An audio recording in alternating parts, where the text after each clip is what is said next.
$1,000, one player left standing. Ladies and gentlemen, this is the Deadman 2019 Spring Finale. Now, it's been a crazy 7 days. This tournament has been ridiculous. We've seen clan alliances like never seen before, and betrayals like you'd probably expect. It's Deadman mode. Now, speaking of these clans, we've got some representatives from them on stage behind me, as well as some popular content creators. So before we get into the action today, I'm going to quickly introduce our players on stage. All right. Solo mission. No stranger to Deadman, but it is your first time playing on stage. Do you think that'll hinder your performance tonight? I don't think so, Chris. I've practiced quite a lot at home. I've done a lot of fights in the gear that I've been given, actually, as well. So I'm feeling all right, as long as I can get through multi. That's the main thing, as always. Like, everyone always thinks they're going to get sniped. Me especially, I made some videos that might have annoyed some people, so I don't know. They might want to take me out for revenge for Shiloh Village. We will see.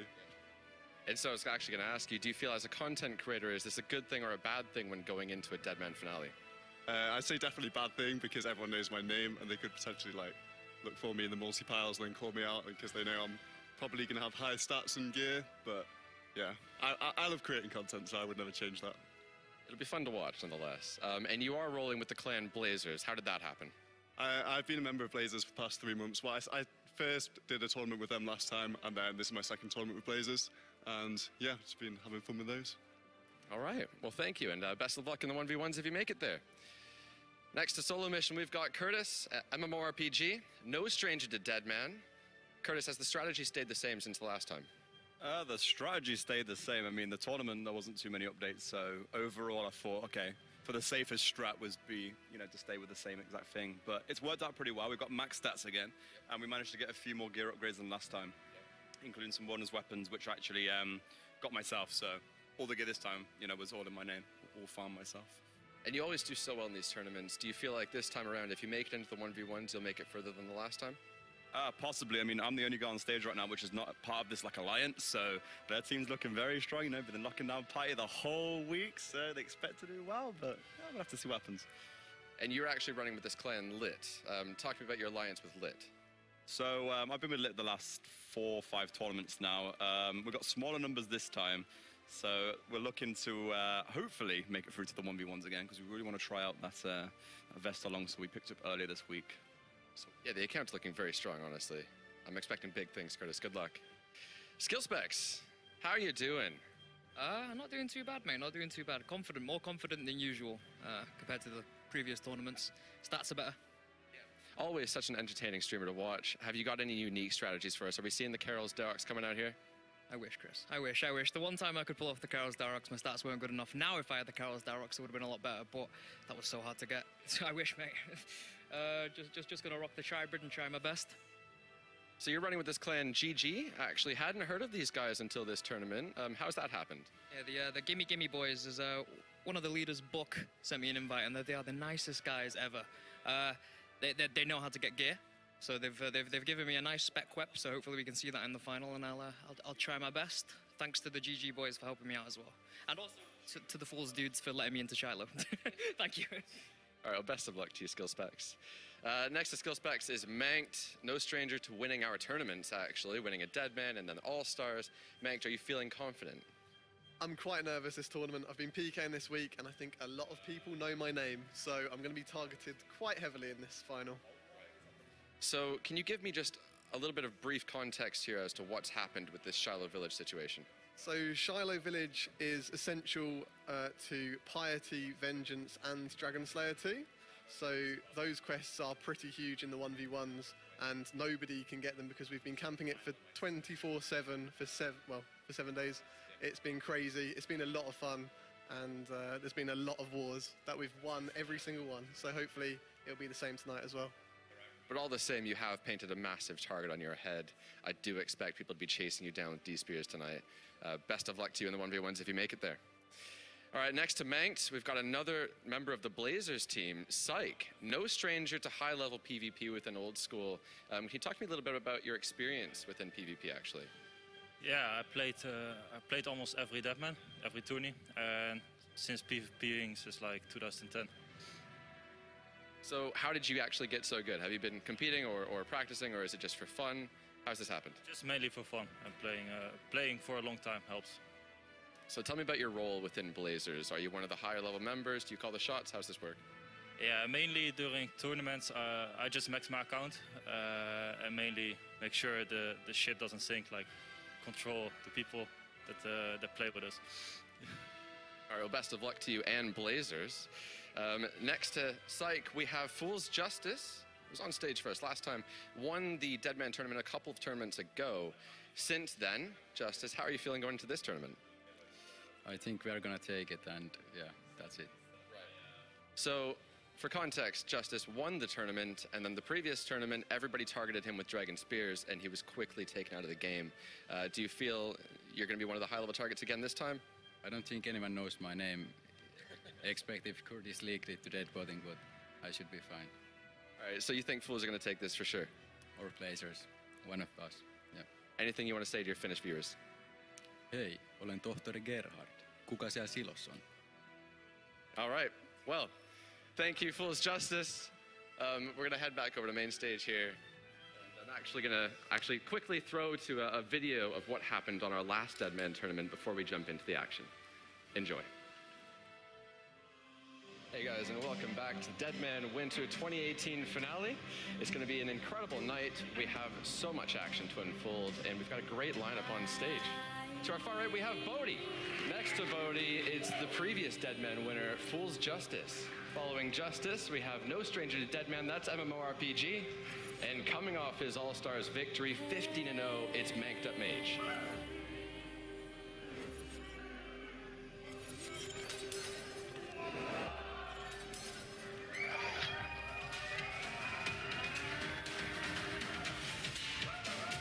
We're at the point now where if anyone dies, that's it. It's the end of their journey. Dude, he just dropped his staff. Oh, wait, what? Oh, he's just juked them, dropped the staff, and he runs. Only NMZ, you're a genius, my friend. We can't see wow, a lot it's of action happening going on already. here. The clans have really just pushed themselves in. You can see the damage hitting across. I wonder how many people have fallen before we managed to catch this. Looking at the heat map now, both of those clans have completely merged. Oh, and I think now he's going to get one hit. No way. Justice got pushed out. He was sniped by the best spear, was that? Seems like we've got 2 seconds long until we go into the 1v1 stage of the Deadman Winter 18 tournament. Fools showed in the respect, but he does unfortunately fall, which means that we're now left with only 2 players on stage. He is absolutely decimated here. Oh, the spec, the disrespect right at the end. He ate one shot. Food. Yeah, literally. Now back to the Manx fight versus the leader of Fools, Juicy Apple. No way, the 53. Oh, man. That's it. Unfortunately, the 28 bolts straight to the heart. Cash falls. Lockdown. And that is the end of our content creators on stage. And the He's frozen once more. What? Every single time this guy's RNG is insane. He's not even using the Mage's Book at this point either. He's had the DFS on. It wouldn't be so much of a problem if Demonivore had another attack. Oh, the 43 KO! No way! That's it. It's good. He's won it with that. We've seen this guy before. Inya is one of the top hybrids in the entire game, taking home that $20,000 prize. They wanted to end that fast. All right, welcome everybody to another Deadman finale. I'll be your host, Maud Archie. Join with me are our casters. We have Ian Span. How you doing, Ian? Hello, I'm doing very well, thank you. All right, we've got Revan. The American's back, let's get it. And we've got Aiza. How you doing, Ben? Yeah, I'm feeling pretty good. Really right. excited to see what happens in this Deadman. Oh yeah, it's been a very dramatic week, as I said, and that's no exaggeration. Ian, as somebody who's actually played this tournament yourself, kind of sneakily, what's it been like? It's been fantastic. I've been going around with the team Blazers, many of which are being represented on stage today. A lot of old friends of mine for many years now. And as Manked quite rightly said, they've been looking down Shiloh Village, the Tomb of Rashilia, which is a part of the cave which is multi-zone. So they've had people logged out 24/7. I was waiting in anticipation throughout the week, waiting for that Discord message to wake you up from bed, jump out of bed, get on the computer, get down to Shiloh Village and engage in some, clan versus clan, some wars.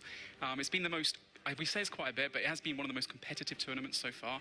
And the first one that I've personally seen where there have been huge wars throughout and people aren't playing it too safe. So I'm I'm really excited to see where this takes us. Yeah, and every time they hit each other with these wars, they're setting themselves back. Revan, you are no stranger to clan wars. How has your experience helped you kind of understand what's happening here? Oh, it helps me a lot. I mean, I've been pretty active in the clan scene for, I'd say, around 5 years now for old school RuneScape. So my favorite part about Deadman is without a doubt the multi-fights, which is what we're going to be seeing first. And my experience definitely allows me to understand a lot about what's going on. I've also been a main caller for clans in the past, so I have a deep understanding on, how the clan is trying to organize themselves in the middle of these fights. And I can't wait to see how everything's going to go down here, because as Ian was saying, as all the guys on the stage were saying, just locking down Shiloh Village has locked a good portion of the content for just about every other player out there. Yeah. And we know this is a little bit of a controversial topic. Many players have been kind of asking us, Jagex, fix this. This can't be fair. You have to do something about this. But this has been done in the past, hasn't it? Yeah, absolutely. I mean, it's very understandable that there will be teams that are pretty angry that they're not able to complete Shiloh Village, given the really powerful rewards it unlocks. We spoke about before with Manked. Piety, one of the strongest prayers, going to be very viable and very strong in the 1v1 section especially. We've got Dragon Slayer 2. Last tournament we saw so many people using the Dragon Crossbow because of the fact that it's a really powerful range weapon. You don't have to worry about God Wars Dungeon. Also has a spec bar which allows you to then like one-tick special attack other weapons. But as much as they're salty, I'm sure that in previous tournaments, other teams were salty too when, for example, they couldn't get into the Monkey Madness 2 tunnels to order, in order to train their range and mage on the monkeys in those areas. But also as well, demonic gorillas were locked down by teams. We saw very little Rings of Suffering come into the last tournament. Not so much of an issue this time round because it has been removed for this one in particular, but it's the same old story. It's just a different team took that advantage. Yeah. And I mean, yeah, okay, you could question whether or not it's been the best thing to do for them. Obviously, it has been for one team. Other people that want it to change, but you've got to commend them for the commitment and dedication that they've put into holding that area down for sure. Definitely. I think once you actually understand what's been happening here, we've got an alliance that's formed between two clans. We've got Blazers and we've got Fools. Both teams have actually won a Deadman tournament, I believe. Or several, yeah. Yeah, several of them. And they form about 150, 160 people total. And the clans that they were going up against, Lit, Tata, etc., the list goes on actually, that was around 400, 450, tripling their numbers actually. And these clans were coordinating attacks over and over again to try to break through this Shiloh Village barrier. It's like 300. And every time they just couldn't quite manage it. They were saying that some of the players were just trying to just run. They were just running and they weren't even fighting and kind of selfishly just hoping they would make it through and then just dying. And every time they die, they're setting their clans back significantly to the point where now we have a good chunk of these competitors going into a very high level tournament without things like Vengeance, Piety, using Ultimate Strength. That's going to be difficult. Definitely. Yeah, and just adding on to your point, I mean, that's the difference between players who are experienced with clanning versus ones that are not. Just running straight into a clump, like you're going to get focused and you're going to die. And I've been hearing that these guys were trying to take over Shiloh Village at any hour of the day, whether it be 3 a.m. their time, 2 p.m. their time, just trying to catch, this alliance off guard, and no one's been able to do it. Yep. We've heard from actually Justice, I think, was saying he's not gotten any sleep this past week. As soon as he falls asleep, he's got a phone call from one of the members of Fools saying, "Wake up, get online right now. They're hitting us." So it's been intense, very fun to follow. I'm very interested to actually see what happens next season in tournament, to see where the other clans will try to hold off certain areas and so forth. But as far as this tournament goes, we have quite a story here. So going into this tournament, how do players prepare in the final week? Well, like we said before, Blazers and Fools have been locking down Shiloh Village. Obviously, that's not the only part of the map that you've got to do in that week. You start from level 3, you start from scratch, you've got to get all your gear, all your stats up as well. Obviously, there are accelerated experience rates. Still, it's a massive grind. People are playing, as I said before, 24/7 pretty much, trying to get their accounts the best chance possible to make it through to that 1v1 final at a chance to win $32,000 in prize money. It's such an epic week. So we have God Wars Dungeon, for example, as well, giving some really high-tier gear, which we'll get into the statistics for a bit later. I believe Ben will be feeding us that via one of the J-mods downstairs. Also, we have, like I said before, DS2 has been locked down. Barrows as well has been 24/7. I was trying to get that gear, one of the more easily to obtain end-game content around, or rather end-game gear. So, I mean, they're not out for the count, the other teams. Like, Piety does help a lot, and Vengeance and all these things, but all it's going to take is someone who's really, really, really good and beats an opponent in the 1v1 finals, gets a few good weapons, the PvP weapons, for example, and it's anyone's game still. And that's the beauty and of the nature of DMM mode is you just don't know what's going to happen. And these massive alliances that are forming now against Fools and Blazers, despite Fools and Blazers holding down the entire week, in this finale, when there are 1,000+ people, 2,000 people rushing into these end zones and only 256 go forward, it's anyone's game. If they get piled and such, then not much you can do about that in the multi-section. And that's going to have the biggest impact when it comes down to the 1v1 fights. I mean, you think about the account builds that we've seen people bring to 1v1s in the past. If you're trying to become like a tank ranger, not having Vengeance, it's obviously going to limit a lot of your damage output. So when you're speaking about how do you prepare for these final moments, I think you got to try to get your best tribrid gear out there. So whether it's Arums, you know, Mystics, if you're not able to get it through Barrows, just trying to gear up so that you have the best tribrid setup possible is, I think, the best way to go about it if you're unable to get Shiloh Village. Yeah, I mean, last time round we saw one of the hybrids actually taking it and beating one of the tanks in the final round, someone from frontline. So, you know, complete merit and kudos to them. And maybe we'll see that again. Now, I use that actually. We haven't really talked much about the structure of this broadcast, what we're about to watch, kind of how things proceed. Do you want to go through that? Sure, absolutely. So what's going to happen is as soon as we start the countdown and enter what is known as the Permadeath stage, that'll be at the point where anyone that dies in game will be out of the tournament. They have one life in this, one chance. They use it, they're gone. What's going to happen is we're going to see two different areas within the game that will be classified as safe zones, and over time there's going to be a damaging fog that is going to start surrounding the rest of the map and pushing these players into these safe zones. They're going to be assigned randomly, so they're not going to know which zone they're going to until they're told, and that could split apart different teams. Multiple different teams, members from each alliance are all going to be in these different areas, and they've got to start to re-coordinate, regroup. As that's happening, we're going to see little people getting picked off. The solo guys, the people that aren't as strong. And during that phase, there's also going to be some rare spawns that will happen. So some chests will drop out from the sky, dropping some really powerful items, such as the Infernal Cape. We're going to see some Fury Amulets. Also, I believe the Fremenic Rings are going to be in there, as well as some pieces of Barrows, so that if these people haven't really had the best chance in the actual build-up to the final hour, they can potentially get some loot. However, they are typically contested. Sometimes we see, you know, little old Jimmy on his account, level 50. He picks it up, he runs off, thinks he's having a great time, and then he ends up dying and loses it anyway. Bless him. Once we get into that final stage, we're going to see a lot of clans that are going to be forming and collecting themselves together. They're going to be kind of like going around in a circular motion, trying to basically wean off the other teams, picking off the stragglers, those that aren't really listening to the comms, or maybe were just outplaced, badly positioned. That will dwindle down until finally we go down to the final 256 players. As soon as that happens, all 256 players are going to be teleported into an arena. And from there on out, it's going to be 1v1 fights. In that section, the players will have around about 10 minutes or so in order to restock themselves from their bank. So if they have any strong items that maybe they don't want to lose in that multi-zone, if they have one particular person that is storing all of this wealth in the hopes that they can use it in the 1v1, typically they leave it in the bank so that if you do die, you're not going to give it over to your opposing team or enemy. So they'll take it out of the bank, and they're going to get re-geared, restocked, looking really strong. And then from there on out, it's just an all-out brawl. After the first round, everyone is going to get given the same supplies. So a few sharks, I think there's a few potions in there as well. And eventually we're going to get down to the point of just having 2 players left. And whichever one comes out on top is going to be the winner of Deadman. Yep. And a couple things to mention there as well. Obviously, this means that there is a high likelihood with so many clanmates going into these 1v1s, you might be faced against your best friend in your clan. Oh, yeah. That might be your first fight. You could have the leader of your clan as your first fight telling you, you better let me kill you.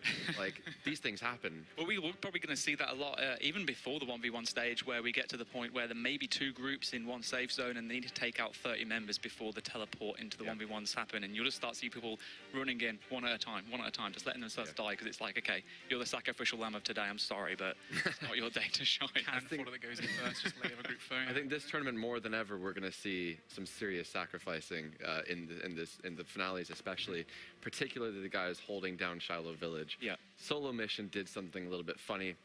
He actually made a video walking through Shiloh Village going, I don't know what you guys are talking about. It's empty. It's completely safe. And then some of his viewers went through. It was not safe, and they all died. So he has a target on his head, but then also, I know Fool's Justice told me a story about Mika. Mika messaged Fool's Justice, one of our popular content creators, Mika, going into this finale, definitely streaming it. He messaged Fool's Justice saying, is it clear? Can I please go through Shiloh Village? And Fool's Justice was actually in bed. He said, yeah, I think it's clear. Mika went through and died. So, Oops. No yeah. way. Oopsie whoopsie. There are some serious rivalries now. I think people will just run at them with, like, you know, no sense in their mind. They're just going to run through and try to kill them. And we'll get on to talking about the clans and stuff, strategies as the Permadeath stage goes through. Obviously, at the start, it's a little bit of a slower beginning where clans try and get situated. It's all about strategy. Like we said before, the clans being able to dominate Shiloh did so because they were there just so early. They had a defending kind of advantage. Once you're spread out and you can see enemies coming in, it's much easier to then be able to attack them as opposed to, you know, falling in with loads and loads of people. It's a bit more disorganized. So that's going to come into play a lot as well. And as I mentioned before, like it's not over yet. Just because some teams have got some crazy gear or some crazy unlocks like Piety compared to Ultimate Strength, anyone can take it, and only 2, 5, 6 can go through, and there are 160, I believe, in Fools and Blazers Alliance, whereas there are hundreds and hundreds of other players as well competing for this final area. So if they get stuck in multi and a few of the high-level players get sniped off, yeah, that's part of the game, isn't it? So, Revan, as somebody who's been a kind of prominent caller in your days in a clan... Good old days. In a clan, tell me about the roles within clans and what it's like as somebody who is in charge of calling. Yeah, so normally all the clans have like a basic rank structure. So you'll have your leader, like your high council, your main callers, and then like your councils who do like the dirty work, like taking pictures of the attendance, you know, and tallying up who comes to events. And for this specific one, like for Deadman mode, obviously you have like your high priority members, the people who you know can fight and hold their own in the 1v1s. Maybe some of your favorites that might progress on deep in the tournament would be just a member in a clan, but that's basically how your rank structure works out. And during these fights, like, you have a couple people unmuted, definitely all the ranks, maybe a couple members who aren't shy to speak up on the mic.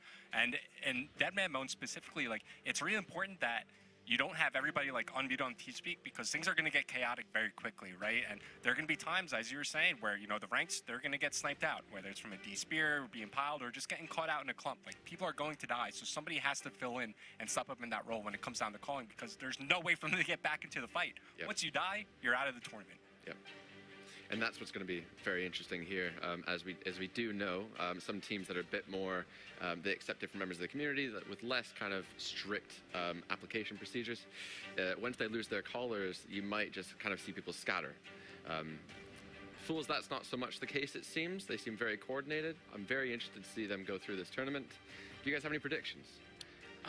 Like you said before, communication is the most important thing really in these chaotic multi-stages. So I would say a lot of the guys on stage, since I think 5 are being representing the Fools, GG, Blazers Alliance, probably have a really good chance of going through. But at the same time, like you said before, they all have like snipers trying to get them and trying to make sure they can't make it that far already.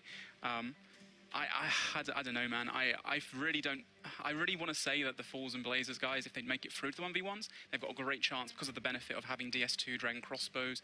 The Piety of the VLS is insane as well. But there's some frontline members, there's some Tartar members, some Lit members. A lot of these teams do have some really strong 1v1 capabilities as well. And apparently a couple of them have actually managed to do a couple of quests here and there too, so might be in for a few surprises. Have to wait and see. Yeah, for me, I'm definitely looking at Jur on the stage. I've watched a lot of his videos. I've clanned against him for many years now. I have a lot of respect for him as a hybrid. So of the people on stage, I expect him to kind of go the furthest. But just like you were saying, there's so much competition out there. I mean, think about like Barnes, for example, right? He's going to be out there waiting. Maybe you don't know his RSN, maybe you do, but there's a lot of people out there who could definitely do some damage on these 1v1s. And by Jur, you're referencing Psych. Yeah, for what it's worth. One of the higher level members in Blazers. We've seen him actually win a Deadman mode tournament, unfortunately, only to be disqualified. Mank ended up taking his place and winning that one. I think for me overall, I love a good like underdog story, and from what I've heard from people sending information, there seems to be that Gimme Gimme have had a pretty rough time in this tournament, in the sense of the alliance that they may have been in before, where they were for a few days during the tournament, and where they are now. So I'm going to give it to Skill Specs representing them today. They seem like a really good bunch, and forming purely just off Deadman mode in the past, known as the Rads 201 Alliance, I believe, back in the day, where they just kind of like, all right, we realized that Deadman mode is a massive multiplayer version of a PvP mode. We need to get as many people in together, and not everyone is able to join a team, so we're just going to take on everyone. And then from that to turn into like this whole community gathering into an actual solid team now that have played Deadman after Deadman after Deadman, to be where they are in a strong position with what happened to them. from all the things that you've heard, I really just want to support those. So I'm looking forward to see what they manage to pull out. If anyone gets through to the 1 versus 1 final, I want to see skill specs there. I really do, because he's mentioned earlier about a secret weapon that he's got that GG lent over to him, or didn't lend, but given to him to compete. So fingers crossed we get to actually see that in action. Not the Carol's Darrock, which I'm always in favour of, but nonetheless, I think he's got a little surprise in for all of us. I think Skill Specs is a great pick as like an underdog. For some reason, people always underestimate him. I mean, every tournament I come to, like, he might be undergeared, he might not have the stats, but he always makes it down to the 1v1 somehow. And even the Blazers Alliance, they let him through Shiloh Pass. They let him get Piety because they said that they don't view him as much of a threat. We'll see if it comes back to bite them. Yeah, you know what, Skill Specs, he's an entertainer. He has some really entertaining streams. He's always risking it, getting low HP, and then he dies, and it's funny and it's great, but actually, he's been doing this for a long time. Yeah. And he is one of the guys like MMORPG and Manked who are actually very comfortable and familiar with playing on stage. I think if you're able to play on stage and stream consistently to so many viewers, you're going to be given a little bit of an advantage going into the finale. It's one thing to say that you can win a 1v1 against your friend in the comfort of your own home with nobody watching you, but when there are 100,000 people watching and you're on a stage such as this, everything's different. You've hit the nail on the head there. Like, having experienced firsthand on stage at the All-Stars event a few months ago, I had my first opportunity to actually take part in a competition like this, and it's completely different. I was just shaking all over the place. I couldn't get my nerves under control. Sweaty. Yeah, literally, it was a nightmare. So we got a couple of people who were on the stage the first time, of course, Solo Mission, who I think there was a video of him recently being attacked by Ditter and shaking all over the place, bless him.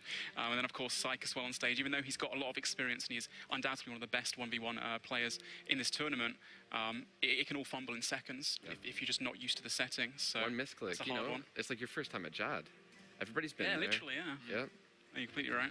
And on the flip side of things, look at somebody who's well experienced on the stage, somebody like Manked. I mean, he didn't lose a single fight back at All-Star, so definitely if he makes it down to the 1v1s, you see how calm of a player he is, right? And in the 1v1s, in the high-pressure situations, doesn't seem to sweat, doesn't seem to fumble. So calm? Why? Because of the classical music. Oh, yeah. It's Beethoven or Mozart today. That was a great gem to find out. I would never have thought that, but back at the All-Stars tournament we did here, actually, in November, we had a Bodhi versus Manked fight. Bodhi was listening to some techno. Manked had classical music on, he was and just chilling. he was just so composed. 15-0. He was just in the zone. Yeah. It's probably a good point, actually. Should we go through any tips and tricks for new players getting into these kind of things? Into Deadman mode, or maybe not classical music, but I think like one of the main general strategies that I always see for Deadman, the tournament or even the season, is that I think a lot of people that aren't really familiar with the mode kind of like focus on the wrong things. I'm by no means an expert, so like you do not have to listen to my advice. You just commentate the events, I use it. Yeah, exactly. I'm just here to talk because I love talking. But everyone seems to like you should really focus on your combats, because at the end of the day, if you're not a very proficient PK, you're probably going to be playing survival man mode, and in order to do that, you want to have high HP, high defense levels, some decent tank armor, which you're going to have to try and find out. So don't try and focus too much on making money to begin with. That will start coming alongside your training in general. There's a lot of NPCs now that have very favorable drops. The global drop table, for instance, the double drops in certain areas that activate each week can really help you out in the later game, but you need to be able to get to that later game before you fall. That being said, though, knocking out some of the early quests before you have a huge bank, because obviously you don't want to be losing your bank as you've progressed through and then start doing low-level quests, because that would be a complete waste. So maybe focus on a little plan of like, okay, I'm going to get to this certain goal point, or goalpost, which is getting like the accumulator, the essentials, Lost City completed, so that you can use the Dragon Longsword and the Dragon Dagger and that kind of stuff. Yeah. And then just focus on training. And you can almost train anywhere, because with the experience rates, with them being so accelerated, cows are like one of your best friends. Yep. We saw today, actually, Solo Mission was that he just hit 98 range, and I was like, you're going to get 99 before? He's like, yeah, that's like an hour. 1.2 mil range XP, that's 1 hour with an MSB. So, yeah, it is a lot of fun getting into Deadman. And, guys, I actually have to leave you. I'm going to leave you to it. I think we've talked enough. So, guys, it is finally time to kick off the Deadman 2019 Spring Finale.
And here we go. The Permadeath stage for the Deadman Spring Finals has begun. All competitors out there, this is your last lifeline. You die, you're out of the tournament.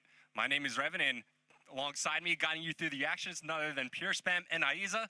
Guys, here we go. We're back at another Deadman. What are we expecting here? Well, right now, as you can see, this is one of the final areas. There are 2 final areas which the players will be sent to, completely randomly, actually. One of which being at Falador, the other one being deep in the wilderness at Anakar. This has been the same format for a couple of tournaments now. And like I mentioned before, the first, let's say like half an hour or so, there's not going to be too much action. We're going to slowly get our way into it. You say that, but the champion with the Dragon Med, the Sim spec right there, Dragon's plate skirt, is an absolute beast. It's going to take this little chef out. Oh, bless him. I don't think Chef's hat is the best defensive gear, but he's been PJ'd by a green dragon. Now quickly, get out of here. Don't eat your food. He's got the bob shirt as well. Oh, and he goes for the green dragon himself. Real quick, I just want to appreciate the pets out here. It looks like you got the agility pet, the raccoon, you got the Bandos pet.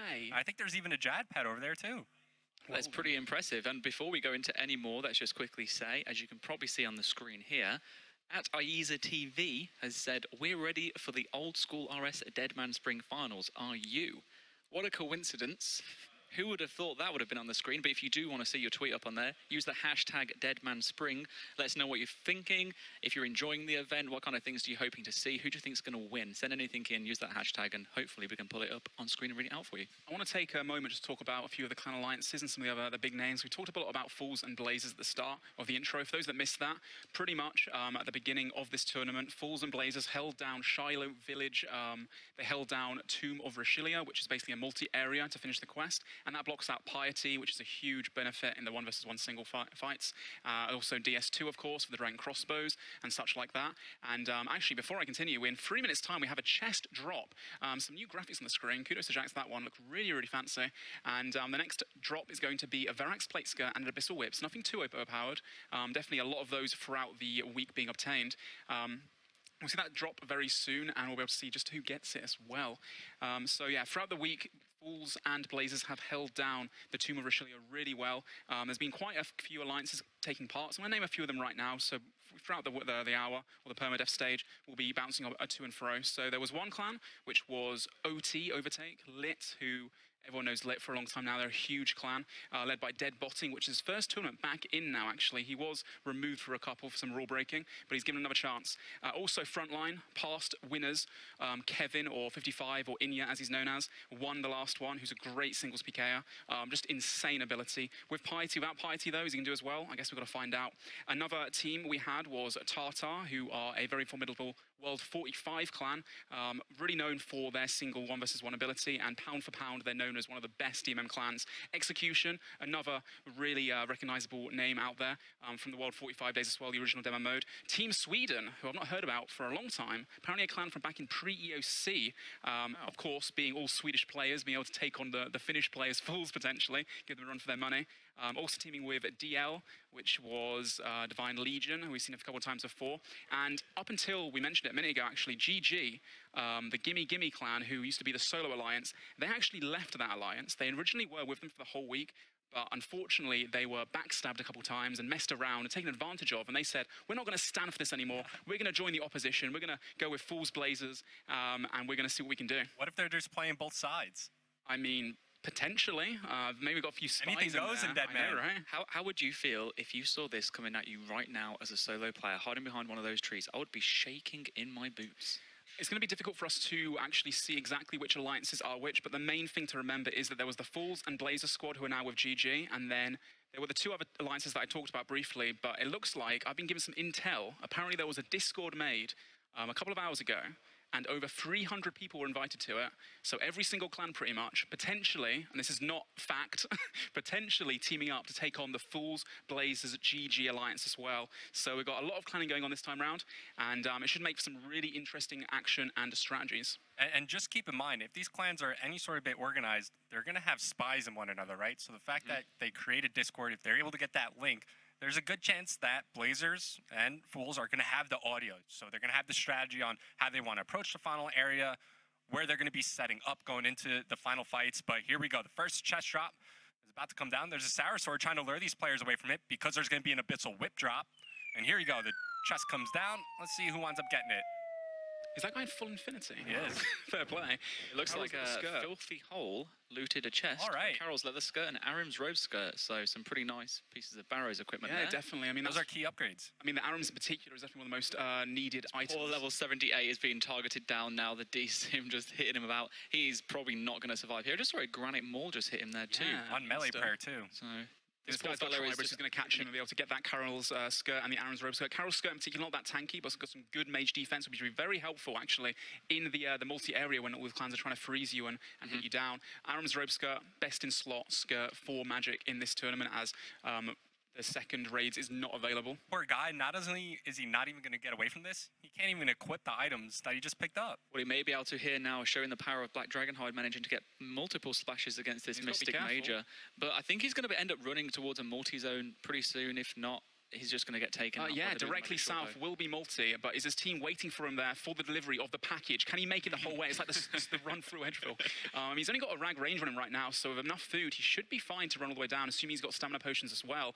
And a few people waiting towards the east. I'm wondering if they're on the same team as him or not. Not quite multi yet.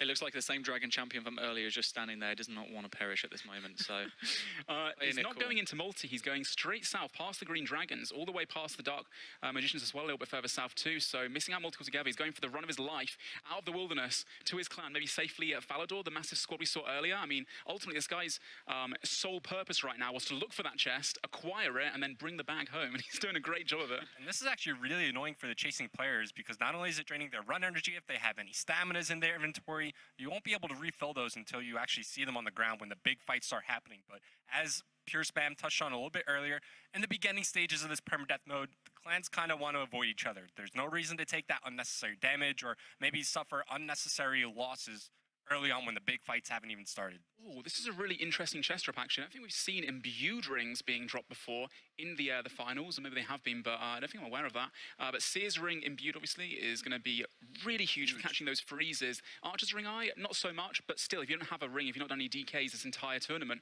throughout this week, then it's going to be better than nothing, that's for sure.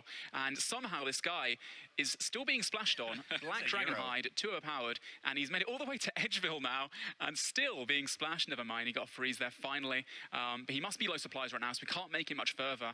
And the Aram's robe skirt is going to be a huge buff to this guy who's got the Infinity on right now, which fair play for doing Mage Training Arena the whole week to get that. That is not a fun grind. I don't even want to do it for Bones to Peaches, yeah, alone for full Infinity on Deadman. Like, no, thank you. Oh, man, unfortunately he fell, and yeah, it's a big upgrade for that guy. All right, so while we're talking about some of the key items that people are getting maybe from kills, maybe from chests, Aiza, there have been people grinding the likes of God War Dungeon, grinding Wilderness Slayer, getting some items. Can you walk me through some of the stats? What exactly is out there? Well, I'll let you know that first off, the number of players with Ancients are 291. Oh, wow. That's it? So, I mean, from 900 people online right now, that's what, like 1/3 of the server? Yeah, around about that, like 1/4, 1/3-ish. So, yeah, decent amount of people there. That's, if you imagine, split that into like 50 for each like clan, I imagine, of some sorts, but pretty powerful. 127 players have Piety. 127? So, if you consider the fact that you thought 291 with Ancients was low, that's considerably lower.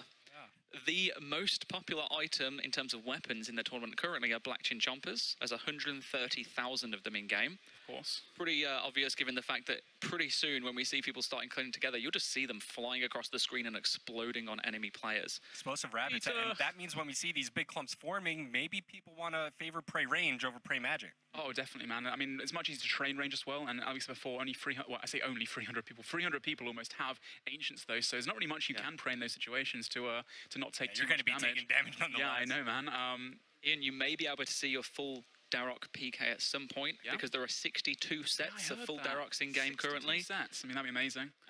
Interestingly, there's 211 Abyssal Whips as well, so we might see those being used as a primary weapon. Probably not, though, because there are also 60 Vestas Longswords available, 65 Statius Warhammers, 71 Zoriel Staffs, 13 God Swords in total.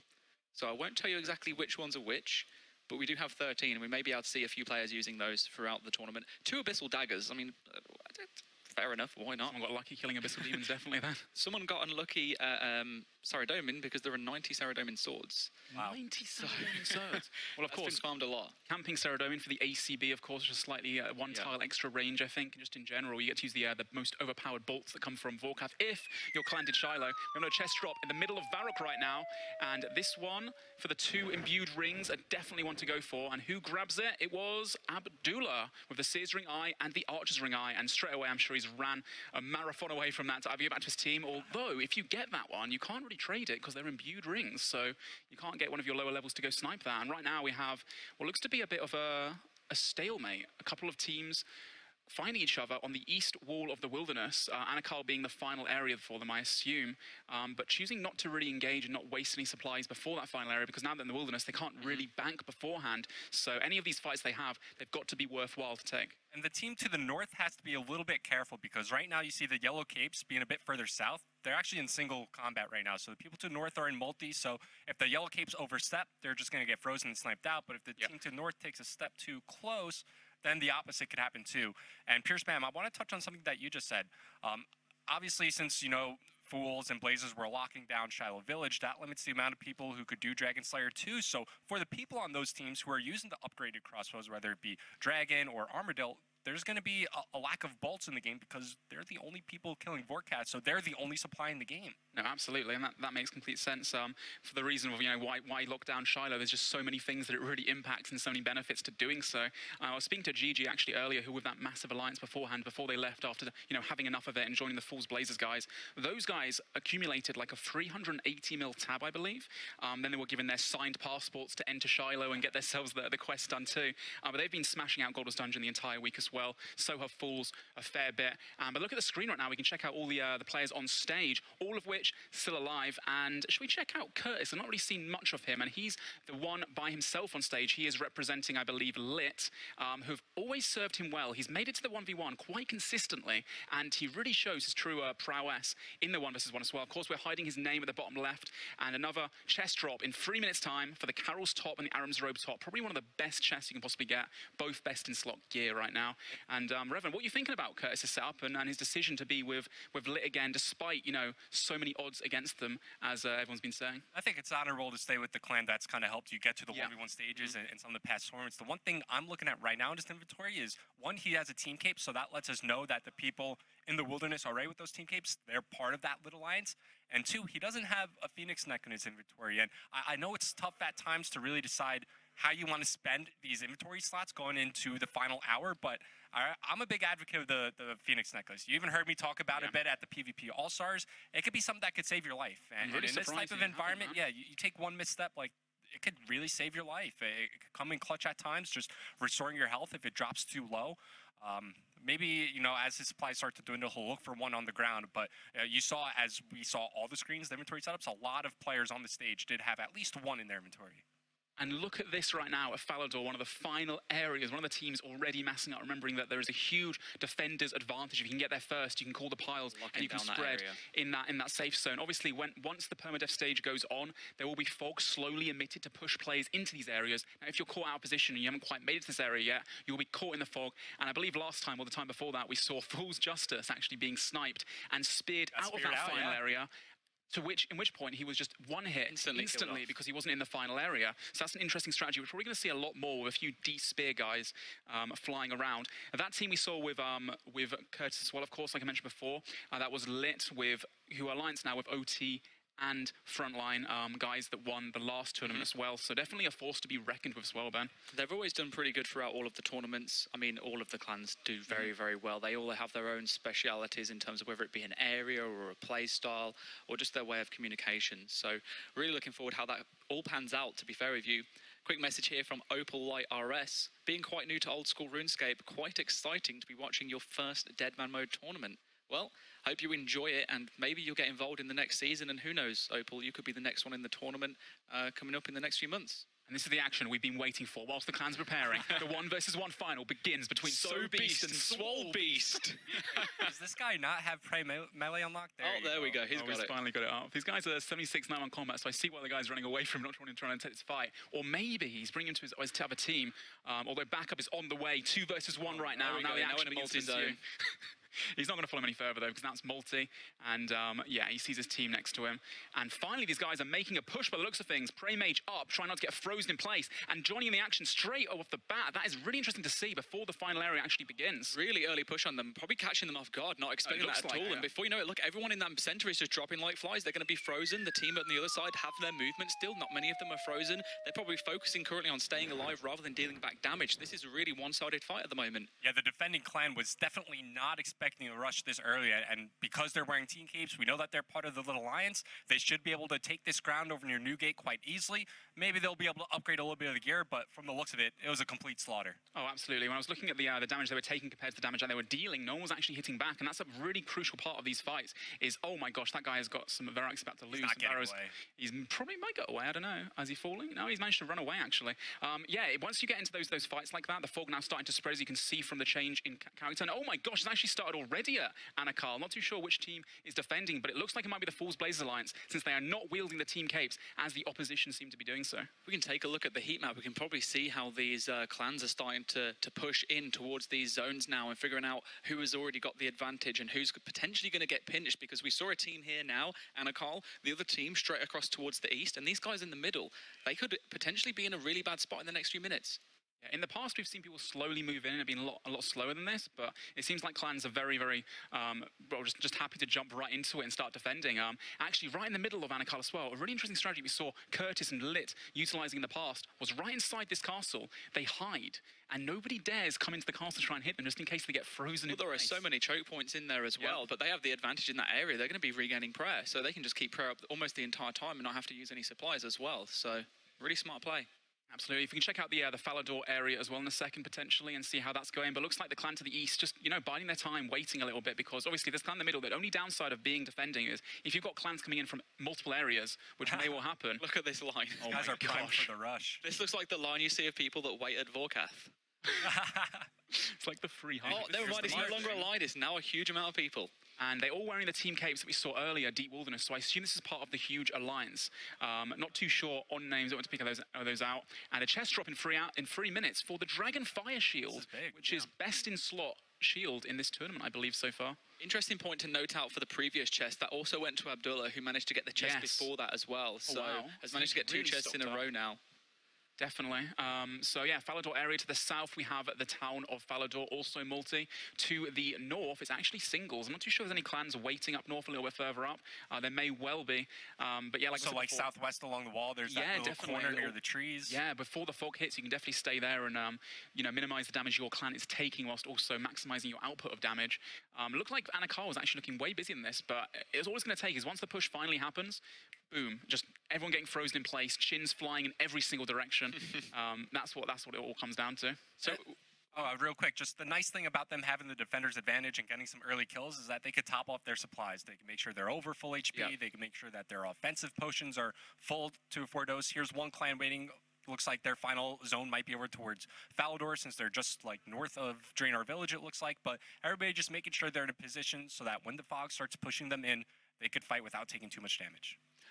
We talk a lot about clans, and obviously there are a lot of clans that work in Deadman, and it's going to be very advantageous to be in clans, but there are a lot of solo players that do participate. And realistically, how many members do you reckon have managed to infiltrate these final zones and almost imitate the clans that are currently there? Do you think that because of the CC limit that maybe they would be able to be in and say, look guys, I'm with you, I promise I'm with you, just add me to the CC? You're completely right there. I mean, there's 100 maximum slots for a CC. We're talking about hundreds of players that are teaming together to join these. If you've got a team cape, you might get your team to off you somehow, so I mean, it could happen. A lot of the solo players actually end up joining clans because obviously it is an MMO, so clanning is expected, teaming together, and there's no harm in that. There's nothing wrong about it. It's part of the game mode, and obviously that's why we've got the Permadeath stage in multi leading up to that final 1v1, which is when it comes down to pure skill and gear they've gained throughout the week.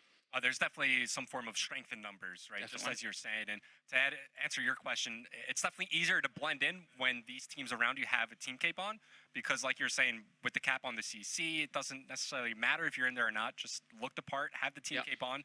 Definitely harder to spot in that situation, but also you got to keep in mind, these guys are so organized, right? Especially when it gets towards the end. By a dragon, he should have turned around and... That's why he's killing this guy. He needs a shield. Imagine. This poor fella really doesn't know what to do. He's run out of food at this moment. He's just going to try and get killed by a dragon instead. I mean, he's got the zombies south of him, so he could go into the zombies and then be able to be protected quite well. But it looks like he's actually duked out his opponent, running north now, and he's got enough of a gap. And potentially, unless he locks himself against the wall, which he has done, he might be all right to get out here. This guy's an absolute ninja. He goes one way, he goes the other way. Oh, never mind. He's come straight back into it. I think it's all over for him, isn't it? We have a tweet coming in from Kong Gaming official saying, hoping Curtis can get to the top 12 this tournament. All he needs to do is remember to eat. Yes, that's right. Sometimes conserving your supplies can get you killed. But looking now, another chest being dropped, and Bald Warrior gets... Wait, he died by the dragon! No way. he died by the dragon. Maybe a combo of dragon and a little bit of fog, but he planked nonetheless. Poor guy. The guy that was just chasing the ranger just ended up getting killed. We see instant hits. Did Bald Warrior just get away because of the fog hitting his opponents? I think he did. And those guys had full Barrows gear as well, so they've just lost some huge... Wait, I'm going back to loot that. Oh my gosh. And he's fine. He's gotten away with it, and looks like he's going to take that DFS home for his team, or maybe even utilize it himself. Although saying that, I'm not too sure if it's charged or not. If it's not charged, he doesn't have that many supplies. It does drop as charged. It drops as charged? Yeah, well, in which and case it's same as Barrows. So, like, for example, in normal game mode, if you kill someone wearing Barrows, that Barrows armor will be degraded, and you have to go get it repaired. In Deadman, because there's a chance that you could use it, it's just fully equipped. You just don't have to worry about it. DFS is fully charged, so pretty nifty little thing there for obviously anyone that does want to go out and grab those items from their opponents. Revan, who do you want to check out next? I don't know. It looks like there's a lot of our final players. Well, actually, it's split evenly. 3 over towards Faldor, 3 over towards the Greater Demons. But we know by the bottom 3, they're probably in the same alliance. So I actually want to take a look at the people going in towards Faldor, because we're about to have Curtis and his squad of lit members charge into the final zone. Yeah, where we could see 2 of our guys defending as well. And the interesting thing as well, actually, here is that based on the fact that 5 of them are part of one alliance, we can see that both at Falador and Anakal, the teams that are camping are the Fools Blazers alliance. The Shiloh Police, as they're more commonly known as nowadays. They're protecting really well, and looks like if we chuck on the maybe the bottom left screen, we can see some action already taking place, and a few of the teams maybe coming a little bit earlier right now. And this is Manx that we're looking at right now, who's got his Discord open on the stream as well, leaking Aiden Bellis. It's gone. But all good. No info shown there. No, nothing. This is my screen. He's got 69 kills, hasn't died a single time throughout this invitational. And you can see as well, actually, as Ben mentioned earlier, the CC caps, if you look at the mini-map, a lot of purple dots, which means the same CC, but the white dots are different clan chats, which means that this alliance that is going on right now, despite them not being the same CC, not even the same team cape, they're doing pretty well holding it down. I imagine once, though, the carnage ensues and once it gets a bit too much mayhem going on, it'll be much harder to see. This is a huge chest about to drop in 2 minutes, 40 seconds. Infernal Cape versus Amulet of Fury. But this is also me being a little bit nitpicky, but I was looking at Mag's inventory. He had some 3-dose pots in there. He had some 1-dose pots in there. Ooh. Just combine them. Pick up some fresh ones off the ground. You never know if it'll come back to help you once these. Revan, are you one of those guys that has to constantly reorganize your inventory? Yes, I am.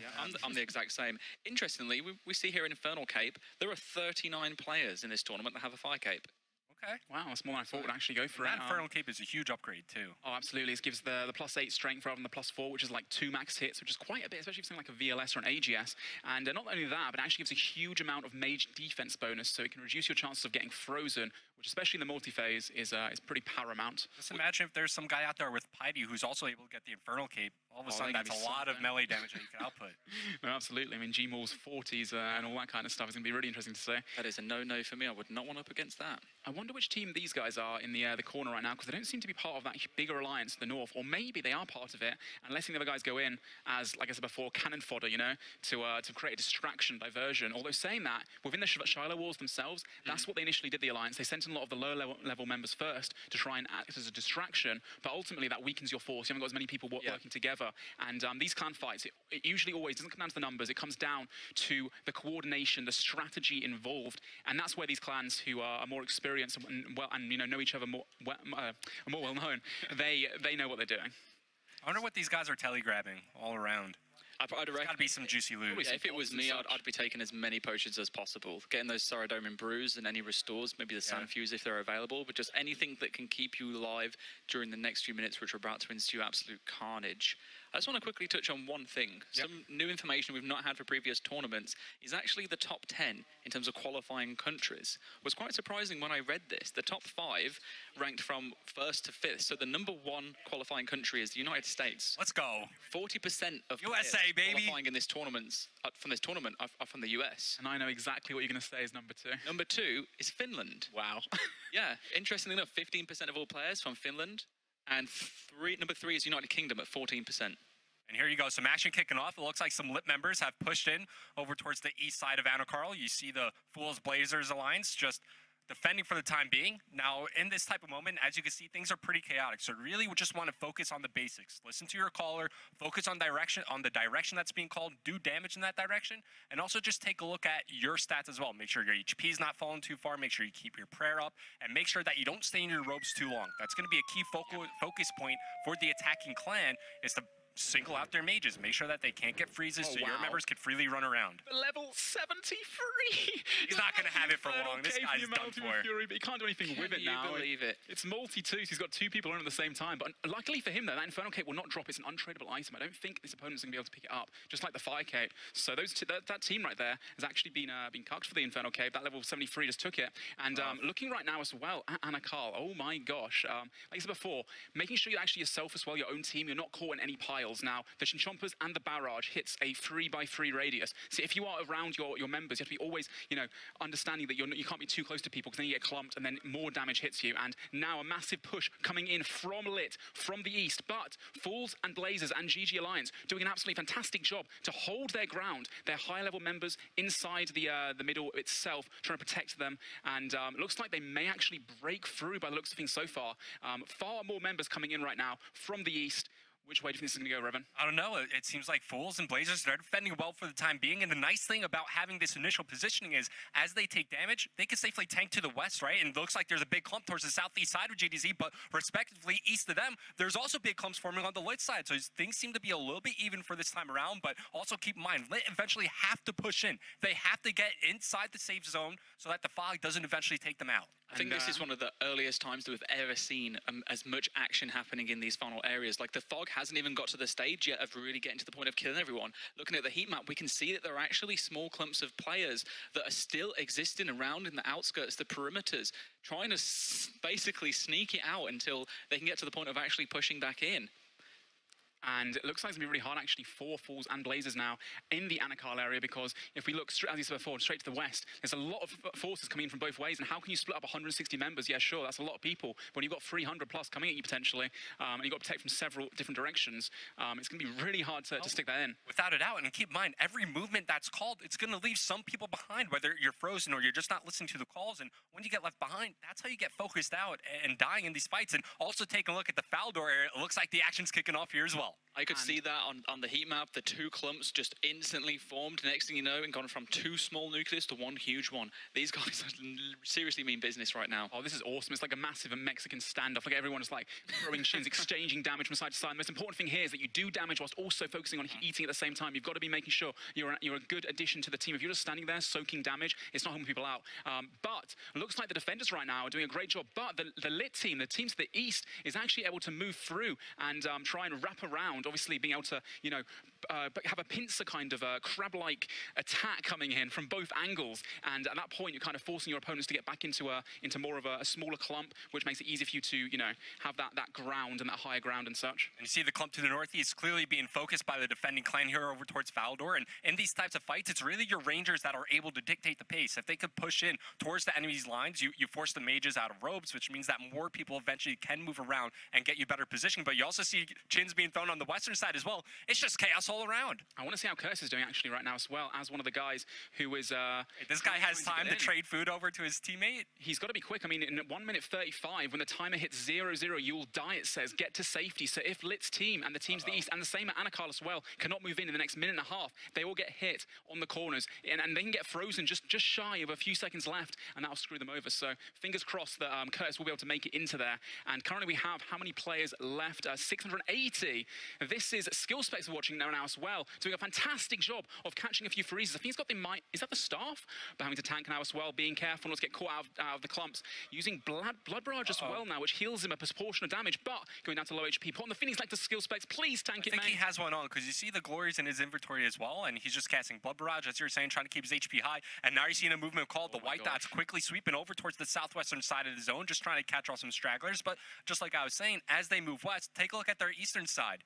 A couple people getting left behind. And now we see Solar Mission as well reorganize themselves with the clumps, and you know, just it's like a game of chess. Your opponent does something, and your whole clan has to move accordingly, and then reposition themselves to get back on top of their opponents. And looks like with that though, with that push, Lit has made it into that final area. They will be going through if they get 128 people left in this area as well. Checking out Psych now as well, leading one of the main leaders for Blazers right now. Anakar looks like based on so comfortable, he's taking his prayers off. They have such a heavy squad there, and they are holding it down so well. In 15 seconds time, people that are just outside of this area as well that made themselves in yet, they may fall to the fog. So these guys, Anakal, got it down like crazy. Fools as well now we're checking out. Ben, what do we see here? Well, we can see here that Justice has a really strong inventory. He has really had an easy time. I'm not sure if I can say the same for the rest of his team, but considering the fact that everyone in this area seems to be doing pretty well to the point they can turn off their prayers, they are looking absolutely like they have dominated this area, probably due to the fact that they had a really good defensive advantage holding down that area before anyone else came in. We saw multiple teams that were coming across pretty discoordinated, obviously different teams. They probably coordinated themselves, but just so much damage being dealt out at the moment, and that high ground is just not being able to be breached yet. There you see some spear specs along the eastern side. You see a big clump forming from the Lit members in the northeastern side as well. And it's so easy to focus those people who are getting speared. The stun animation appears around them, and it's just an easy focus point for everybody to call in. And I got to say, I feel bad for the Lit members over at GDZ. It doesn't look like they're going to survive for very long. I mean, when we were looking at the Fools guys, they looked so calm on the map. And I hinted to it a little bit before, but that's the difference between somebody who's experienced with clanning and somebody who's maybe experiencing this type of fight for the first time. I think they got quite lucky, actually, that a lot of their members actually were directed to Anakal, which gave me advantage there in numbers. But Anakal, the rest of their squad, is finding it very difficult to defend. And the northwestern corner now, look at that massive clump. A lot of guys are going to drop like flies any second now, so they have to reposition themselves again and leave the low levels, the cannon fodder behind to make sure their higher members can actually get through. We only have 500 plus players remaining now, and you know, people are just dropping left and right. We have a tweet coming in from Liam, really loving this clan gameplay in hashtag #DeadmanSpring. Don't forget to tweet us, guys, with hashtag #DeadmanSpring if you want your voice to be heard on the live stream as well. Just over halfway now before we hit the point of all players being teleported into that 1v1 arena. The players have dropped so fast, faster than I think any previous tournaments before. There's a lot going on at the moment, guys. A lot going on. Is there any way that we could break it down for the players that maybe aren't so used to these multiple fights, the kind of like high clanning scene? I mean, honestly, it's just an absolute, just constant damage done from both teams. It's very hard to keep up with it, and that's why we're constantly talking so quickly and jumping between the two points of view as best we can. But yeah, northeast right now, obviously saw right there, a lot of those Lit Alliance or the large alliance that was formed with the yellow capes.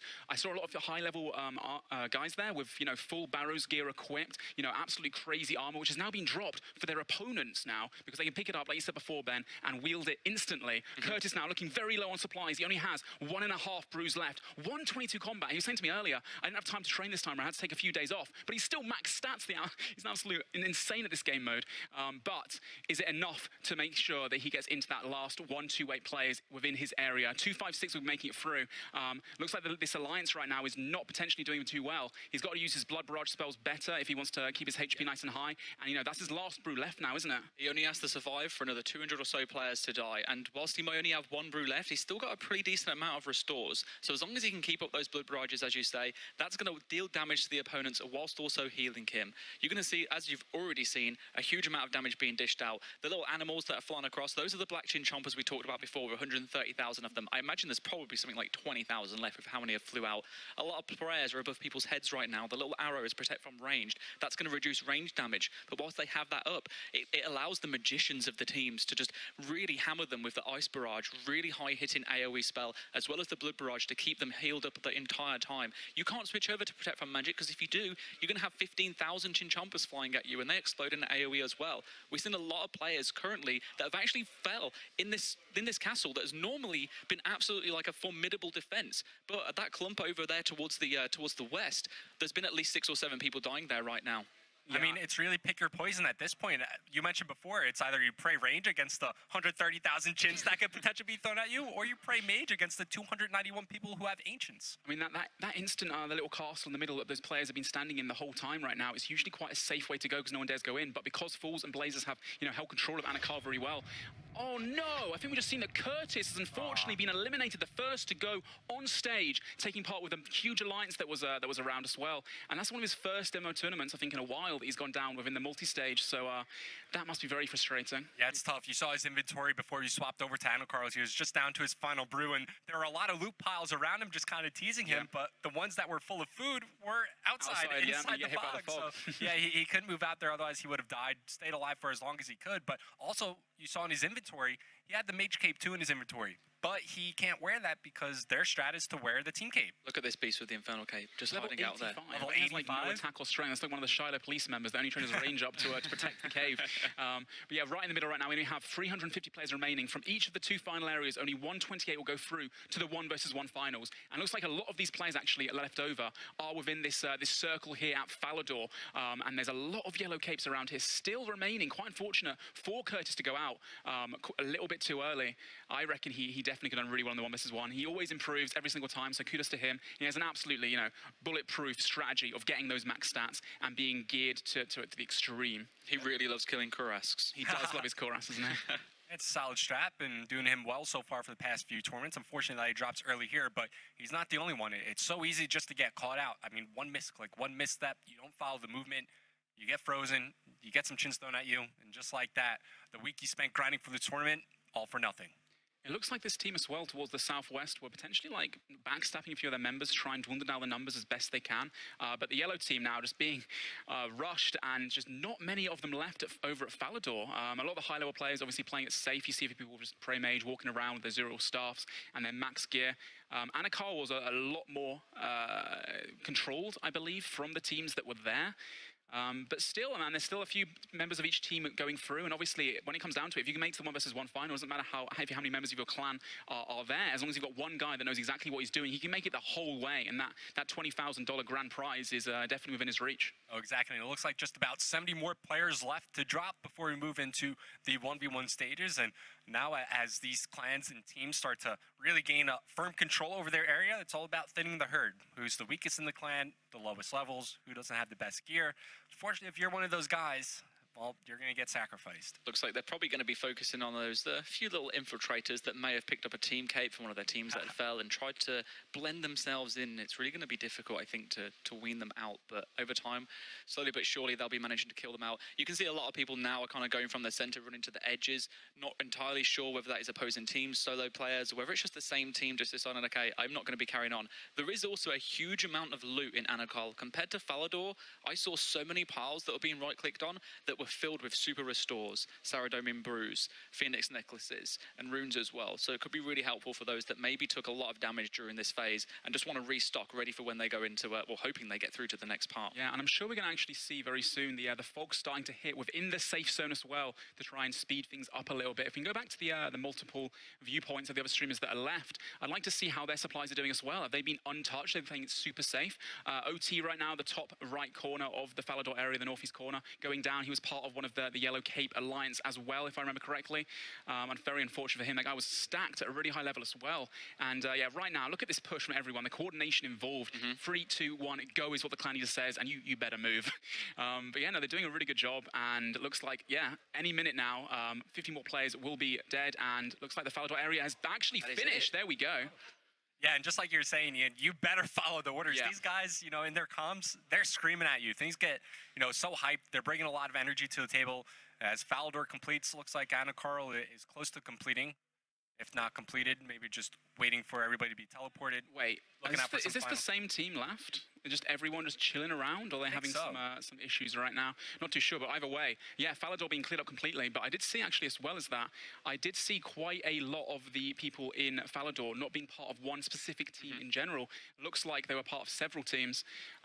What do you guys think of that? Was that everything you expected? I'll be honest, that's one of my favorite multi DMM tournaments I've seen so far. The most action we've actually seen ensue, and it actually makes sense when we're watching it. It's not just completely like lots of little clans going around. It's these two huge alliances that are formed against each other to take one another on as the huge behemoths of the DMM tournament. It was that action-packed that I was almost enjoying watching it too much that I forgot to really talk. There was just so much action constantly going on. I think that has been the fastest that we've ever hit at Permadeath stage. Definitely. So many people just falling.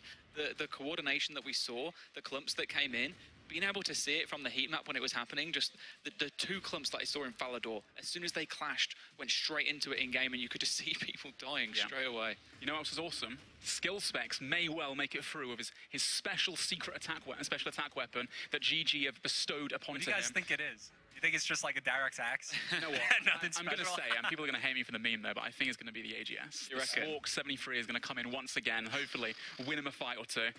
Jay obviously sitting on low hit points as well, a lot of these fight skill specs, and he kind of, plays mind games with his opponent. You think he's sitting low, he's not really doing too well, and then out of nowhere, he'll do a little pot trick or a one tick, and bam, out of nowhere, that AGS has a lot of KO potential, so you can get him a long way as well. So what we've got some time until we move into the 1v1 stage now. We've got a little bit of information that's pretty interesting.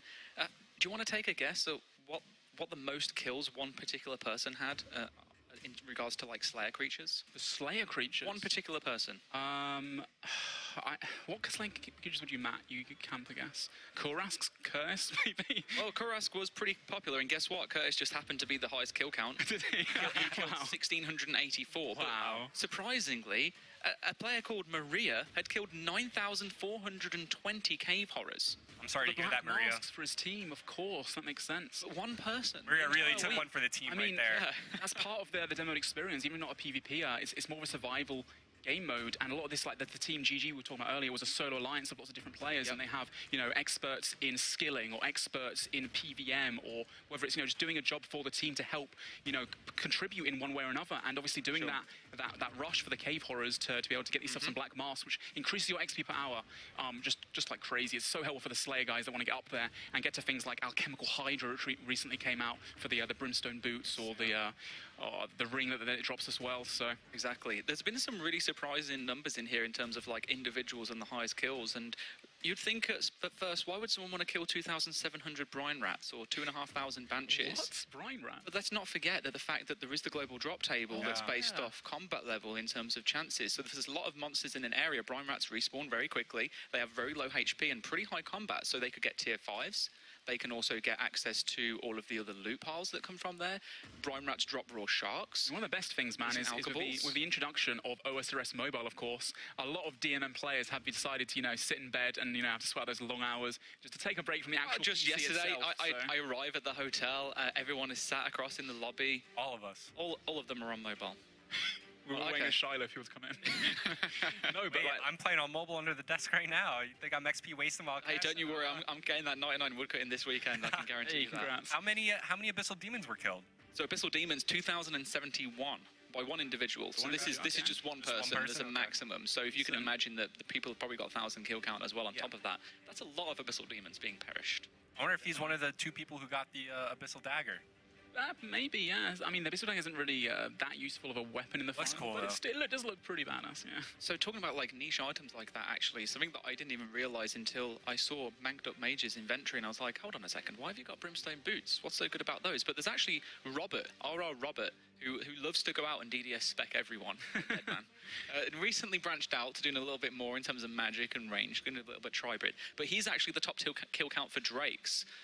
Drakes being pretty good in Deadman because they drop the item that allows you to make the Boots of Brimstone, which actually are a really good piece of equipment if you're going to be using melee, fairly defensive. They have +10 in all defensives. I think they also have a plus in accuracy for slash, crush, and stab. So decent defense, decent offense, and a prayer bonus as well, which obviously when you've got limited supplies in every single 1v1 round, that might make the difference in running out of prayer and being able to smite flick your opponent potentially. Probably a safer location to camp as opposed to the God Wars dungeon and the spiritual mages, for example, to get dragon boots. You could just head over to there. Oh, definitely. It's pretty easy to escape out of that zone as well. So there are so many options you can go for gear in these tournaments, which, like we said before, the reason why you've got these players that go out to go kill the cave horrors or go do magic training arena, like we saw that guy in full infinity armor, because they've all got benefits for different builds and for different styles of playing, which is what I think really makes the demo tournament so special and so interesting is that it's just, you know, it's an MMO and there's so many different things you can do, and yeah, there's different strategies for everyone. Every single tournament we find new ones coming out.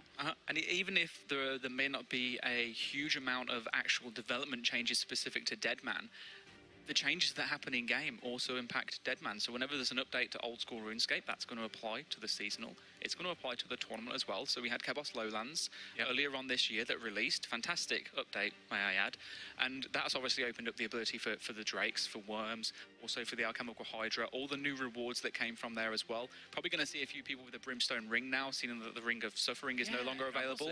I think it was Alfie, who I've been watching his streams the last week and watching a lot of streams. He has been hammering Deadman mode. The hours he puts in is insane. He got himself 95 Slayer. He's not with a team, I don't think. He's probably going for the team for a final hour. But he managed to get himself the Brimstone Ring, which ignores magic defense for a cast, like a 1 in 4 chance or something, 10% magic defense bonus, which is, you know, huge. And no one else really has one of those. So that gave him the advantage that he needs to, you know, make it really far, assuming he's got this far already. I'm not too sure how he's doing. You know, think about all the 1v1 fights we've seen throughout Deadman, throughout All-Stars, how important and how crucial it is to catch that freeze. Oh, yeah. Having the Brimstone on to ignore that magic defense could honestly make the difference in a fight. I mean, you say that, yeah. The last tournament we had 55 Inya, who actually went through to win it, one of the frontline members, and he did an absolutely amazing effort to beat a tank who had like Armadillo and Vengeance and all sorts. Everyone thought that the tank was going to win, but he got a KO in the end, like a 43 VLS. Both had 1 food left, so it was those catching those freezes, being able to step unders and outplay his opponent that gave him that advantage that secured him the win. And at the same time, we've seen some pretty formidable players fall because they may have splashed like 15 or so times in a row and unfortunately just not been able to put that damage out. And you saw in the multi-zone alone how important it is to be able to constantly deal damage whilst you're also receiving damage and healing up, because if you don't, then you're basically just getting completely stomped. You need to make sure that you're outputting as well to have a fair chance, keep that balance, and if you're not catching the freezes, someone is hitting you with bolts the entire time, it's not going to be looking very good for you. Jumping into a quick replay of what's been going on up to this point now, reminding us of all of the great moments of that multi-zone. So if you did miss it a little bit earlier, you can see here a few of the people that got their chest items, a few people that perished very early on. This poor fella here just had absolutely no chance. Even the Lesser Demon was just punching him. So that's what you get for taking on the Yellow Cape Alliance, man. And yeah, I mean, like I said before earlier as well, this tournament seemed to be a very, very strategic one. We didn't see lots of random clans going in from different directions. There were 2 massive alliances that were formed, and we saw some epic finales here as well. Of course, the Green Dragon taking that guy down, allowing the guy to escape. That was a great one. Sometimes NPCs are just as strong as some of the players out there. If not stronger. I'm waiting for the day that Jad just randomly gets added in, and then maybe we can add a few Zucks into the the technology's there. We can make it happen. A few Jads here.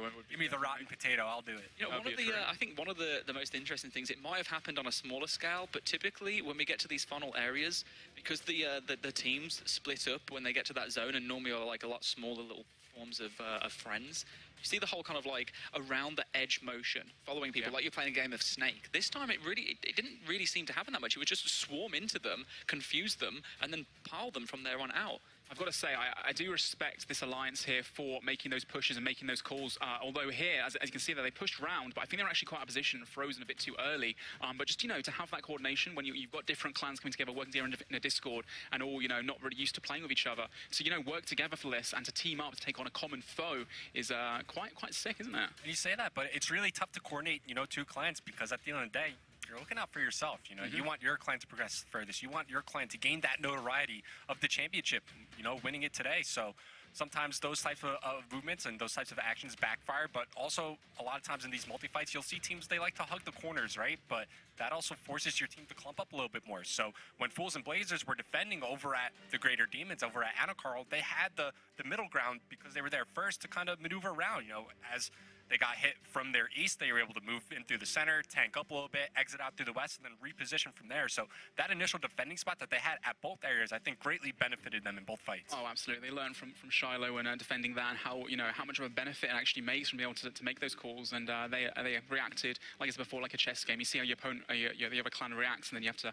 react accordingly. So, no, overall, an absolute pleasure to watch those fights. Of course, we have the 1v1 stage coming up very soon. The top 2, 5, 6 players of this tournament so far are being taken into that 1v1 stage. So although Fools and Blazers, I think we can all agree, kind of dominated that multi area, they were given a good, a good run for their money, and it's not over yet. If one of these teams has got one of their great 1v1 players into the final, and maybe they're not got the best gear, but they may well have the best gear as well. If they don't have the best gear, they can beat someone that does have better gear, and then pick it up and take it through all the way till the end. Well, I feel like if you talk to any competitor that's playing in Deadman, you speak to them and you're like, how do you feel coming to this tournament?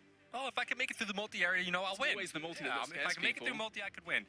5 of the 6 players that we have on stage seem like they made it through to the 1v1 area. I know I have high hopes in Psych that's competing. Manked Up Mage, obviously a danger to everybody out there as well. So we'll see how far these guys actually make it and how well the other players do without crucial quests done for Piety, for Vengeance. How far can they actually make it? Absolutely. And what was your guys' thoughts about the guys on stage right now? If you had to choose one of them out of the 5 that are still remaining, who would your money be on?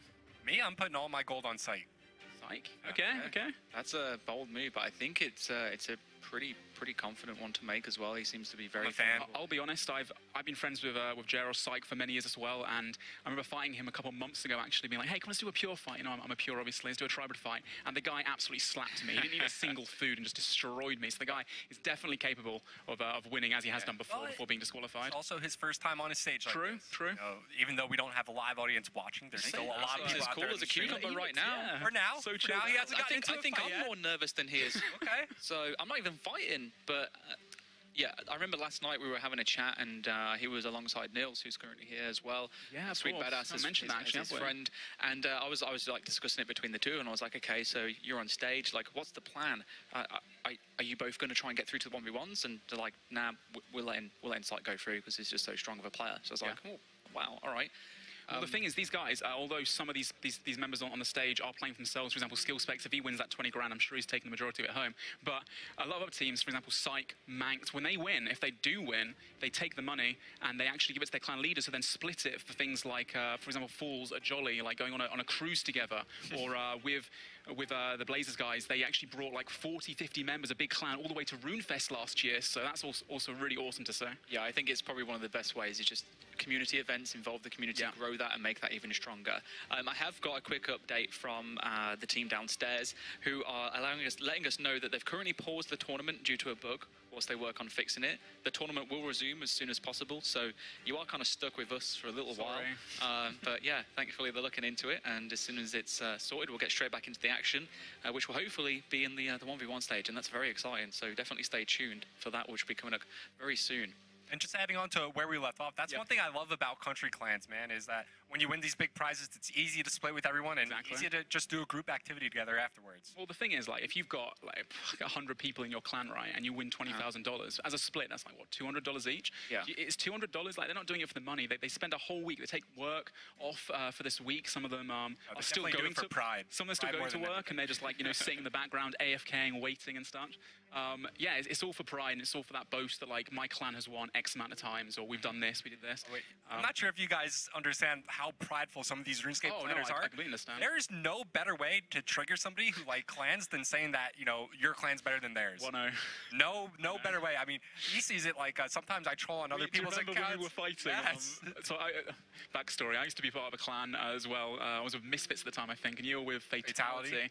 And those two clans have got like a lot of clan beef. And although obviously Reverend and I are good buddies and such, we cast. Got some good spams at you. We saw each other in game. He was just flaming me out like 1010 Fatality, get this guy and such. It was it's all in good jest. It's flaming. Aren't you a PMod? Well, you know what I mean. Wow. Take it back. I'm tame. Who's this guy? It's the inner Jagex still hiding inside me, you see. But I fully let it go. At the end of the day, that's why these people play the game, right? They're competitive. They bring it into RuneScape, and they fight to put their clan on the page and to show that their clan is the best. Yeah. Definitely. What I was saying earlier, have your clan affiliations, not clan affiliations, sorry, your thoughts on who's going to take it all the way through to the final changed at all, Ben? You're still with Psych? No, I originally said Skill Specs. Okay. Yeah, because I wanted to be with the whole underdog story and hearing what happened to Gimme Gimme leading up to the point that they're at now. So, I love everyone that's down there. They're all great people. Everyone's so friendly. That's one of the best parts about old school RuneScape is that, yeah, okay, when you're in a competitive environment, there's obviously some people that just want to be a little bit silly. That happens in any game. Yeah. But what doesn't happen in every other game is how close people come to one another, how many friends that you can make, how active in terms of community events people are, and just really how involving people can be. So, yeah, that whole aspect, because of the gimme thing, because of it just being Jay as well, the struggles that he's faced in previous tournaments, not always had the best of luck, trying to switch things up, I'm really just hoping, and plus as well, I know what his spec weapon is, and I really want to see that, so, yeah. Yeah, I think I could agree with him there. I mean, just like I said when you first said it, when we joined the stream, he's just an easy person to root for. Great underdog story, somehow always undergeared, always underleveled. Not the case this time around, but always seems to make it far. Definitely. The thing is, as well, we got Justice down there who actually won. I was just going to say, even being that being said, is that Justice didn't get speared out of the zone. Yeah, he got ganged last time. He is ready to get their opponents. He's ready for justice. When we went to his screen, he didn't even have prayers up, and he was hugging like a corner alongside the wall, like of Greater Demon. So there's a very low chance that a spear could even get close to him. Well, the thing is, even though these clans have, like 100+ people in them, of which they only have really 10 or so, or maybe even 20 in some cases, people they actually feed all their gear towards. We heard earlier there were 60 VLSs in the game or something like that. And if you think about it, with 10+ teams all taking part, that's only a couple VLSs per team, really. Yeah, you figure some even go away in the multi-stage too. Yeah, exactly. Which we can't get back because you can't get the bank key if they do leave them in the bank when they unfortunately perish. But it's still anyone's game, like I said before. I don't know where this is going to go. Really, have to wait and see what little treats they've got in store for us. So teams like Tartar actually told me that they, will be surprised with the bolts they have, with the gear they've got if they have made it to the 1v1s, as well as the prayers. So maybe they got a few people through to do piety. Well, I tell you what, looking at this new list that's just been updated of a little bit of extra information, there's going to be some really interesting items in this game right now. Yeah, what do you got for us? Share. Okay. Share with the class. So, apparently, Cerberus has been killed 148 times in this tournament. Maybe we'll see some Pegasians, maybe some Primordials. Those are really strong boots. That's actually the top kill count. So I've been corrected. It's not how many times it's been killed. One person has killed Cerberus 148 times. You got lucky. Someone has killed Vorkath 299 times this tournament. So it might not seem like a high kill count for many in the main game, but when you consider in Deadman mode where those high-level supplies that we'd normally use to just face roll Vorkath just aren't really available, you're kind of like looking at doing this as like a mid-level account. You have to quest, get to the point of being able to do that, and then start farming it. And also, hopefully not perish in the meantime. Yeah, and the one thing about Vorkath is as well, the reason why people are doing that, of course, is for those bolt drops that you get. Oh yeah, the those Dragon Stone bolts. You can get Opal bolts, Dragonstone bolts as well, which do crazy amounts of damage. And if you've got yourself an ACB, which a few clans have been camping Saradomin and Gorbel's Dungeon throughout the week, if they're able to get those bolts as well, the DPS increase it gives you, not just having a better crossbow than a rune crossbow, but for the bolts as well, it's phenomenal. Also, some people have been doing Dragon Slayer 2, which obviously, if they're killing Vorkath, means they could kill Rune Dragons and get the Dragon crossbow as well. So the only two clans capable of that are, of course, we said before, Fools and Blazers, who are able to lock down Shiloh the entire week. So let's see if it's paid off for them, and if those increased DPS in the final 1v1 actually, goes into fruition. Someone really wanted to avenge the Barrows brothers because they managed to get 366 kill count there. 360. So a lot of chests. Actually, they got all the same or something. Yeah, pretty impressive. And Deranged the Archaeologist was actually the top kill count. Someone killed that dude 394 times. So an absolute spectacle. I'm also taking a look at your list. I see a lot of kills for Rex at 224 to a single player. Dagonoth Prime 176. Obviously, those rings are highly impactful, especially when you're able to imbue them when you get the points through Nightmare Zone. I mean, we saw even from the chest, one Seer's ring and one Archer's ring, both imbued, made it through. Rex, bro, you just don't want to mess around. Yeah, dude, I still think it's going to come down to, though, those iconic PvP weapons. Getting that VLS, which can hit through, it gives you a really increased accuracy. It rolls off 25% of your opponent's defense level. So defense gear or bonus. So even if your opponent's geared up in, absolute stacked out gear, that VLS can be a game changer. If you go against someone that's got a VLS, you don't have one, it takes down so much of your food and so much of your supplies so quickly. I said before about boots as well, Cerberus and such. People have got maybe the Pegasians or the Eternals, which increase your magic accuracy, which again, if you manage to catch a freeze, which is absolutely imperative in those 1v1 fights. I think that's actually one of the major differences in PvP and PVM in terms of stat bonuses. PVM, magic accuracy isn't really all that worthwhile. People are more looking for magic damage. So you'd look at Eternals and kind of just they're not really that useful. However, in PvP, magic accuracy is everything, because magic defense from gear as well as your actual defense level and magic level are like really, really important. So they're really strong. Obviously, having that increased accuracy is going to increase the chances of you catching these freezes. It's going to allow you to then death dot underneath your opponent, something which we'll probably cover in the 1v1s, but as a really quick explanation, it's where you manage to freeze them. You then walk under your opponent. If you've ever fought an NPC before, you'll know that you have to be standing in front of it or to the side. You can't be standing underneath it to deal damage. Well, a player can't attack you if you're not actually having that distance to be able to attack them either. So it gives you a really good chance to get under them, heal back up to full.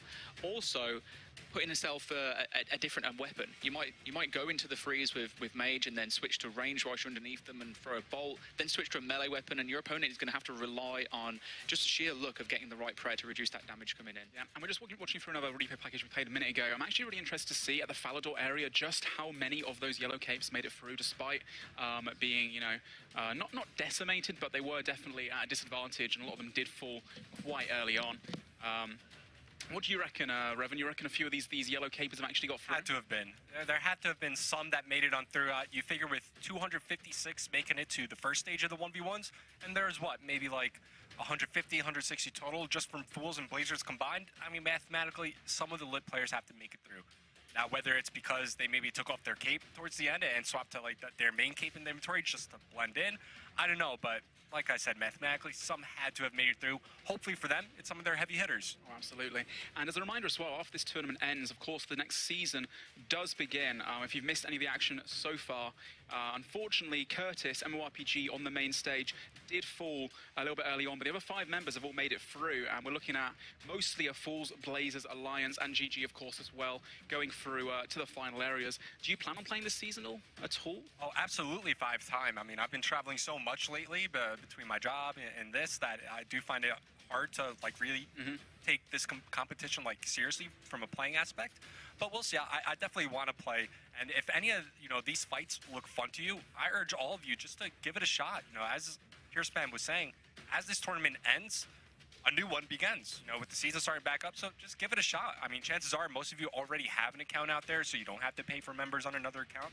Join in, see what's up. If it's not your cup of tea, it's not your cup of tea, but at least give it a try. And just looking right now, yeah, it looks like quite a few of the yellow capers did make it through that final, and a lot of them were actually geared up in a lot of Barrows gear as well, which is really interesting too.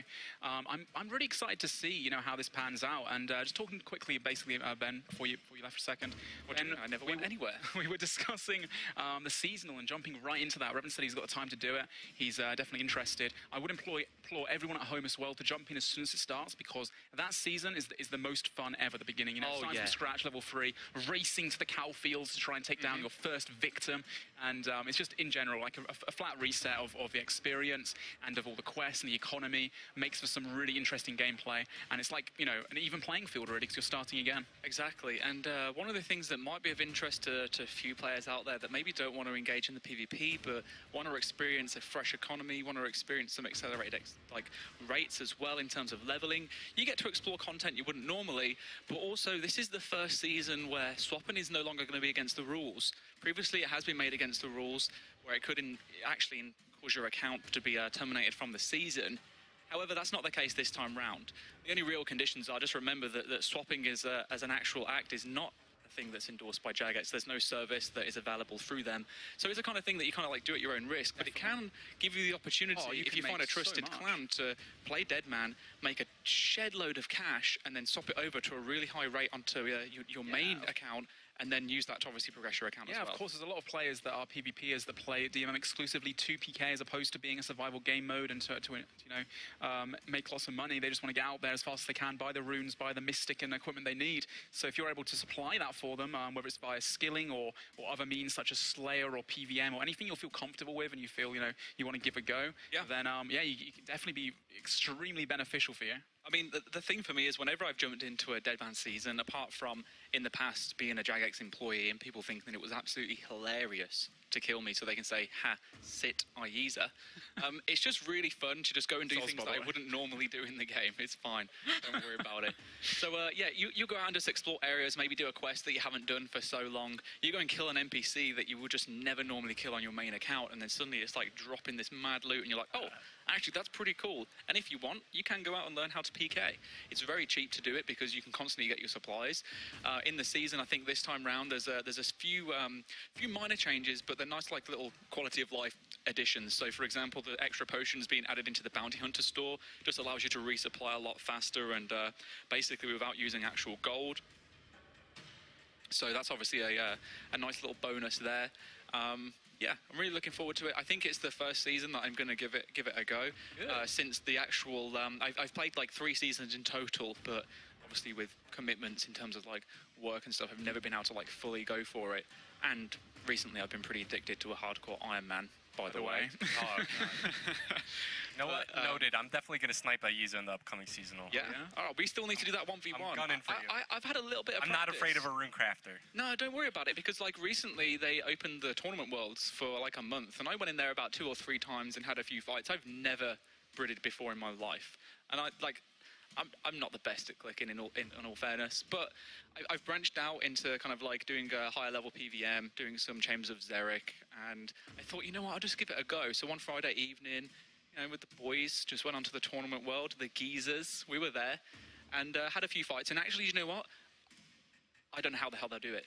I've got utmost respect for top-level PvPers. It is so hard. There is so much to focus on. Changing your gear, changing your prayer, clicking on your opponent. As easy as that may seem, when you're in the middle of a fight and someone is like constantly changing styles against you, you're getting absolutely beat down. The last thing that you think about is like positioning so that your opponent is like as close to your inventory as possible. But I got a few games in, and I was slowly getting better. But I could like constantly feel myself progressing. It was a great feeling. And winning my first fight, I pogchamped through the roof. Oh no, he didn't, did he? How many fights did it take you to win your first one? 3. So after 3 fights, I won like 2 fights, and then I went up against like a pretty formidable PvPer who likes to say that he's very good. You may have heard of him before, Sasuke's. Saski's, yeah. Yeah. So you know, he came in. He was like, you know what, Aiza, there's no way you can beat me. Let's fight. He was warming up for 2 fights. I had no practice. First fight, beat him hands down. Well, there we go then. I mean, a lot of these guys do make it look easy on the stage. We heard earlier about Syke saying just how experienced he is, and you know, started in 2010, which isn't even that, well, it's a long time ago now, but it's not that long ago in terms of how long the game's been around. And there is a lot that goes into that high-level PvP scene in old-school RuneScape, and they do make it look really easy, but not only having to focus on your overhead prayers to make sure you're minimizing the damage that you're taking, also your offensive prayers to make sure you've got the right one on to deal the most amount of damage that you can, and then your gear switches as well, and then your positioning, like you said before, the stepping underneath too. There's a lot that goes into it. We'll get onto that as we see some fights underway, but it definitely is a really interesting thing to watch. And one of the best things about watching PvP in old school, I think, is that it is actually quite easy to follow in terms of, you know, you get used to knowing what different attack styles which. We have a three-way combat system, so the combat triangle, we have melee, we have range, we have mage, and each one beats a certain type. So it's all a game of, again, like reading your opponent, understanding what they're going to do next, which just comes with experience. You know, like any game, once you spend X amount of hours doing it, there's always another skill ceiling that you've got to reach, and every few years it gets higher and higher and higher. And last time we saw someone from Frontline, who I believe is in a league of his own, 55 Inya. He's an absolutely fantastic Brid, and he went the whole way, completely undetected as like a little spy in someone's team kind of thing, got through somehow. And yeah, that's what I want to see again today. One of those insane Brids, just show what they can do and make it look easy. And just like these guys are saying, while RuneScape may seem like very simple from the outside looking in, like, oh, you know, you're just clicking, oh, you're just putting on gear and changing prayers, there's a lot that goes into it. These small, minute movements really count. And I know Aiza was talking about it not too long ago, but when you're facing off against one of these top-tier PvPers who knows what they're doing, and they start DD breeding against you and throwing off your timing and your rhythm, you could get overwhelmed very quickly.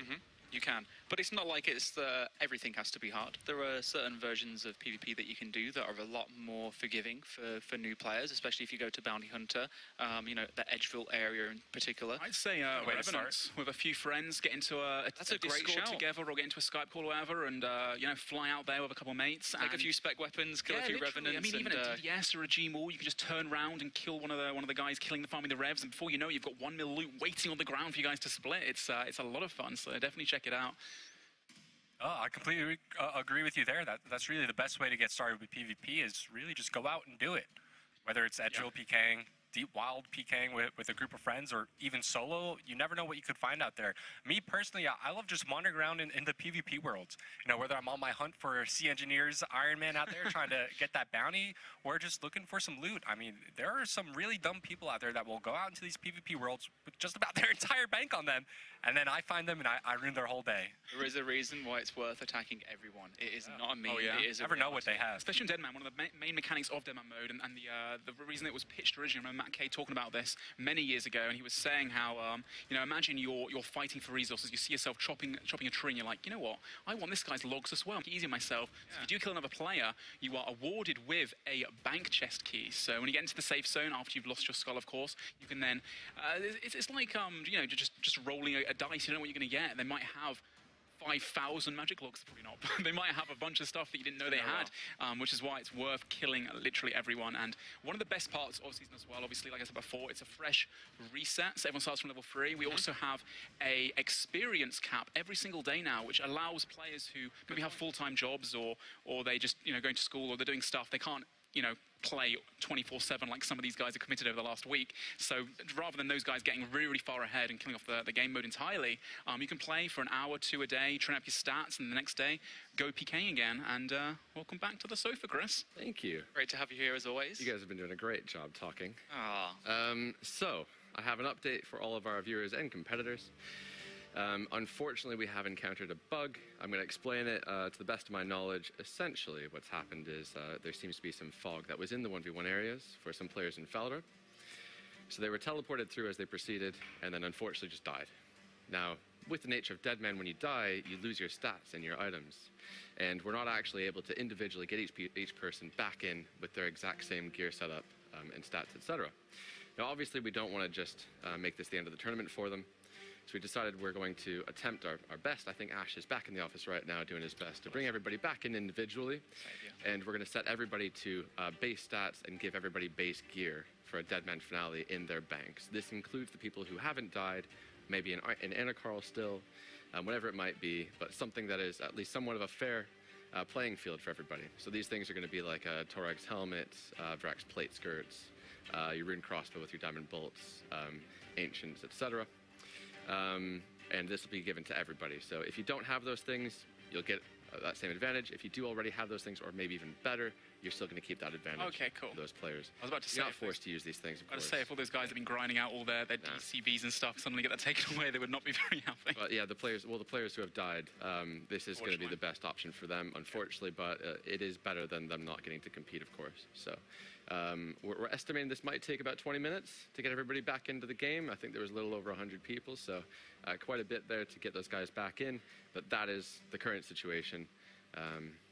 I think that's the best option we can go for, really. I think from all things considered and what's happened in previous tournaments as well, this sounds like the fairest way to deal with it. You know, the people that are currently alive, they're going to carry on keeping what they have, and if they needed an upgrade from it, well, props to them. They got a little bit of an extra advantage from this one little bug, and everyone that's out, okay, maybe they won't have the exact same gear that they started with. They could have better, they could have worse, but at least they have a chance. Yep. I mean, it's unfortunate, but I mean, the best part is that we know we're going to be able to continue and we get to see this finale, and ultimately we get to crown a Demo Tournament winner. And $32,000 are going to be leaving. Let's not forget as well. Not yours, but Jagis's pockets into the players' hands. Yeah, we're talking about here a live production, a live living game. These are the servers that are active. People are playing from all around the world. Unfortunately, 2,000 people. Yeah, issues do happen. It is what it is. Thankfully, we've had the ability to be able to, you know, resolve it, whereas in previous tournaments we just haven't. So, yeah, I'm really glad to hear that. And we can get a hashtag thanks, Ash, for working so hard right now on this. That's great. Legend for going to go. And then, yeah, of course, if you do get your kind of generic template Deadman gear and then kill your opponent, you might get some upgrades yourself from that kill. You might get yourself a DFS or whatever it might be. So, yeah, so we're going to go ahead and throw it a break, guys. Hopefully, give or take about 20 minutes, we'll be right back here with the 1v1 stage of the Deadman 2019 Spring Finale.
All right, guys, we are back. It has been a while. It's been a nice little break, but we are back with the Deadman Spring 2019 finale. Unfortunately, we did encounter a bug this tournament.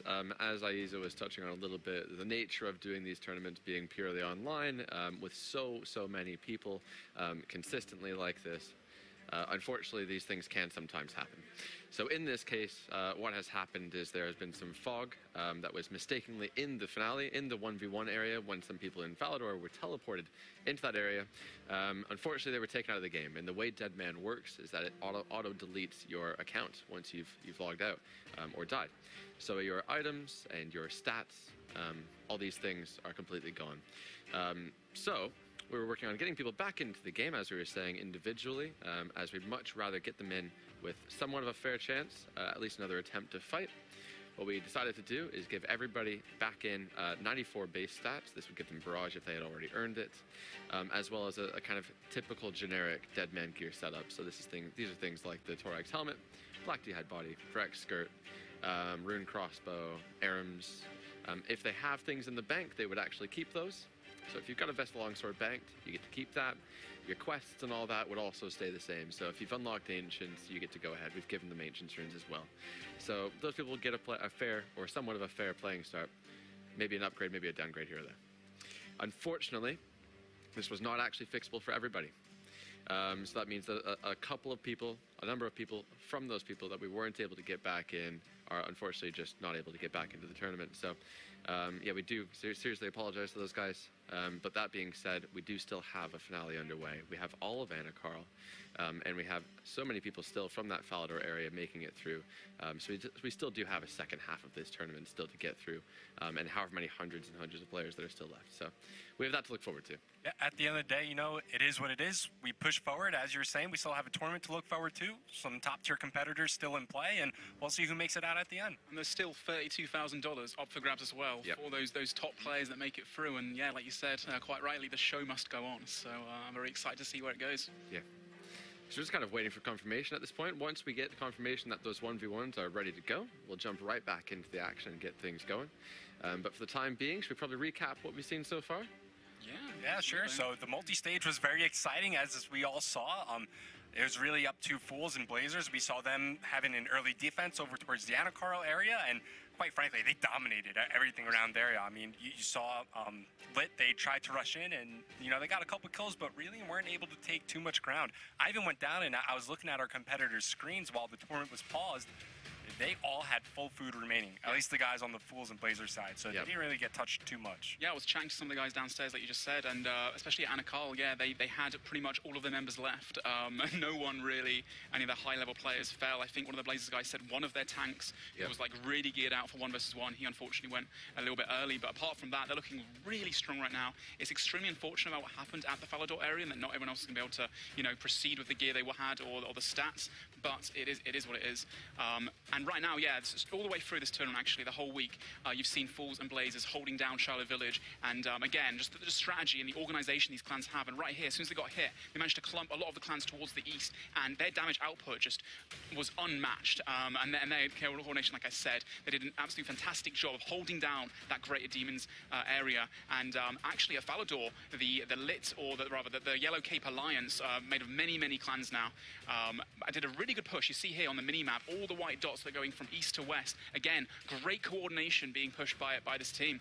And they did a fantastic job of actually some of them getting through into this 1 versus 1 area. It is unfortunate what happened, but we might see a few clans that we didn't expect to get through to still be in this. And it's anybody's game still. If you've got a few 1 versus 1 players that have some good gear setups or beat someone that's got really well fed, they can take it the whole way through to the last finale. Yeah, and as Chris was saying, you know, any items that you had in your storage, in your deposits box, you'll still have for the 1v1s. Exactly. Unfortunately, from the players on stage, MMORPG Curtis did fall at the Greater Demons area. He was not part of the large Fools and Blazers. He was in Falador, I believe. Sorry, it's Falador, wasn't it? Yes, my mistake. And yeah, he was so close to making it through. He always usually makes it through, so that was pretty disappointing to see for him. But it is what it is. And apart from that, the other 5 players, I believe the majority of them did make it through. We'll have to wait and see if they are in the finals. Psyche here looking very very calm and cool and like a cool cucumber, like you said earlier, waiting for it to begin. And this guy is one to watch for sure. I think Site's going to go a very long way. We have Justice representing Fools as well. A couple of tournaments back, of course, he did take the win for his Finnish fellas. And $20,000 first place prize that was as well for the cruise they went on together to celebrate, which was fantastic to hear as well. We have Mankt Up Magician, or Mankt as he's more formally known as nowadays. And he's just been doing absolutely fantastic as well throughout. Listening to some Beethoven right now, most likely some classic. Because he needs to, calm the nerves and make sure he's concentrating on the fights ahead right now. And we also have Solo Mission, one of the guys, first time on stage actually as well. Very profound content creator who's been playing the entire weekend. Again, like I said before, locking down Shiloh, doing Monkey Madness 2. He's got like a maxed account almost. So yeah, he's done fantastic as well. We also have, of course, Curtis, who fell a little bit short of the mark. He had, again, max stats. These guys have been training the entire week, doing a fantastic job and effort to get that max gear possible. Not letting this get them down too much. It's unfortunate that Curtis didn't go through because he's always one to watch one of the larger content creators to make it into the finals, but better luck next time. We also have, of course, Skill Specs, who's been fed by GG Gimme Gimme, who have given him a special attack weapon. So he's looking around like, wait, you talking about me? Yes, Jay, that's you. Beautiful man. But yeah, we'll see what happens there. Unfortunately, as you mentioned earlier, one of the people that unfortunately was not able to get back into the tournament with the fixes, I believe it was himself in Solo Mission. Oh, that's unfortunate. So yeah, it is a little bit. I just want to quickly take this moment now. It's something that we've not mentioned before in other tournaments, but I think it's very important given the audience that we potentially have right now. If you are new to Twitch or if you're new to old school, maybe returning back, there's one thing to definitely be careful of, and that's with scam streams, actually. So I just want to take a moment to just say, be very cautious, very wary of streams that maybe offer in things such as double XP. Double XP doesn't exist in old school RuneScape. It probably never will. If it does, you'll hear about it from official sources on the website, but never through a Twitch stream. The only way that you get increased experience is through Deadman. And also as well, if you're following a streamer and then suddenly you see a stream pop up and they're advertising that, they might be doing a big giveaway, think twice before you click on any links, okay? Just be smart, be wary, internet savvy. Very important that you do watch out for those and keep your accounts safe, guys. Especially if you're not familiar with Twitch and the whole, coming through to the community and websites that you might be visiting. And of course, there's a lot of streamers as well right now that are in the demo tournament that are waiting very patiently to get into the 1vs1 finals. So check out who else is live and go support them as well. Give them a hello from us, and I wish them all the best of luck too, of course. Yeah. All right, so we're still just waiting on word for these guys to get into the 1v1s, but as Aiza did touch on, I believe we did unfortunately lose Solo Mission and Skill Specs. My mistake. Yeah, the guys in Anacrawl there, so they were frozen completely. As when something like this happens, everything freezes. Yep. So I've had a quick update in terms of the reason as to why we're waiting. It appears that the players in Anacrawl are currently having to fight in order to make that area reach 128 players, as would normally happen in the finale. That's happening right now. So as soon as we've hit that 128, they'll all get teleported into the area. Yeah, I mean, one of the reasons why that happened was earlier on when the Falador area was the first place to reach the amount required to be teleported. They were obviously instantly killed because of the bug, and when that happens, the game was automatically paused. So Anacrawl never actually reached that moment. So the players that were available in Anacrawl now are currently fighting out. We can see here the action is already ensuing. You've seen many people being slaughtered, lots of people in the center there. It may even be a case of that they're just sending in teams. We don't really know who's who at the moment. I think it's the sacrifices of the lowest level players, the cannon fodder, as I said earlier, the guys that haven't really trained up to 99 everything throughout the week, but they've been there protecting Shiloh as a little police force. It does still seem like people are fighting back a little bit, and that's it. There it is. That was enough. They've managed to hit them out. We spoke to Swede and a few other guys downstairs who are with the Blazer squad, and they were mentioning that, yeah, they completely dominated the Greater Demons place in particular. Swede got a massive upgrade in all of his gear as well. He told me he looted a max set. He came in with D-hide and D-plate legs, and now he's walking out full barrows on. Unfortunately, he's not geared up to Tribrid, but yeah, one to watch definitely. Well, that's actually quite interesting. That was a lot of Fools and Blazers. Yeah, and GG as well. And GG as well. Yeah. So they will be a very strong force in the 1v1s. Oh, definitely, but sorry to interrupt. The other thing I was going to say as well regarding that is, yeah, there's a lot of Fools and Blazers guys in 1v1 now, but it's not about a team effort. It's not multi anymore. We're down to a 1v1 stage. So a lot of these guys that have got, the Dragon Crossbows and the Armadillo from Gore's Dungeon or whatever, if these guys go against someone that's a better PKer ultimately, or one of the guys that's been given some better stats than they had before and some basic gear, maybe they can beat one of these guys and then take that gear onward to the next rounds. And it's still anyone's game, really. It's up in the air, isn't it? We don't know who's going to win. We could honestly see a first round of Fool's Justice versus Mankt. Good, yeah, it's random. Pulling a name from the hat in the bag, so. Yeah.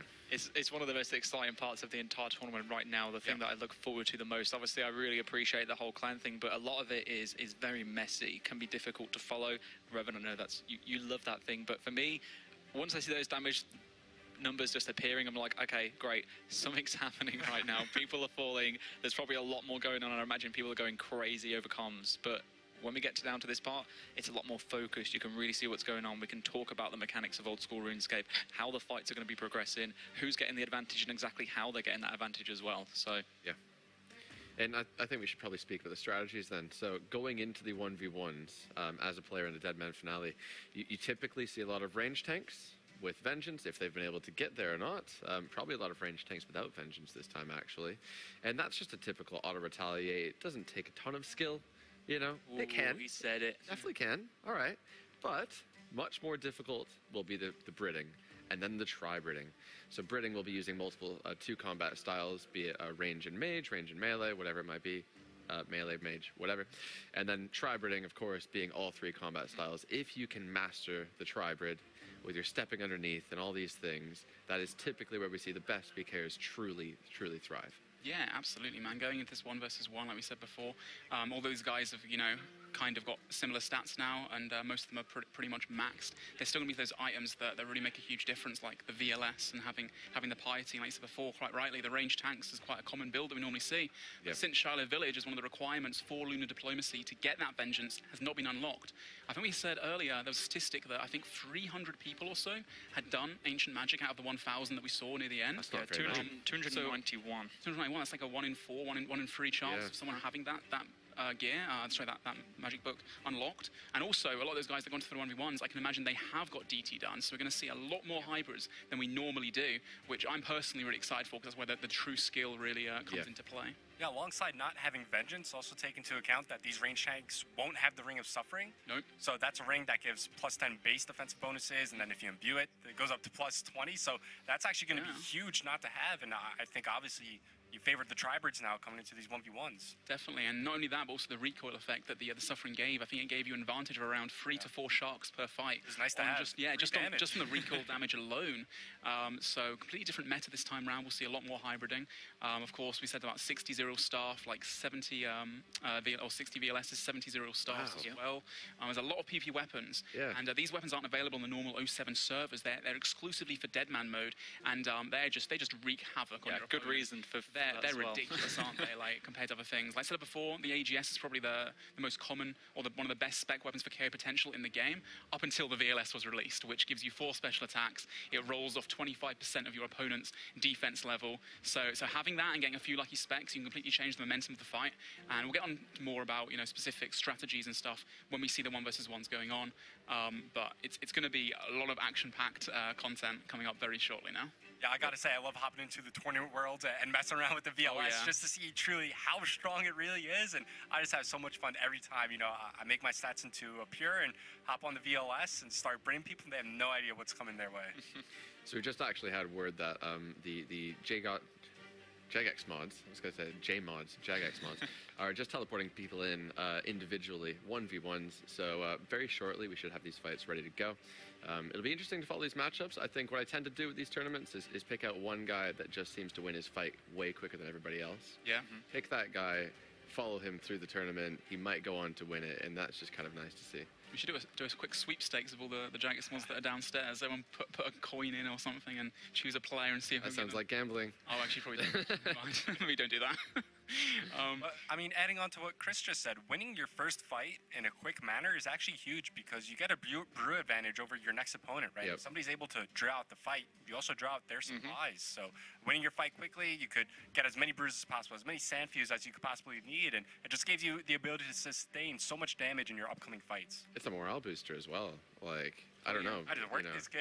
I'm the man. Let's go. You get a little bit of time as well to collect yourself, cool down, calm your nerves, and maybe even watch the fights around you and see who your potential opponent is, what kind of strategy they're opting for, what do you need to prepare for, what gear do they have, and stuff like that. So I think it's that first 1 or 2 fights that you do against people, especially people that have got similar gear to you. But the second you beat someone that's matched or that potentially has better gear and better stats than you, suddenly get that, like you said, confidence boost that you're able to just keep going. And you've got to believe in yourself, you know. Yeah. You've got to know that you're going to do the best you can, and you've got a good chance of winning this, because if you don't, that's half the battle, really. And that's half the battle for a lot of the guys on stage as well. People like Psych, it's his first time up here, and even the other guys that have been here quite a lot. It's a completely different than playing in your PJs in the comfort of your own home, like you said earlier, Chris. Yeah, and I think, honestly, so it's top 16 get something, right? And we're seeing a top 264 in these 1v1s. Yep. So it's extremely likely that even if you make it into the 1v1s, you win your first fight, maybe you win your second fight, you're still not quite walking away with anything. We've got 20,000 to the first, I believe it's 10,000 second, 2,000 to 1,000 to third and fourth. Yep. And we've got, I believe, a year worth of membership for the next kind of 16 or so. But still, you have such a long way ahead of you, even winning your first fight. And if you die just a single time, obviously you're out completely. That's your tournament done. And interesting, last time actually we saw some double deaths, didn't we? Yeah, when it came down to like hit or something right at the end. It's a very interesting fight, but with the way that it works, someone will always be registered as the person who... With the retribution prayer. Dies first or dies last, so it pulls them through, but very interesting to see. Yeah. The great thing about, I guess the great and bad thing about Deadman mode is it's always an uphill struggle when you're getting into these final moments, but that's the whole reason why there's a cash prize on the line, right? It's not going to be made easy for you. Well, you've got these clans. You've got these clans with 100+ people, whatever it might be, and they might specialize in clanning and warring. When it comes down to 1v1ing, that is a whole different ball game. Oh, definitely. Ian, talk to me about the different kinds of PvPers when you've got clan people who will follow in masses, and then kind of singles PKers. Okay, well we have different types of builds in old school RuneScape. So there's some pures which have like 1 defense, low defense levels. We've got the classic like Edgeville style fights where back in the day you say, GL, would you like to fight me, or deathmatch kind of thing in Edgeville. Not anymore. I'm Sharks, not no so much brews, anymore. no cram ones. So that's like a kind of PKing style where you're basically in like melee gear, for example, just doing like one switch. Yeah. We talk about hybriding and tribriding, you know, utilizing the combat triangle as mentioned before, range, mage, and melee. It's kind of a game of trying to fool your opponent into praying, or rather using their overheads the wrong way. Yeah. And knowing how to read your opponent. That's something that just comes with a lot of experience and a lot of time in the game. As I mentioned earlier, in the previous tournament, it was Inya who took the win, $20,000, and he was in a clan called Frontline, who are profound in the gaming community as well, in old school RuneScape, and he managed to sneak his way into one of these big clans without them noticing, and no one really expected Frontline to really do anything because no one heard about them during the week, but then out of nowhere, as like a solo player almost, he took the win, and there are a lot of really, amazing solo players out there who don't necessarily play with clans, but they've joined in this time round just to, sneak into these teams. So, I mean, it could be anyone, like you said before, one of those guys you just don't recognize, if he's going to do well, and boom, takes it. This could be one of those solo players making their way through. Yeah, definitely. We've seen it before. I'm sure we can see it again. Yeah, but tribing in general, so most people are going to have ancient magic, like we said before. So mage, utilizing for the freezes to be able to keep your opponent placed, able to step underneath them, so you can minimize damage they're doing to you. You've got range as well, of course. So range beats mage. Mage is meant to be melee, and then melee is meant to be mage. I'm getting confused right now. Range. Either way, range melee. Most of the time you are, you're away from your opponent. They're frozen away from you, so you've only got really 2 attack styles you can use: projectiles, range, and magic. But that melee, the guys that have trained the whole week through to try and get their melee stats to 90+, those guys that have got the VLS to utilize, the AGS, that is the KO potential. If you can beat your opponent without outlasting him, so for example, they've still got 10 sharks left, you've got 2, you've still got a chance to take them down if you have the stats. Yeah. And that's why it's been so important for these guys to go through the grind the whole week of playing, as you mentioned, 12 to 20 hours plus per day, just to try and get the stats as high as they possibly can. Yeah. I think there's always a chance in these fights, right? I think we've all been in those scenarios before where things just aren't going your way. It's not looking like you're going to win. Then a couple of hits start going in your favor. 30 bolt turns into a 40 with a whip. All of a sudden they're low HP, and at least you have a chance to kill a guy. Maybe you won't win as they tank up, but there's always a chance. You never know what could happen in these fights. Well, it's typically a game of outlasting, I think, with these 1v1s. That's what we see so far. The last tournament, however, it was one with a KO. There was that Vestal Longsword coming out of nowhere with a quick KO, but typically it is an outlast fight. Even that fight when the VLS KO actually came in the final, the guys both had 1 food left, and it was like a 60 HP difference, so it could have gone either way again. Well, remember the times that we've seen fights where someone had like 4 or 5 food up on the other person, but next thing you know, 1 freeze leads to a bolt hit, which leads to a melee hit, and then another mage hit, and then before you know it, they've balanced up completely, and the person who was the complete underdog just wins. Yeah, it's all about momentum in this game mode. Like if you eat a shark, you've got a few game ticks or a few seconds seconds where you can't then use an action. So, you know, sitting low HP, like we talked about, skill specs having that strategy from before, even though he sits really low, it's because he can output as much damage as possible. Once you get that momentum and start creating that shift where you're outplaying your opponent, they start to panic, they start to get prayers wrong, and that's where you deal the most amount of damage. So we'll see a lot of that being utilised. I think another thing to remember as well is, of course, how powerful half tank is, or tank gear is in this game. Now, obviously, putting the right overheads on, that's incredibly important as well, because they minimise your damage input, damage you're taken by 40%. But if you've got low defense bonus anyway, you're still going to take a lot of damage. So, you know, switching to that tank gear that they've got, the Barrows items, that kind of stuff in between their Mystic switches, that is where the true prowess comes in from the Tribroids, and get to show off their skills and knowing which game ticks like switch in which order and all that kind of stuff. So it's going to be really riveting to watch, and I'm excited to see some real amazing players make it through. And if you're a new PvPer out there, somebody who's just trying out like PKing for the first time, it's so important that if you want to move up to the next level, that you get used to your F keys, and that's what helps a lot with the prayer switching. Just knowing like the location of where the prayers are when it comes to like Mystic Might or Eagle Eye, depending on what you have unlocked, and also, like you said, mitigating the incoming damage, being able to swap your prayers on the fly. It just comes from a lot of experience and getting used to those F keys. Definitely, and not only that, but like I said before, the whole KO potential that you've got a special attack bar, as you guys know, in old school RuneScape is iconic. Some certain weapons do have a special attack, which means it like gives extra damage, or it lowers your defense bonus of your opponent, stuff like that, or the bleed effect from Worgen's javelins as we've seen before as well. So knowing when to use the special attacks to be able to open up that space for the KO potential, so it doesn't come down to maybe the last few food. Obviously, it regenerates over time as well, so you'll have multiple chances to go for those combos. There's a lot that comes into PKing and into PvP in old school RuneScape, and you haven't even gotten into PID yet. Yeah, we were talking about get me started on PID. We'll be here for much longer before the tournament. You just had to say it. It's just best that you don't talk about it when Pure Spam's in the area. No, definitely not. Yeah. I think movement's one of the underutilized things with these, these fights. You know, so we learned with the PvP championships, and this was a known thing prior to veteran PKers, but freezing your opponent and just stepping next to him is still going to let him, if you spam clicking, you still attack you. Yeah. But if you freeze your opponent and you walk out diagonally, they actually can't melee you. No. They have to be ranging you. If you're praying range, you're fine. So little things like that, and then also it's a matter of deciding on how many switches you go for. If you're skilled, you might want to go for 4 switches, which could be a lot to do. If you can handle that in a tick, then you're fine. Under this much pressure with money on the line, then you're fine. Or you could play it safe and go for like a 2-way switch. Just manage switching your top and your bottom, but you're going to splash more. There are trade-offs with these things. Yep. So, you know, it's a very difficult kind of game to play. I think the last time around we saw a very skilled Tribert, as you mentioned, the guy from Frontline. Yep. India. Very confident in his switching ability, but if we have somebody who's not so familiar with that, somebody who's maybe a little bit slower, but more strategic in a sense, you might see a little bit less kind of technical gameplay. So actually, you've PvP'd before. We made a few videos here or there. I've watched the most recent ones, which were really good, may I add. Thank you. That's my hardcore Iron Man. Yeah. What kind of switcher are you? What would you feel comfortable with if you were in this situation? How many items would you go for? Actually, yeah. So we can go through what we would do in the 1v1s. I think so. If I was going into the 1v1s, first of all, I'd put a ton of practice in it.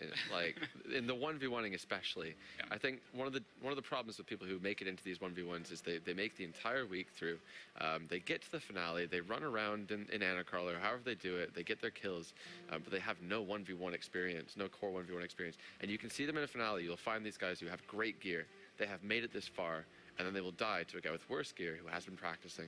So I would definitely be practicing my 1v1s. I'd find somebody better than me, and I would say, beat me for weeks, and then eventually, in-game, of course. And then eventually, when I start to win, I'd feel confident, and I'd be like, all right, I'm ready for this Deadman finale. I'd go with maybe just range and mage, to be honest. Okay. Maybe just an AGS switch. Yeah. I wouldn't go with the whip because I think that's a little bit too technical for me. I'd be all right with just mage and range. Probably crystal shield, armored crossbow if I could get that. You know, Aram's, Carol's top with the V skirt, Verax helm. But mostly just range and mage, I think. Yeah. Well, definitely, if you stay away from your opponent, that's a really smart strategy, especially when you've got to, like I said before, put all that time into attacking. Freeze them and make your distance. Yeah, definitely. And then just have a special attack weapon to occasionally go in for it, open up some KO potential, some just space. Just wield it occasionally, just to scare them. Yeah. No, definitely keep them on the toes. Yeah. Such. No, I can appreciate that. What about you, Ben? What would you opt for in a situation like this if you made it through the 1v1 finale? What would I do? I would log out straight away. There is no chance. No, in all seriousness, I think I would probably opt for the same strategy as Archie. Go for a mage range combo and then just use a special attack when I finally, at some point, get the opportunity to stand under and just try and get that sneak spec in. Maybe I'll go completely the other way. I'll do like a 6-way fakey one-tick barrage into an AGS G-Maul. This guy can't do that. You hear this? I'm bringing Tribert all the way. Minimum 3-way switch, but I feel like you need all 3 styles to succeed, especially when it comes down to like the round of 16, round of 8. You know, when you start going up against like the cream of the crop, you know, the top tier birders out there. I think you really need 3 styles to compete. Well, that's assuming that you managed to finish Shiloh Village and get yourself piety. That's really powerful. And sometimes ultimate strength is all you got to work with. All you got to need. I would love to see an ultimate strength guy win this. That would be sick. Aiza, after this, dude, let's go downstairs. We'll steal 2 laptops and we'll 1v1. All right. I already told you I'm not afraid of a rune crafter. I put a bet on that. I don't even remember the last time I rune crafted. Every time I tune into your stream, you're rune crafting. Well, you haven't tuned in for a while, mister, because my hardcore Iron Man has not rune crafted. He's like level 62 now, aren't you? No, I haven't like 84 runecraft on my main. Oh, really? Wow. Yeah. I was talking about your combat level on your hardcore. Oh, no, I'm like, I think I'm 94 combat I got yesterday. Okay, so, yeah, I've been smashing out a lot of quests. Nice. That's been my priority at the moment. You got Shiloh Village done? Yeah, I got that done at like level 30 combat, actually. So. I just did on my hardcore. Yeah, it's easy. It's not hard, just going through the door. I did nearly die, though, because I went through at low level and I didn't realise, like, before there's some skeletons that attacked me. I nearly had an accident, so it's just thankfully I made it out of there. There's been so many times I nearly died on that account, but that's the beauty of hardcore Iron Man. They're also a little bit of a pain sometimes, especially when you want to do something like prayer. Who would have thought prayer would be so laborious? You can't go to the wilderness altar. I have to kill 2,500 blue dragons. Do you know how long that takes at the Ecto Functus? I don't, because I go to somebody's house and I bury my bones there. Do you know how long full graceful takes? Oh my god. That's I not just that give bad. myself this stuff. I'm a J-mod. You can go on for like chill man mode. You just go around Canifis for a little while, go around the agility course, pick up the Marks of Grace, and off you go. And it's so helpful when you're on early level quests as well. So. Yeah. I might just never get it. No. Anyway, that's enough talk about normal like snowflake accounts. Ian, what would you go in with? Pure spam, the man himself, master of risk fighting, pure one defense fights. One defense? Wait a second about that. No, I don't know, man. If I was to do this, I think, again, like, you need that piety, you need those 90+ attack and strength levels, and if you're able to grind those out, utilizing that whip can be one of your highest DPS in the actual, in the tournament. Okay. Because, obviously, range, you kind of need that Dragon Crossbow or that ACB, and most people don't have it because they're not been able to do that. It's got one dungeon, or complete Shiloh to unlock Dragon Slayer 2 to get a Dragon Crossbow. And then mage as well, man. Like, the best gear you can get, you can't get Ancestral, you're an Arims, unless you've got Azuriel Staff as well. Like, your mage isn't going to be that intense. People have got Carol's tops on and stuff, really high mage defense bonus. Yeah. So if you've got that melee and you know how to fake it and you know how to utilize it a lot, which in most situations, a lot of the Tribers in 07, they don't really necessarily use melee a lot, apart from, like we said before, for those special attack combos. Someone's able to utilize all 3 and fake it out and catch their opponent in their mystics, in their robes, which is low defense bonuses. They will be the ones that really go far, in my opinion, and show total control of the triberding system. So both yourself and Revan would opt for the more technical, kind of like strategy and approach. Respectable. Which of the 3 combat styles would you prioritize? So if you were to choose, just say 1 boots, for example, you go in Primordials? Mage for me. So when I PK, Eternals. Eternals, yeah. When I ever IPK, I'm very much focused on magic because it's a style that people feel isn't necessarily as balanced or as strong as range and melee, which actually results in players putting up prey range or prey melee up more often. So they don't expect you to do a switch quickly and one ticket into a barrage, which if you're able to do, you can catch your opponent off prayer over and over and over again. And the thing about magic is as well, if you drink a Ceridome brew to get your health back up again, of course you lower your stats at the same time. So all these things you're thinking about at the same time. You know, is your opponent going to start brewing down? If he is, I should use mage way more commonly because once they're lower stats, obviously you're going to do more damage as well. So it's like I said before, it's creating that snowstorm effect, snowball effect. Once you hit the ground running, you can just keep damaging and damaging and damaging. So. Yeah, and Blood Barrage we've seen come in so clutch with these things. They have their rune pouches, but if they just bring that extra inventory slot for the souls, they can get that Blood Barrage in there. It can be seriously beneficial. However, with Mage, what we've seen, especially with the PvP championships, All-Stars rather, people just commit themselves to getting that freeze sometimes. Oh yeah. Sometimes you just have to give it up. Like, take a break, get back into meleeing. You're taking all of your food got. You finally get your freeze, and then you know. Yeah, but it's like sometimes it can be a pride thing. You've just spent the last 5 seconds trying to get that freeze, and you're like, I'm not giving up until I get it now. Yeah. But you just like you say, you're just sitting there just counting to yourself. You know? But catching those freezes is like imperative, Yeah. and that's what makes it interesting as well. Like obviously the game is random number generator based. Obviously bonuses do affect that. You get more accurate or you're more likely to hit, but ultimately you can just get bad RNG and you can splash a bunch of times. There's not really much you can do about it. So keeping calm and the players that have got that experience and able to just deal with it and still put on their tank and still just continue playing as if nothing's happened and not start smashing their keyboard like I do, then those are the guys that are really gonna, like I said before, you know, be able to move forward. I think that's a really important point to bring up when you're fighting against somebody who uses like a double hide setup, right? If you're using like a D-hide top and D-hide chaps, like it's going to be tough to catch that freeze. You know, it happens. That's why you got to fakey them out. You know, shoot a ball at them from time to time. If you're unfrozen, hit them with the whip because that's what they're going to be weaker to. And then, you know, you add in those other styles, then all of a sudden, you know, maybe they switch to a more tankier legs. That's when you can catch your opportunity and get that freeze and really take control of the pace of the fight. And you've got to change your attack style and your play style based on how your opponent is reacting. If you are frozen, you've got to play more defensively because you've got to then catch that freeze and make sure that your opponent isn't dominating you. And quite equally, if you manage to catch that freeze on them, you've got to make it work for you. You know, you've just given yourself an opportunity. You can't just allow them to freeze you straight away or catch you off prayer a few times and stop that momentum. So it's going to be a lot of toing and throwing in this 1v1 situation, which is about to start very soon, I believe. Yeah. I believe these 1v1s are just about to get underway. We're just kind of teleporting the last few guys together. Once we can get everything all set up, we'll jump right back into the action. I got word earlier that they're potentially in the banking stage at the moment, so they do have up to 10 minutes to go through their bank and just basically re-gear, take out their best items, their best supplies, whatever's going to give them the most chance of basically getting through to the next round, because that's where it all matters. It'd be nice if we could throw that game on the screen and then we can just kind of hover around and find out who we have in the 1v1 section. What kind of gear they've got on as well. As soon as that's ready, we'll have a look.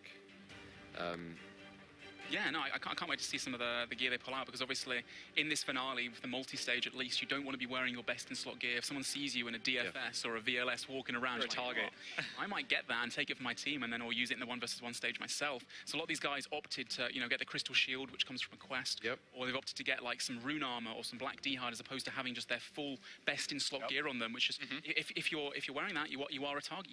You've been put onto some kind of hit list, and people are going to be sniping you down and taking you down as fast as possible. So yeah, there's going to be, I think, I was talking earlier, we're looking at the stats of like how many items are in the game. I was talking to GG, and they said they got quite unlucky at Armadil, for example, which drops the Armadil chest plate, the Armadil legs, and the helmet, and the AGS.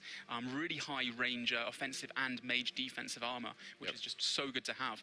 Some of those guys, I think they got 10 Armadil helmets, 4 chain skirts, and no plate bodies, which is just hate to see really unfortunate. But you do hate to see that, you really do. I know that there are some Armadil chest plates and plate legs or plate skirts, whatever they are.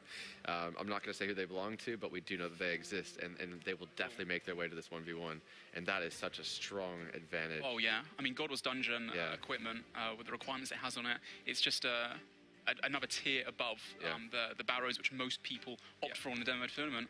I think you've got some stats for us, haven't you, Ben? Well, I mean, just looking through the item list again, some things I don't believe I mentioned and may have. My memory is awful, I apologise, but like 13 Armadil crossbows, for example. Yeah. It's like the best bow that they have access to in Deadman mode. So for context, I think I heard Fools, or maybe it was Blazers, said they had somebody from Oblivion, one of the bigger PVM clans. Somebody from one of the top PVM clans joined just for Deadman, but wasn't actually killing anybody, just wanted to do some God Wars. So was soloing Sarah, and was just logging in, just being like, hey guys, got you another Armadil crossbow.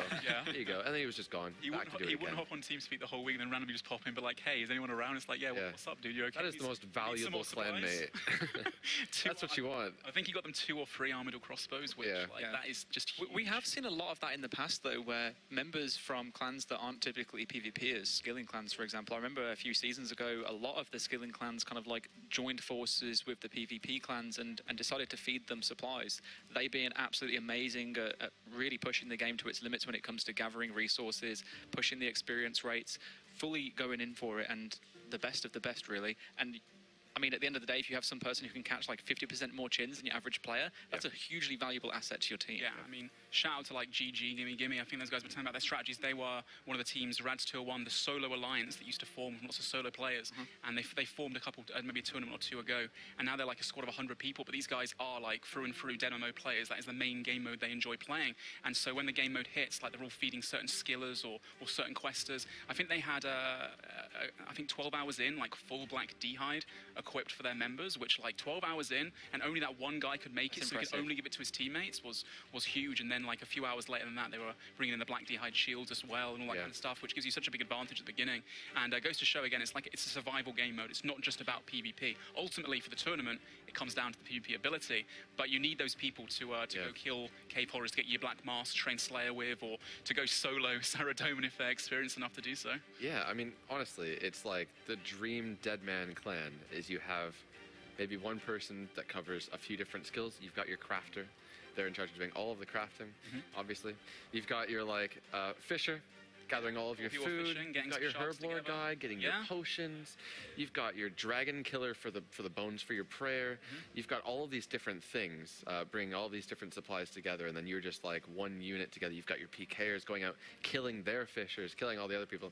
Like, that is the dream in Deadman. If you can establish something like that, you're looking very strong to win a Deadman. Let's do it, guys. Let's make our own team. I was thinking it, honestly.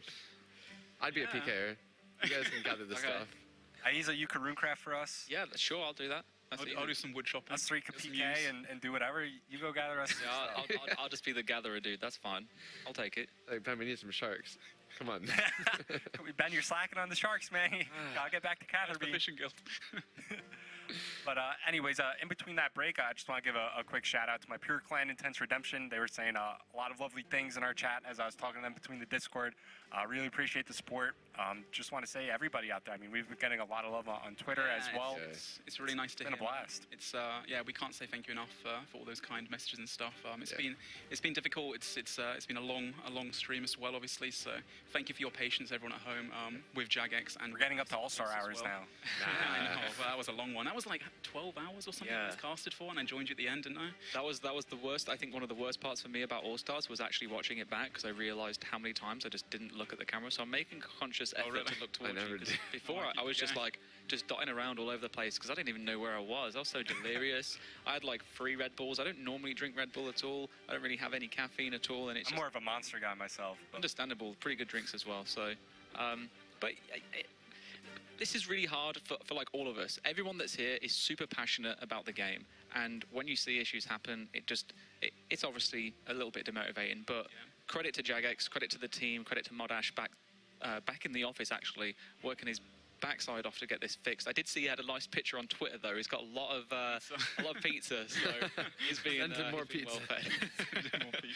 And obviously, of course, to everyone out there who has been showing us some support and love, and maybe creating a few memes here or there. We love to see it. Yeah, there's lots that goes into it, but I think one of the kind of underrated positions here is definitely your positions as a caster.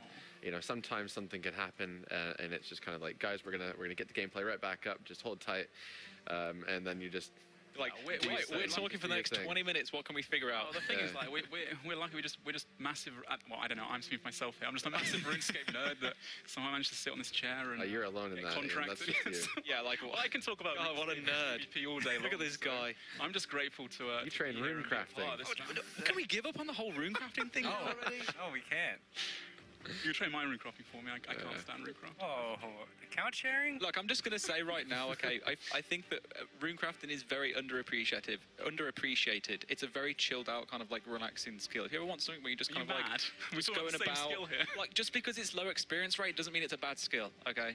You get to just completely sit back, relax, you get into the rhythm, into the motion, especially if you do something like Orania Altar. You have many pouches, you go through to the bank, don't use runners, and, you know, before you know it, you're into a rhythm, and it's actually quite enjoyable, so, like... Fair enough. I mean, if you're having fun, dude, like, that's the most important thing. It's a game, you can play the game how you want to play it. It's like, alright, even if that was, like, not even serious, the great thing about old school RuneScape is that there are so many different things that you can do. Like, in other MMOs, you might be forced to play one particular class, and that is all that you can do. Not in old school RuneScape. You can do whatever. If you want to be a skiller, go and be a skiller. If you want to go and cut the worst logs in the entire game for the entirety of you playing the account, you can. Who cares? No one cares. Just play the way that you want to play. Some people want to play really efficiently in terms of skilling. Some people just want to boss all day. Some people just want to PvP. Some people want to quest. Some people just want to dance around the Grand Exchange and just have weird conversations between one another. And that's okay too. Yeah, it's fine. There's like expansive quests with really detailed lore. The developers put their heart and soul into them. Just overall, I think the game's incredible in it. And to allow so many different like communities to kind of like basically like nourish and just flourish, I meant to say, not nourish. this happens as well. Sometimes I say the wrong words, but hey, I'm only human. I just think that's fantastic because a lot of times in other games, those communities are shunned to one side and don't really get the limelight that they deserve. So, well, not here. I said not here. Not here, no. I think, yeah, you touched on something quite right there. So, I've recently just made a new hardcore Ironman. I'm trying to go about it. All right, just by the way. I'm trying to go about things the way that I want to. You know, fortunately, I've got a great community kind of helping me along the way, saying you really should be doing this. You should have done this. You do some really, really whack things on that account. I'm just doing whatever I want to. I'm gonna go train this skill. I'm gonna do it this way. They're like, that's not the most efficient way. I'm like, I don't care. Every time I see you now, I see you on your mobile, just like fishing away or cooking or doing something, working towards your next goal. Got my crampons now. Yeah, I've seen Matt K as well, actually. Oh yeah, he's been playing got a great account. He's currently going for his cooking requirement to get his B gloves. So shout out to him. Yep. Get his quest done, mate. But that's one of the nice things about Deadman, actually, is you can hop into a new season and you can try these different methods, these different training routes, and you get there so quickly with the experience boost. 10 times, 15 times. You can build the account of your dreams very quickly, whereas, you know, if you play old school typically on a main, you might think, oh, it might be nice to have a pure. Maybe it'd be nice to have, like, a skilling pure, or to see how fast I can complete all of these different quests at the same time, but you've already got all those things done in your main. So with Deadman, that opens the doors for those things. You can attempt as many different various things as you want, get yourself some PvP weapons along the way, maybe hopefully not die along the way as well. You could join a clan, you can make it into the finale and win yourself some money. Yeah, I think one of the most things for me that I find most fun about like a new season coming out is the fresh economy. Everybody's reset level 3. Like, imagine like when the old school servers were first released, being like that first person with like a magic short bow or with mystic robes to put on. Like, you're the man. Like, you're walking around, like, you're specking people out, like, they're still on, like, their oak bows, their U bows. Like, you get such a power advantage, and it's such a fun and pure time of the game that you can only relive so many times, and Deadman offers you that experience to relive it just about every season. Let's not forget as well the permanent Deadman world that has been active since the very first Deadman. Still going on. Yeah, World 45 Deadman. It's actually rather active, surprisingly, considering how long it's been available for. There have been some new updates that the Jagex team pushed out a few weeks ago. Fantastic changes, bringing in a Grand Exchange. There are a lot of players that have like dedicated themselves to just that world only and not playing on anything else, which is absolutely incredible. Clans that are formed within there. It is a brutal environment, but like that's what Deadman's all about. But if you are kind of like wondering you don't want to play into the seasonal, or maybe the seasonal's not available because it's over the 1 month, you can jump into World 45 Permanent Deadman and try out there. They've got a lot of pieces of content that are available to you as well on there. My advice is to jump into seasonal and just get your stats up because you may find you want to qualify in the top 2,000, the high scores by the end of the month.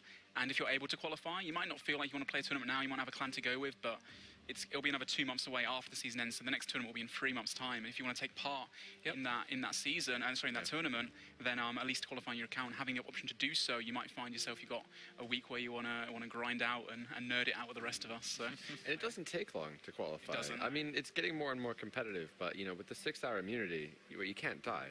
That's what immunity means.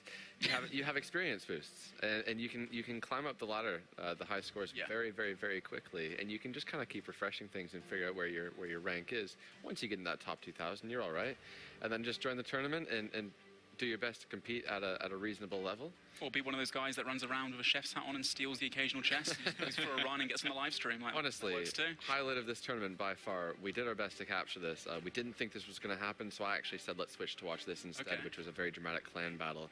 But that guy at the Green Dragons, he got killing to a crisp. He died to a dragon, and the noob made it away. My favourite. It was great. I want to tell you about was at the one of the chests that spawned. One of the guys picked it up, and then he ran. He like picked it up, got the chest, and he was surrounded by enemies, like all these guys in Barrow's gear, and like looking really strong. And he was outnumbered. He was like low level, and he ran straight south because his final area was Falador, quite rightly. Now the other guys around him, unfortunately for them, their final area was Anakal, north. So as they were running away from Anakal, they were running, in essence, into the fog, which meant they were trying to chase this guy to pick up this 1 or 2 items, and I saw them drop one at a time, walking a bit too far into the fog, just getting one hit because they ran away from the final area they're meant to be going to. And that must have been so frustrating for that team, like all these fed PKers, like great singles people waiting to get into the thing. Here it is, one you were talking about. Yeah, I believe we cut away just before he dies. We might come. We see his loot pile on the ground though. When this guy comes running back, I remember that. That's great. I think for me, one of my favorite moments throughout all the Deadman seasons was I think it was the last one. I was watching the stream. It was like on the west side of the Grand Exchange, on the outside of the wall. This guy's getting piled by like 3 guys, and he starts dropping his stuff. all the guys are like, oh wow, he's dead. They go for the loot. Guy starts running away, gets scattered, and yeah, he gets away with his life. That's brilliant. Classic. Somebody needs to make one of these Deadman montages with all the funny noobs compilations, yeah, like man. getting stuff from the tournament chest and making it away. How many tournaments have there been now? There's been so many. We're up to like number double How many figures. tournaments easily. now? Oh, this might be our 14th. 14th or something? Oh my gosh. I forget, and I feel like I only just joined the whole team in terms of Deadman yesterday. But yeah, here I am. I'm pretty sure this is like the 5th Deadman, or maybe even 6th that I've casted now. It is You know crazy. what? I think we can talk about this to an extent. So in the last news post that we made, we were talking about some things that we wanted to fix within the game, and one of those things was Deadman. One of the commitments that we wanted to make was make some very serious big changes to Deadman mode. And so we were thinking kind of like really out of the box things. And fortunately, with the PvP weapons and armors, I was kind of given permission to think of something crazy. I was like, that is crazy. They're overpowered. They don't belong in the game by any means. But it's Deadman mode. And we can find a place for them. We've taken out the armors because they were too overpowered, but the weapons remain, and that's just kind of one of the staples now of Deadman. That is just the way it is. And we're thinking, you know, what can we do that is equally crazy or even more crazy? What can we do to really make Deadman kind of reach that next level of just entertaining and fun and enjoyable and changing up the meta? Because obviously for so many seasons now it's been the exact same thing over and over again. If you want to play the most efficient way, you're typically completing the same quests. You're doing the same kind of route. You've got Curtis, who has an incredible strategy with Slayer, works from every time, does really well with it. But we want to change that. We want to make it so that people are kind of jumping into an environment they're unfamiliar with, no matter how much experience they've had in RuneScape. So we're looking for those ideas. We're reaching out to the community. We've got a big player visit coming to the office early April. I think we're trying to get a bunch of content creators, some clan leaders, some of the guys even on stage. We're going to get them together and say, guys, these are our crazy ideas. What are yours? Put them all together at the end of it, and then see what we can come up with. I guess I'm really excited. I'm glad you've mentioned that now, because I have many crazy ideas to put forward for the Deadman mode future seasons. It's you know, it's one of those things that we can experiment with. Fortunately, we don't need to pull things that go into Deadman. So somebody mentioned the other day, what about an invisibility cloak? Something that can keep you off the radar. The Ring of Stone, don't we? Where you still see people. Keep you off the radar. You can't interact with anybody. And obviously, this was not thought of. All right, we haven't actually thought about this in depth, so this is probably not happening. But you know, it's just kind of like a fun idea, and I'm like, that's really creative. That can go on the list. It might just get shot right down. I'd love to see but, if you know, you put something like that in one of the Oh, bless you. Thank you so much, Stevie. Oh, drink. They're going to see this coming around now. Am I going to get the short straw and get the tiny cup again? Yep. Probably. Yeah. I'm all right. I'm all right. I'll take the coldness. It's really kind of you. Thank you. Oh, this is chilled, actually. Yeah, it's nice. Cheers. Nice and chilly. Yeah, cheers. Oh, are we going to do a cheers now? Cheers. Why not? Thanks, boys. I don't drink beer. Can I have some milk? I'm kidding. I think this man some milk and cookies.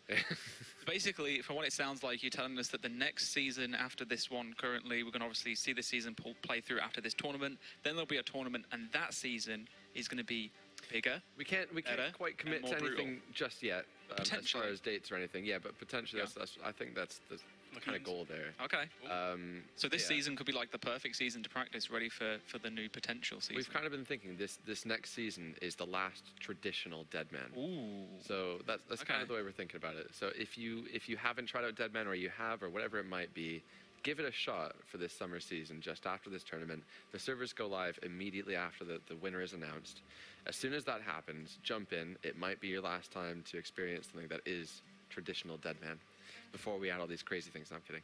You know, the nice thing about the developer of the game running these tournaments is that you could do whatever you want, right? I remember a couple months ago, maybe it was even over a year ago, you guys did something like the Wilderness Wars, where you had like team captains, and then clans rallied around the team captain, and you focus on getting that player down.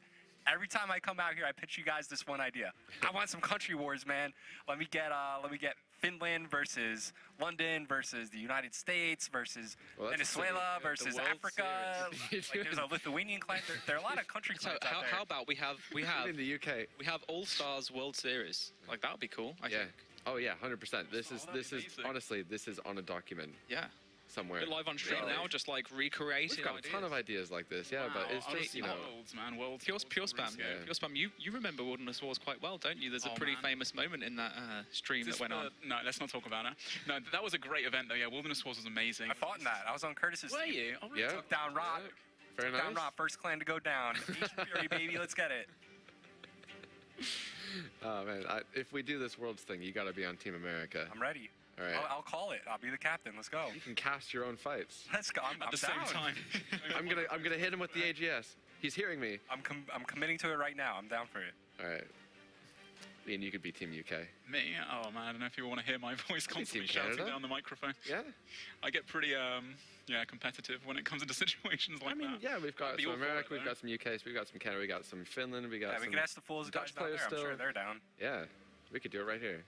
Right now. Right now. Let's go.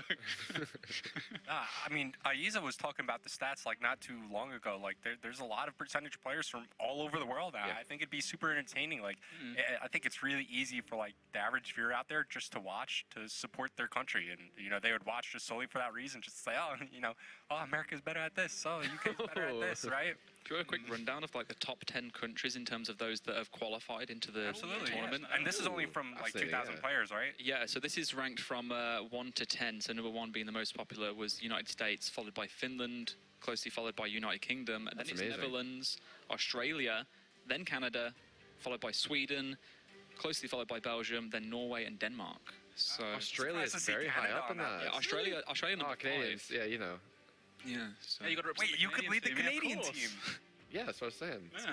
Brilliant. No, they wouldn't want me. What's this? Oh, here we go. Something this special is for a Ian. A nice throwback. reminder. Let's have a look at what happened the during. first ever Dead Dude, Man. this was so strange because the next morning I woke up and my phone was like going crazy and I was front page of Reddit with Adam like, where are my headphones dude? So weird. This is real gamer moments. Oh, look at me. There's old me. It was so old. You and little baby Ronan. Usually you've got like, a headset on you.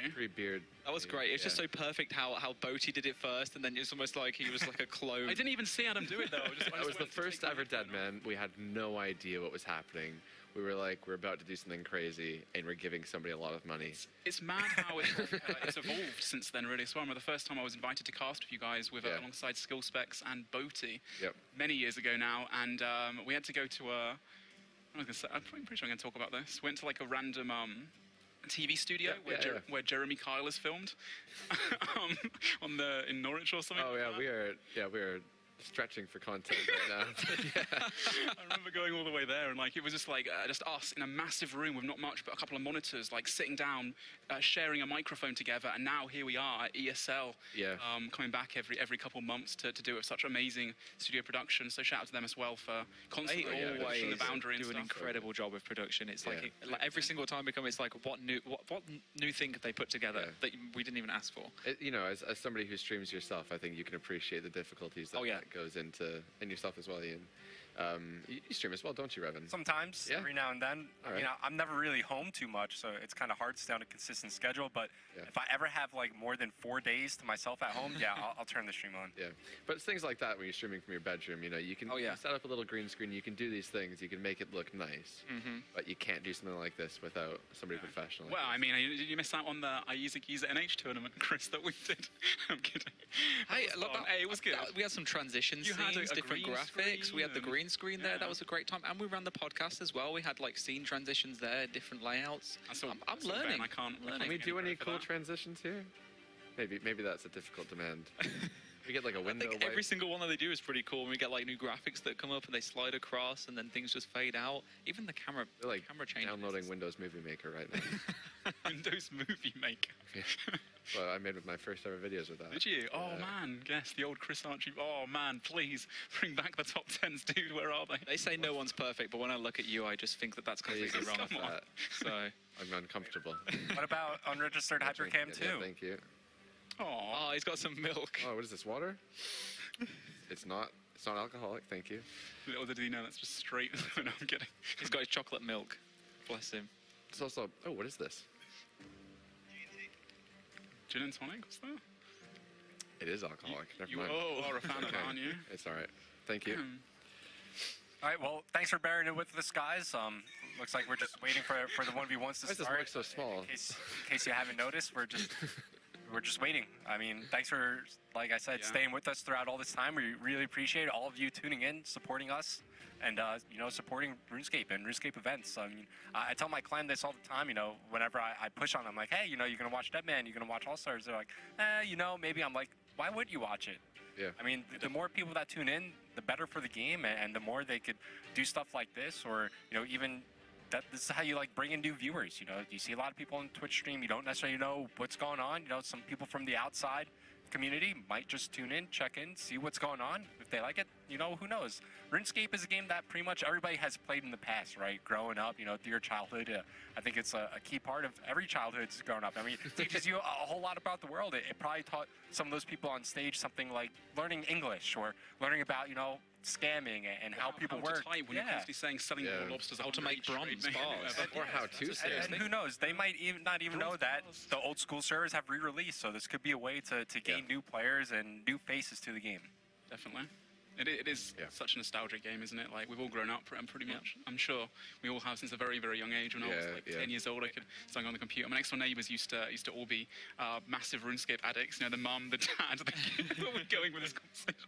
I don't know yet. I was just gonna say, I don't know. Like I said, like everyone plays RuneScape, and everyone knows someone that's played RuneScape at some point in their life. Remember back in the day, doing so well. You'd be at school and you'd just be thinking about getting home to play old school RuneScape, and you were like, I'd love to be able to play on my mobile phone right now. I used to run home from school.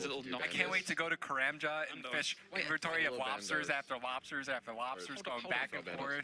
I was trying to segue into saying that old school RuneScape is available on mobile, guys. Like that dream is now a reality. All right, if you've not played it on mobile, it is available on all iOS and Android devices that meet the minimum requirement specifications. Most devices are available. So, and that's been awesome. Just been able to like log in whenever, just do like a farm run. You know, kill a few monsters on your Slayer task. Or even play demo mode, man. I've seen some of the guys downstairs who have just attached their phones the whole time during dinner as well. Just, you know, trying to AF. No, I'm kidding. They weren't really that. Skillspecs didn't have to bring his computer in a suit. Finally, So he brought a tablet along and played on that instead. So that was pretty cool to see. So what's the furthest you guys have gone to play RuneScape? And I'll start this off. Back in middle school, I used to wake up early before my bus would come, and I'd go PKing at Barak Multi. Okay. Barak Multi. That's interesting. So like I was one of the only ones at the time that really had a computer with decent internet to run RuneScape with my friendship circle. It was like really new back then anyway. But so we used to all get around to my house at the weekend and we'd run shifts. So we'd have like 4-hour slots where we were allowed to play on our own accounts. Obviously we weren't account sharing. Back then it was really against the rules. But yeah, we used to run 4-hour shifts. So one of us would start like 6 p.m. until 10 p.m. Then would wake up the next person. They would get to play from 10 p.m. till 2 a.m. The really sorry loser would get 2 a.m. till 6 a.m. and we'll just cycle that over the course of 2 days. It was fantastic times. My brother and I used to get like an allowance on the internet, so like at a certain time we would switch off because if you want too late, then you know you're gonna wake up late. Well, your parents probably wanted to make a phone call, dude. Oh man, don't get me started on that. That's my next story. I'll let you guys finish yours, and then I'll tell you about phone calls while playing RuneScape. I just remember like playing in free-to-play with my brother, like giving him a green D-hide set, and he was so over the moon about it, and just coming back from school every day, having to just log on as quick as I could, and then having to take turns, and he would listen to Led Zeppelin, have to mix up the music, put something else on. It was good times, man. Yeah. Only memories. I don't know what I can say, you know. So when I was in high school, I was working on videos, and I decided for whatever reason to go through a PK marathon where I was doing one video a day for like a month or two or whatever it was. But my computer was horrible and my internet was horrible, and I committed to it, so I had to. So I would start recording once I got back from school, edit it before I went to sleep, render it overnight while I slept. If I was lucky, when I woke up, it was finished rendering. I would then upload it. If I was lucky, when I got back home from school, it was finished uploading, and then I would start working on the next one. So it was just like an all-day thing. Yeah. All right, so I remember when I got my first ever rune set, right? So back in the day, like obviously you could go to like any world, and like pretty much anywhere in the wilderness would be active. So me with my full rune, I'm in a free-to-play world, and I'm heading up to the Hill Giant's hut. Back then, that used to be like the spot, like, yeah, right? It did. That was the spot. I start fighting with someone, right? They got full rune on, I got full rune on. All of a sudden, phone starts ringing. Ring, ring, ring, ring. I'm like, no, my first ever rune set, disconnected, logged back on, I lost it. I think I cried for the rest of the day. I was so devastated because back then, like, it was hard. It was hard to earn that 200K to buy a full rune. I think talking about noob stories there, so I remember when I got my rune set and stuff, although I had, I think, a Gothic skirt at the time. Because, let me finish this, back then in the day, Gothic skirt was worth way less than the blade legs. Yeah. Just saying. Yeah. Right, anyway, I had my rune G helm and my trimmed kite shield, and I went down to do Elvarg, right, and didn't know you need to be anti-dragon shield. And this is back when you couldn't go back after an hour to get your loot back. If you were dead, it was gone within a minute or 2 minutes. So I lost it all, and I was just walking around aimlessly trying to get back to this island. I was so upset with it, man. I quit for a little bit of time there, but eventually, obviously, as everyone does, came back to the game. So we've turned this into a podcast, and that's cool. We can keep going. I'm just going to ask if we can throw a lower third, a little graphic on saying we will resume the tournament when we can. What's the Twitter link as well? The hashtag? We're using hashtag Deadman Summer. Deadman Spring. Just for anybody tuning in right now, if we have any viewers tuning in right now, just going, this isn't Deadman. Also, make sure you follow. We'll resume Deadman very shortly. There is a Twitter they can follow as well, right, for updates. It's at PvP. OSRS PvP. Yeah. So there's constant things being posted upon there, things that might not be able to give to you straight away. It will all go through there. So if you're a participant, especially, make sure you check that out. If you're a viewer and you want to stay updated, also give that a follow too. Yeah. If we can get some tweets on screen as well, maybe we can actually make this into a proper podcast and answer some questions. No, well, I mean, there's some more content. I mean, we trust the question picker to pick some good questions. Yeah, go for hashtag Deadman Summer. Sorry, Deadman Spring. Almost. Summer, I said that wrong, and I think I've just infected you now. Right. So I'm sorry. So I think we can talk about the PvP arena. Okay. As a thing that we'd like to do, as long as we keep it as a potential, because it is only a potential, but it is an idea that we've been talking about. I have mentioned it a couple of times now on streams, kind of casually here or there. Aiza and I actually, when you were applying to Jagex initially, you pitched literally this, and I already had designed literally this. It's nothing original by any means. No. You know, it's an ELO system, competitive 1v1 system to potentially come into the game. And when I saw that you had made that, I was like, he knows what he's talking about. That's a great idea. So do you want to go through it?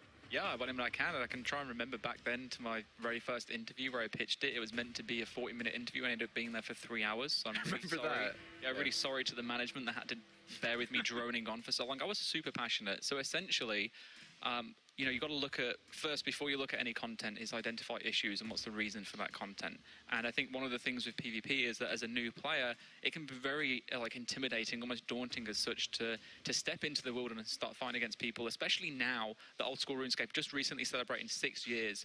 There's people that have been PKing since day one of that release. People that started PKing way before then as well. So you might be going up against someone who is very, very strong, a very formidable opponent. And there's a chance that you're just going to die, you're going to lose money, and maybe it won't work out for you. Obviously, there are still opportunities, so if you are looking to get involved in PvP, the only way you're going to learn is actually by giving it a go. But what the PvP arena would do...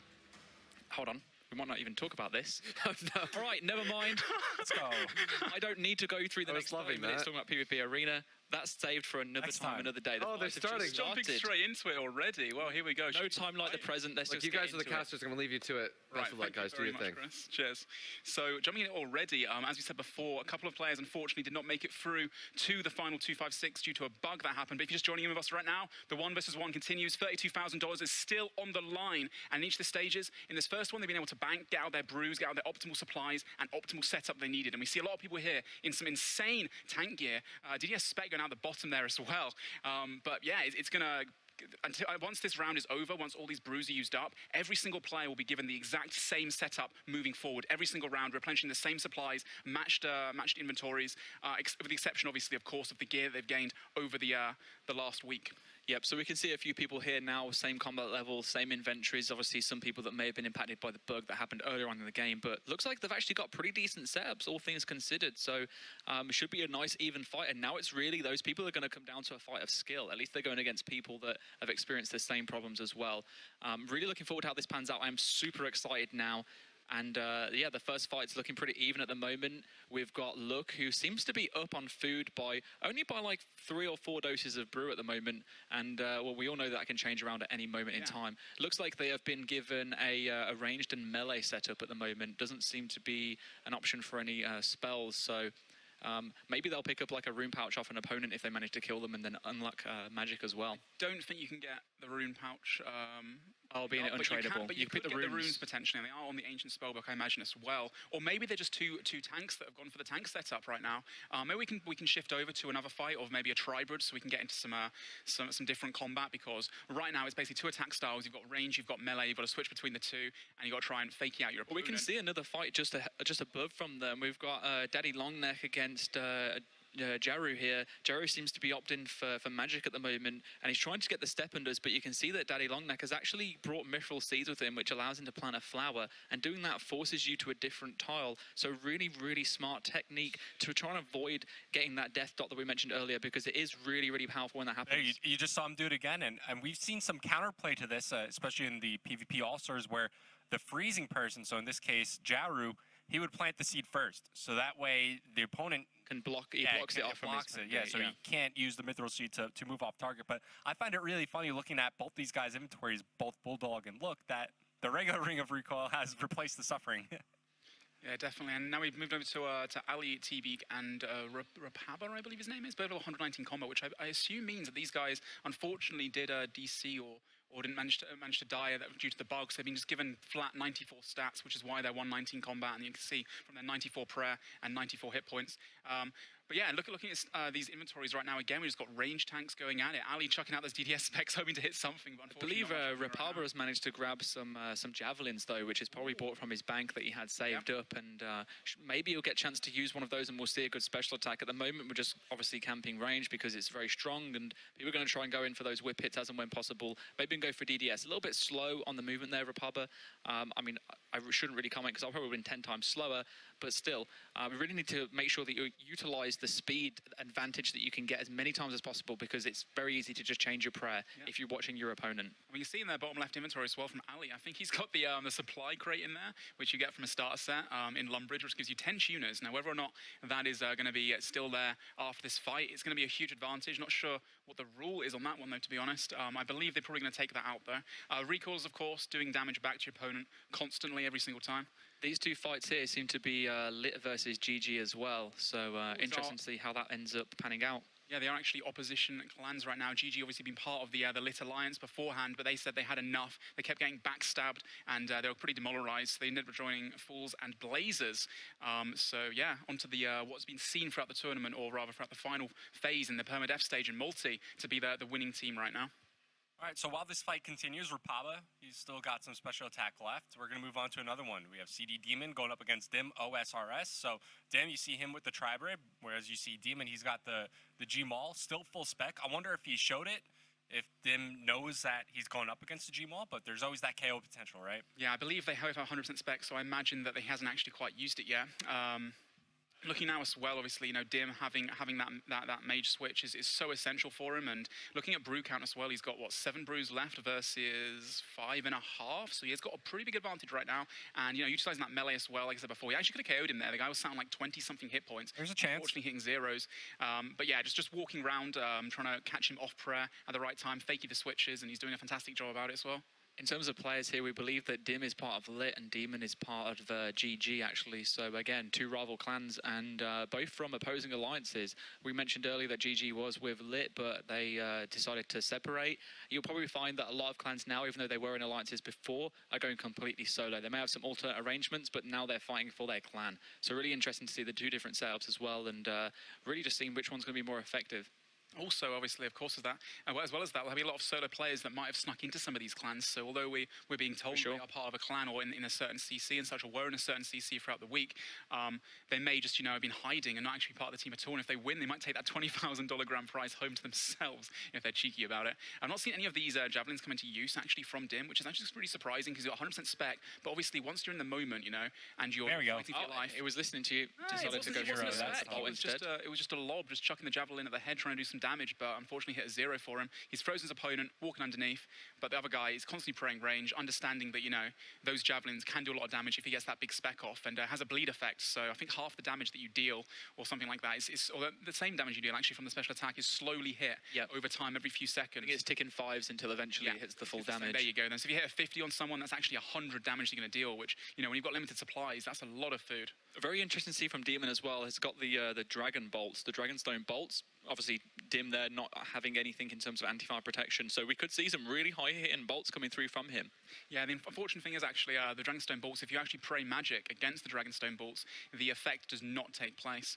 And again, I don't know why these guys aren't using their special attacks right now. Like CD Demon, he's probably waiting for that last-minute G-Maul attempt, but currently he has no super combats left in his inventory, which means he won't get that bonus that he needs to be able to do the most damage possible. He's got to catch his opponent off prayer at some point in the robes, as that's when he's got the weakest melee defense bonus possible. We can probably jump into another fight as well, see who else we've got around in a moment, because right next to us I see UIM Jabba and 0M, who has some sick gear as well. We've got Nop RS versus We Are South 110, I believe. 121 combats. This guy's actually got his stats up like really high, 99 hit points as well, and he's got the miasmic, sorry, the staff from the PvP weapons as well, which is doing fantastic against this guy. Although he is trying to catch freezes in the air, the tank gear, unfortunately for him, catches the freeze there, and he's up a lot of food. Looks like the hybrid, or rather the tribrid, will win in this instant, as we like to say. So if you're new to, you know, the PvP scene, the reason that you're going to see like a lot of weird names on some of these players is to make it tough to call. So a lot of times when you're a caller and you're trying to get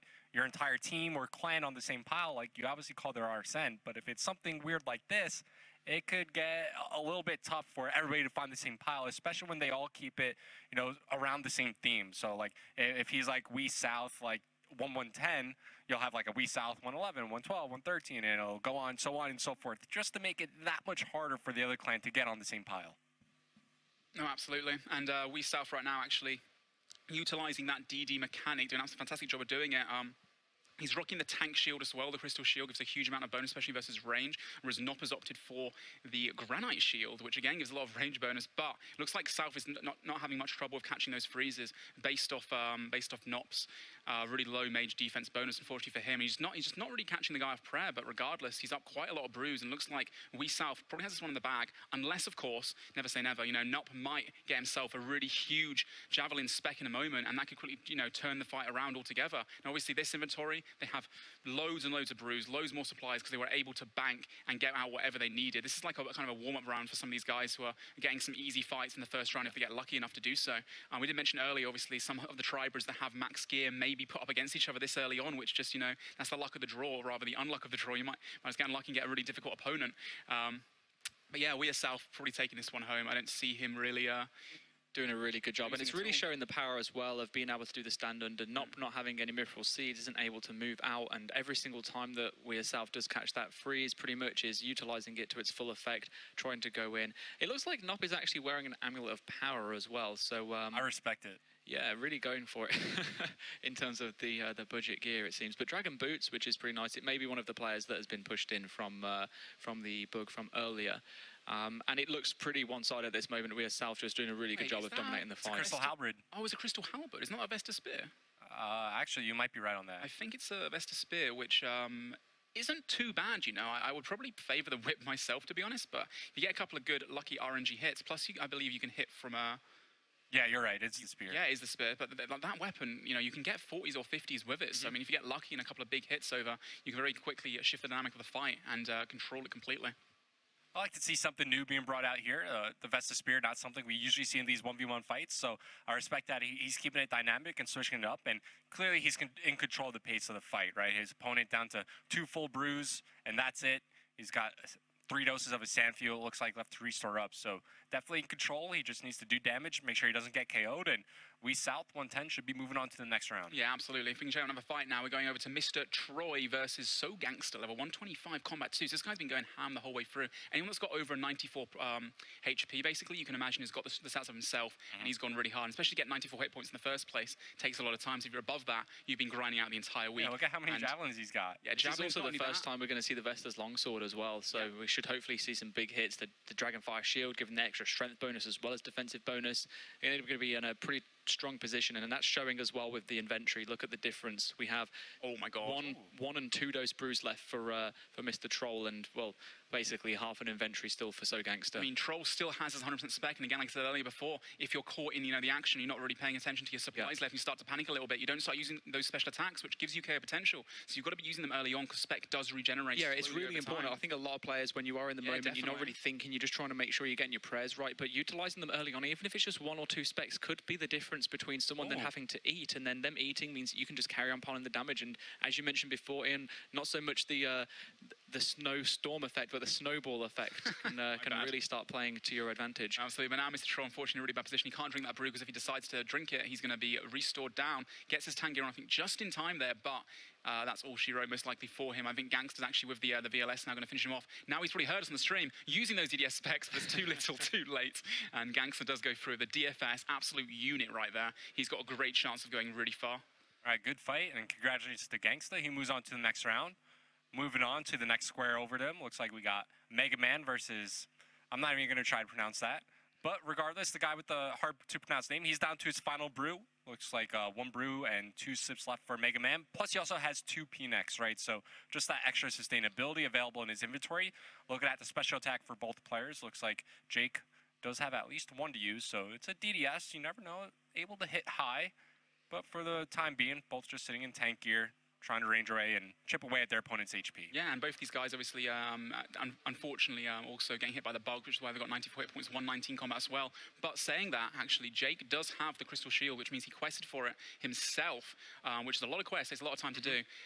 So, props to that as well, gives a huge amount of tank defense points, which he's going to need, especially this setup when he's being a tank ranger / melee switcher. Really even fight at the moment in terms of supplies. Obviously, just 1 extra Phoenix necklace over to Mega Man. I believe that Gel Korai is from Fools. Oh, okay. So, awesome. That makes sense why he's got the Crystal Shield then, because I think they made it mandatory for most of their players to try and get hold of for the multi, so that would make complete sense. But yeah, again, right now, obviously the overheads, like we said before, you've got Prey Range, Prey Melee, both reduced damage taken by 40%.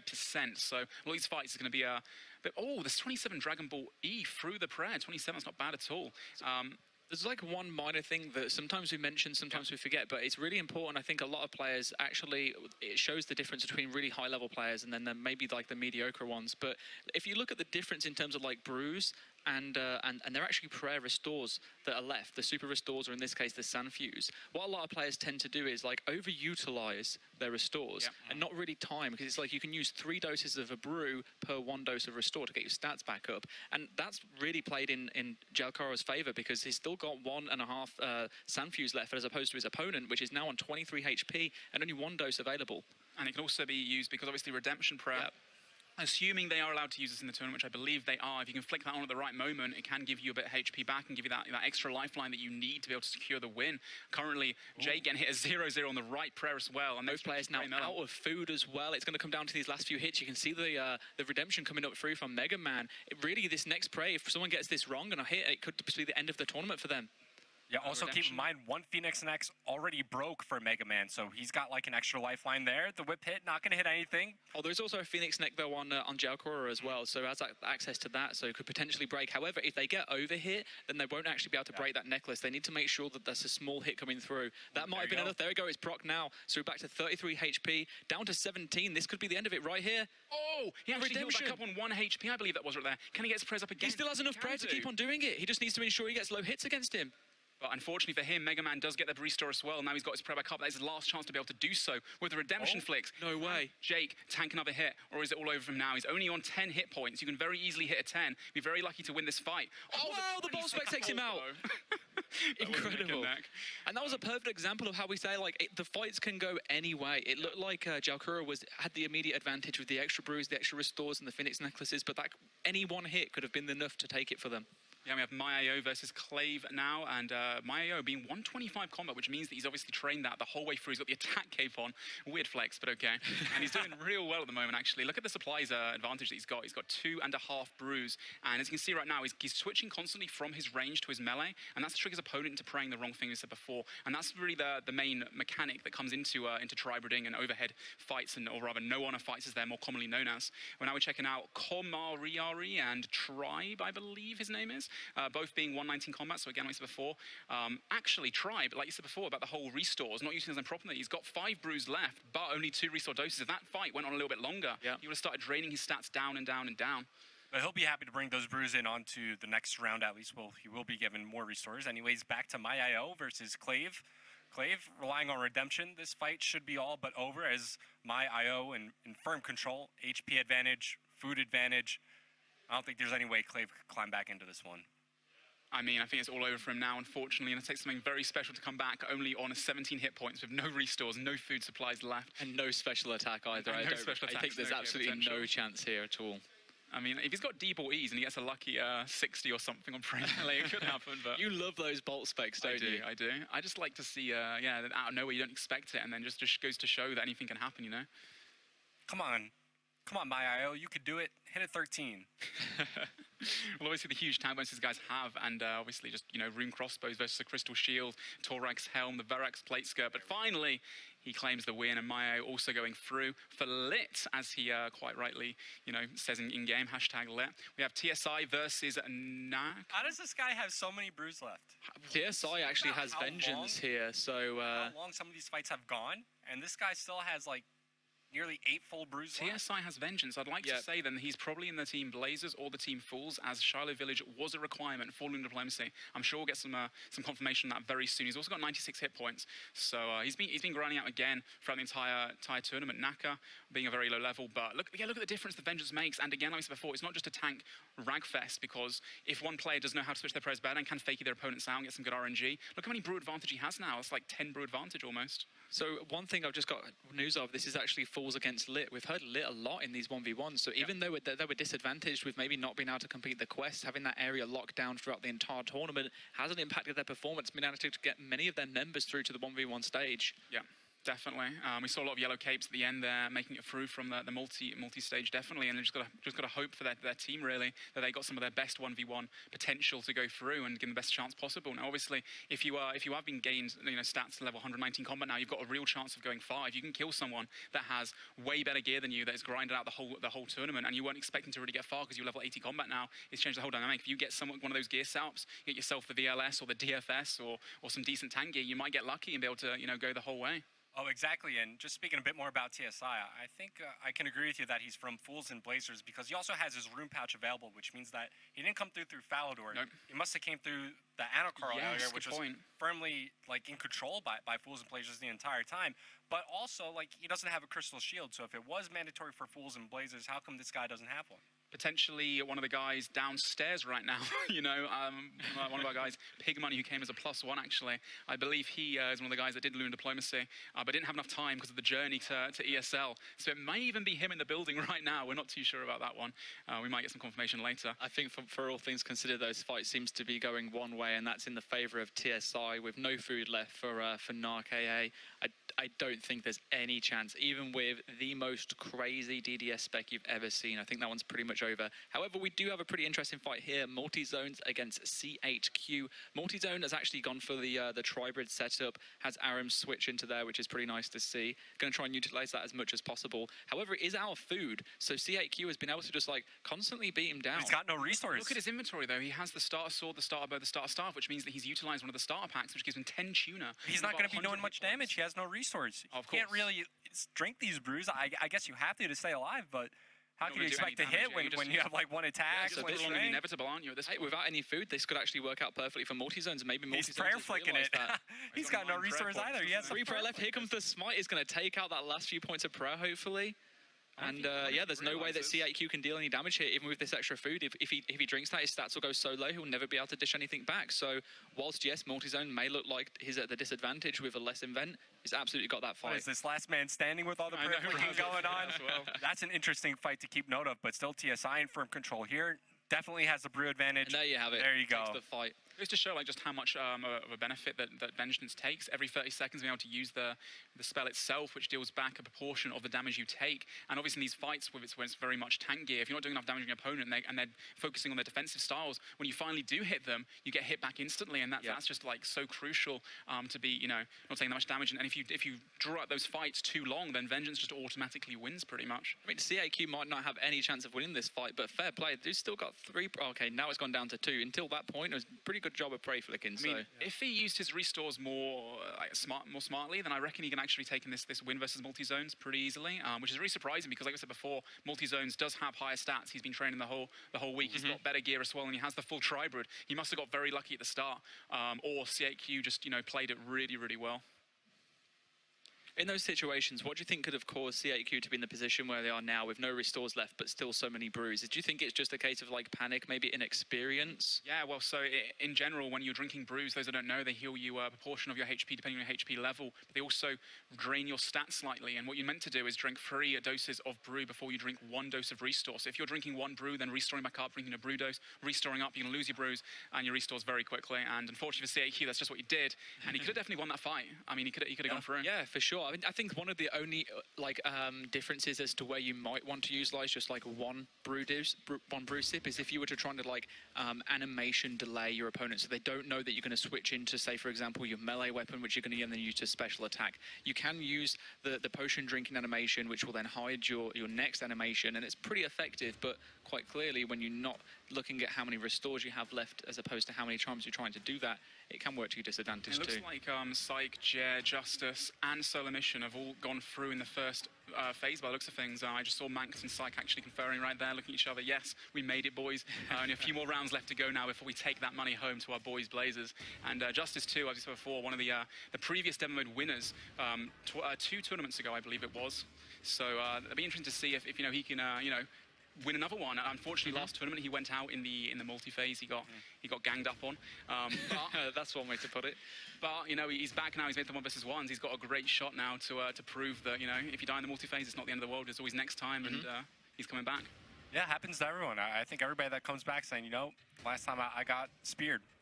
It is what it is. Happens to a lot of people. It got focused out this time. You saw how he was playing it at the GDZ area. They made sure that they got early control so that he could stay alive. And for the most part, he kept himself out of harm's way, right? Every time he took damage, he ran back, he was hugging the wall. He even had time, him and Jer or Psych, they had time to trade each other food, mid-fight. You don't really see that often in multi-fights, especially like this. But they were making sure that they kept their high priority, members alive with full supplies. Yeah, and as a reminder as well, beyond this point now, their inventories have been reset. Any Phoenix necklaces, any potions, any food has been completely removed from the inventory entirely, and everyone's given the exact same amount of supplies, which I'm not 100% sure what the exact numbers are, but it's around 20 sharks, a couple of Karamwans, a super combat, a range potion, a couple brews, a couple restores. Yeah.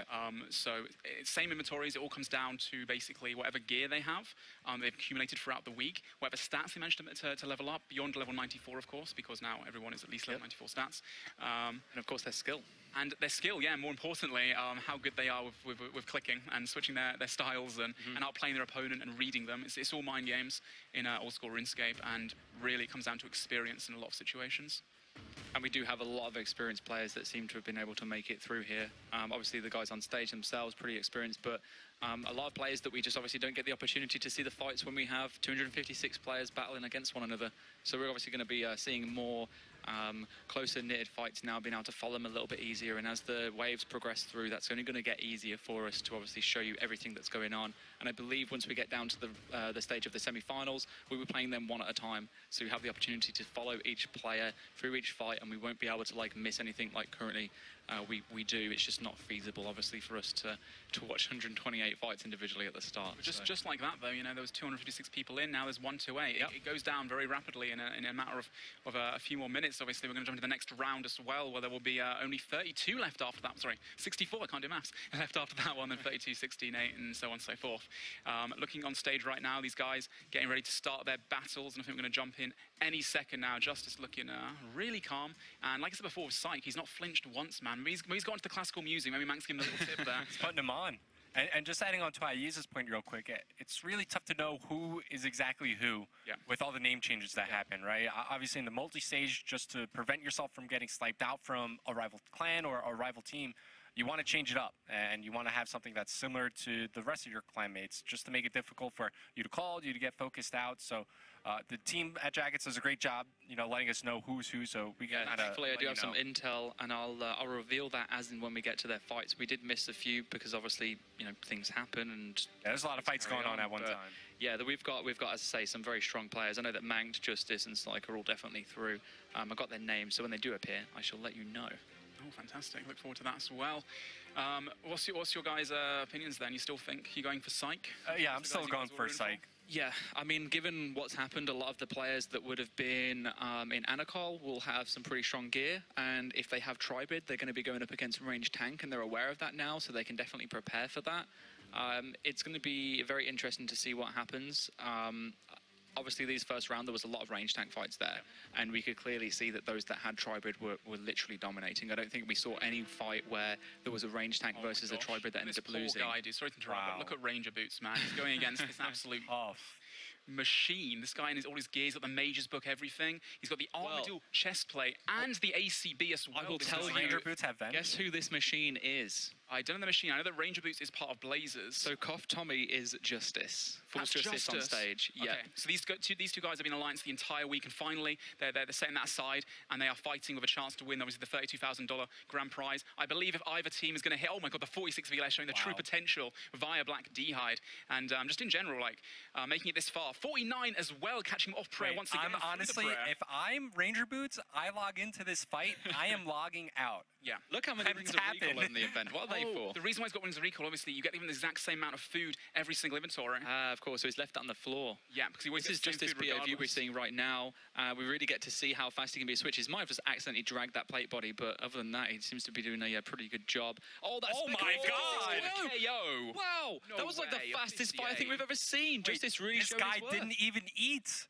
That was insane. You know what else you should probably do right now? He's bowing. There you go. Thanks for the action, mate.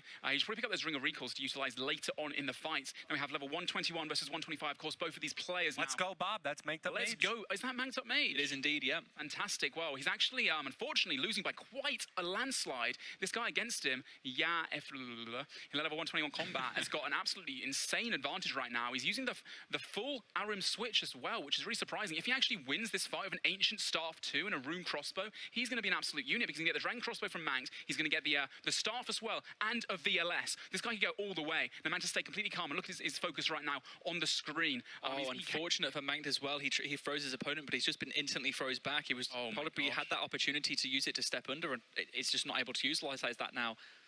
We're looking at Mank's POV now. We can see him just trying to sort out his prey. It looks like he's being told to stop shaking by his opponent. But we've seen what happens with one VLS hit is enough to just cause a complete amount of damage to your opponent. Just this really showed us how powerful that can be. And we've also seen people talk trash to Mank mid-fight and go on to lose it. It's definitely not something you want to do. Now, something I want to point out quickly, you can't see his character model because he renders himself invisible, right? So he could always see when people are DDing under him what attack style to pray. Obviously, there's the disadvantage of that, obviously, is that you can't see exactly what you got wielded, so it does or what the other person's even hitting on you. It does require a lot of skill to be able to know exactly what you're doing or what damage you're taking, and look at your HP bar at the top as well. But if anyone can do it, Manx most certainly can. He's now down to only 5 Sharks, 1 Karamwan versus 1, 2, 3, 4, 5, 6, 7. A lot more, basically. Quite a lot more. Unfortunately, we just got feedback as well that Robert has fallen, the DDS warrior himself, everyone knows iconically from previous demo mode seasons, running around and taking an absolute, giving a nightmare to all the fishers at Cafferby Docks, that's for sure. But Manx right now, catching the freeze finally, can he do any step unders? Potentially. Whilst these two players just restocking Karen fight now. Oh, never mind, this might be it for Mankt. No, the HP is back full. I'll quickly just go through this. Players that are currently through the 128, as of the 128 starting, Fools 38 members, GG 25 members, Lit 16 members, and there's a lot of clanless or unknown. So, for example, Blazers, can't fully identify them. Mank now has the advantage in this fight. Yep, he's got more food. He's got more restores as well. Slowly but surely, he's gaining an advantage. And now he has a chance to go on top of this fight. He catches that freeze. This could be a pivotal moment in the fight, as now he could DD under his opponent, maximizing his amount of damage. Let's see if he can take advantage of this moment. It's crazy that he's actually down so much food in that, and a couple of lucky VLS specs actually making a comeback. And the VLS wax as well can actually hit like a god sword, basically. It's like swinging an Armadillo god sword, except it's slightly faster and similar accuracy. We've just got news as well that Manked Up Mage's teammate Psych has made it through to the next round. Another player on stage, beating Mank to do it as well. And right now, Mank to be able to stay in this fight and come back, despite the guy flaming him out and saying all this stuff. That goes if I to was show. in Mank's shoes right now, I'd be talking so much trash.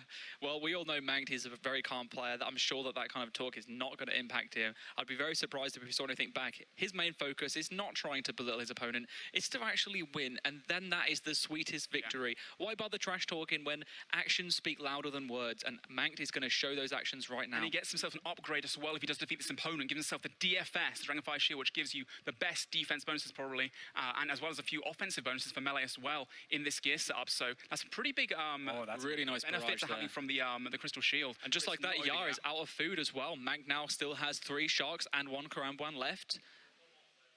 It looks like that's all she wrote, though, to be fair. He's got free food, like you said, in the Karamban. I don't think this other guy can come back. Even with a few lucky specs, he's got 40% right now. And it looks like the guy actually emptied his shield so that Mank, if he picks it up now, he will not get a fully charged DFS, which means that the Crystal Shield is still his best in slot. Really smart strategy from his opponent. Well, he did say misclick, but I remember earlier on in this fight, we could see Mank, he actually used it. So you get two uses of that shield. You can explode the charges. He's used it once already, and he's clearly That was a just using chance it right again there. now. Mank could have died right there from the DDS spec. He was in robes, fairly low HP. Now he's going to eat on up. Has almost double his opponent's HP, so still in control. Just has to finish his job. Got 1 left as well. Oh, his opponent has no prayer left either. That's I mean, this guy can't really do much now. Second Mank something frozen. He's going to hit a 50 VLS to get to the guy, and he won't be able to do much about it. He's down to, what, 20 HP now? Not much he can do. There's Both the players 9. out of food. However, Mank's obviously got the HP advantage here. And the prayer advantage. one more good hit, and then it's just putting him through to... There it is, straight away. Fantastic. One of the fan favorites, of course, with the streamers going through as well. Stinky Skillsy, unfortunately, falling to 0M. We have Games of War as well, another name that I recognize from, maybe not from Blazers, actually, one of my friends from back in pre-AC, actually. It's really good to see one of my mates make it so far as well. And giving the respect as well to Random Name, who he falls to. Some really nice fights we've managed to see in this this section of the 1v1s. Lots of players falling, and a lot of different varieties of gear as well. So is that the DS2 cape that guy's got? The Mythic? Yep, Mythic cape from Hardcore Failure. So yeah, that's crazy to be able to do that quest as well. And he's also got Vengeance too, so that's fantastic. It's a real close fight. And the smite flicks as well, really interesting. Oh yeah, he's got no prayer left. And that guy, We Are South 110 as well, has the staff too, which is, a really big benefit to his team. So to take that out already, the 38 whip, taking him his arms, he can't get frozen. Really, really good matchup there for him. We have not something that he's going to utilize, though, given the fact he's using Vengeance. He's probably not going to utilize it, but at least it means that his opponents now, or anyone else that he goes up against, isn't going to have a chance of getting that staff. Yeah. It's now been removed altogether. Oh, that was close. That last DDS spec coming in clutch for World War II. Congrats to him as well. And I just got word that when we saw Mank take out his opponent, the DFS that he picked up was fully charged. It was now off. Yeah, because when they drop to the floor, they fully charge. You re-pick it back up, so he gets those charges back. So actually, that will be a nice upgrade for him. Yeah. Hopefully, he's remembered that and picked it up and takes it through to the next round. And from everyone to take it off as well, some guy that's trash-talking you and telling you, are you shaking? Are you okay, bro? And then suddenly, the completely changes, and the guy's like saying, oh, misclicking, dude, misclicking. And Mank sits him down, takes his DFS, and moving on to the next I think his final words were, would have won if I had a VLS. Well, you didn't have one, and you can't really say that. Could have had one. He had a shot. Doesn't matter if you win by a mile or an inch. It matters if you win. And now we're down to 64 players remaining in this next round, so only 32 will go forward. And within a few more rounds, we'll be down to that. Those last few phases, like you said before, is the semi-finals. Semi-finals onwards, I believe, 1v1, one at a time. So we can slowly go through it and make sure we don't miss any of the action. I tell you what, Mank's looking really strong. The fact that he came back from that fight despite being down quite a lot of food, I was really surprised to see him down so much. But I mean, if you splash a few hits, it's quite unfortunate. Let's jump into the next round. 64 players remaining right now, and just say 4 going against West, Southeast. Both these players being 124 versus 125. So in their own right, they have gained these levels throughout the entire week. And is that a 3rd age range top that I see? This is Psych that we're watching right now. He's using a a 3rd age range top. That's something different, but I believe they dropped from the global drop table now, so obviously not as rare as something that you would get from a Clue. Oh, no way. A 60 with the Statius Warhammer. I've never seen it hit that high in my life, and not to mention as well that it obviously drains your defense, and that means that Psych's got to utilize some of his restores a bit faster than he had to before. Oh, followed up by a nice VLS spec, 50 hitting on his opponent there. Pretty decent from him. He's shaking a little bit. You see him messing up some of his switches. Back to the VLS. Oh, that was a great switch there. Unfortunately, the guy catching it on prey melee, but catching the freeze versus other opponent. Step away, so the other guy can't utilize his Warhammer, but that also means that Psych can't use his VLS either. He still has a lot of specs left, though, 2 specs remaining, and will probably regenerate another one throughout the fight. Now, utilizing obviously those mage switches, trying to fake his opponent out, but missing a few of his own switches as well. He's got a couple of recalls at the bottom as well, which is really smart to bring. Obviously, you cannot use the Ring of Suffering in these fights. Faking the melee and forcing his opponent to change prey melee, and then have to catch another freeze again and again. Like I said before, it's just a kind of trying to fake your opponent out, make sure they pray the wrong thing, and catching an awesome freeze there into the VLS. But unfortunately, it didn't go off because took it out a little bit too early now. One thing I really liked about Sykes' play there was whilst they were both frozen in a diagonal, is rather than using Ice Barrage, he was actually using Blood Barrage, trying to get a little bit of an extra heal. It might not deal as much damage, but getting that extra heal in there, saving a little bit of food, every bit counts. We've seen so many fights in the past that have came down to literally the last hit. Yeah. And you might as well take advantage of every opportunity you can. A really nice spec coming through. A 42 again on the right armor. Not only did he against get the 42, he actually got the Prey up as well to stop his opponent from hitting the status Warhammer. He's doing absolute crazy right now, picking up the sharks to the floor, so he had space for those for the Ring of Recalls as well. And right now here, obviously, if once he gets that momentum, catches that freeze, he's just not panicking really anymore. He's staying really calm, which is really good to see as well. And looking at the inventories as well. Looking at the inventories right now, he's actually up quite a bit of food, but has no brews left. Decides to use them up really early on. Has enough prayer, has enough restores too, I believe. And a 22 operable E-spec. Now, having that Dragon Crossbow in this fight is just so crucial. I'm not too sure who his opponent is right now, but both players in absolute max. I imagine his opponent may well be from Fools, because the guy has a Dragon Crossbow as well, which only Fools and Blazers were able to get hold of. And a really good matchup for these two right now. Yeah, the thing that, for me, when I watch Syke play that sets him apart from the rest is, just like Aiza was pointing out, it's the little things that he consistently does well against other opponents. You'll see that after every attack he does, he's either switching his armor or switching his weapons. So his opponent is constantly wondering, like, oh, he's got his tank armor on. Is he going to melee me? Is he going to range me? Oh, he's got his staff out. Am I going to be maged? And then all of a sudden, at the last possible moment, he switches to what he really wants to attack with. And just like you were saying, whenever he catches that freeze, you see in the first-person view how quick he is to walk under his opponent. It's those little things that really separate you from the rest of the Brits here. We've just been given information as well that Justice is indeed through to the next round as well, showing the Finnish Fools that they are very proud of him, and it was a good idea to tank him up and give him like the best outfit possible. We saw Manx going through as well there, I believe, and West-South actually saying, good fight, dude, to Syke, realizing that, you know, he's taking a bit too much damage a bit too quickly, and it was very neck and neck, very even throughout, but yeah, Syke kept his cool and able to dominate, catching that freeze again. The VLS, obviously there's a lot from as well, the 47, huge spec. He's done what, like 130 damage at minimum with his spec so far? That's massive. And the guy's been really respectful as well and saying, like, collect the bolts up. You pretty much won this fight, man. I want to wish you the best of luck in the end. But yeah, the recoil, the bolts as well, of course, just destroy that guy. And especially if it's a teammate, right? You want Syke to at least get maxed out. Good fight, you're too good. They might be friends, to be fair. He's smiling away, so he's thinking to himself, you know, respect at least, thanks for the free round. Moving into the top 32 now for him. We see HCIM failure versus World War II. World War II went through last round, did really well, really close to a DDS spec at the end, if I recall. But unfortunately, not enough to make him through this round as well. He's down to one prayer point, about to get smited, and hardcore I'm a failure, most likely making it through. May have failed in hardcore, but looks to be doing very well in Deadman at the moment, and there he is, taking out World War II. And respect from GG as well. We like to see that, some honourable conduct within the DMM tournament arenas. Zeef now taking on Ali Tbig. Ali Tbig, I believe, is from Lit, although I could be wrong there. His leather skirt broke? No. It is broken. Well, I mean, if he's been using it throughout the tournament and maybe didn't repair it before the final hour, he could have just actually broke, so now he's unable to utilise it. So if he loses the fight because of that, it looks like he might well do, actually, because Ali right now... Oh, actually, no. Well, I don't see a ranged weapon, so it's only really going to give the... he's got... Wait, now that I'm looking at it, he's got 2 whips in his inventory. He's got 2 DDSs in his inventory. What's this guy doing? Maybe they clan mates, maybe it was a panic, and poor Ali here doesn't want him to die, but I think it's inevitable. It's just going to have to happen unless he just decides not to eat. They may be teammates, so obviously I believe that Ali wants like Zeef to go through, but then Zeef's like, actually, mate, you probably want more chance than I do. I'm worse. I think Zeef is saying a naughty way of saying he's not very good, so... Bless him. Looks like, though, I'm pretty sure Zeef is going to still take this one regardless. Wait, no. Is Ali going to come back with, like, no food? He's taking off his armor. He's coming down to the wire right now. He realizes how close it actually is. I know, he could have easily won this, but he's still winning one hit. One hit to do with it? Chuck out the ball. Go on, chuck it out. Put your helmet back on, dude. Or your kite shield. Oh, no.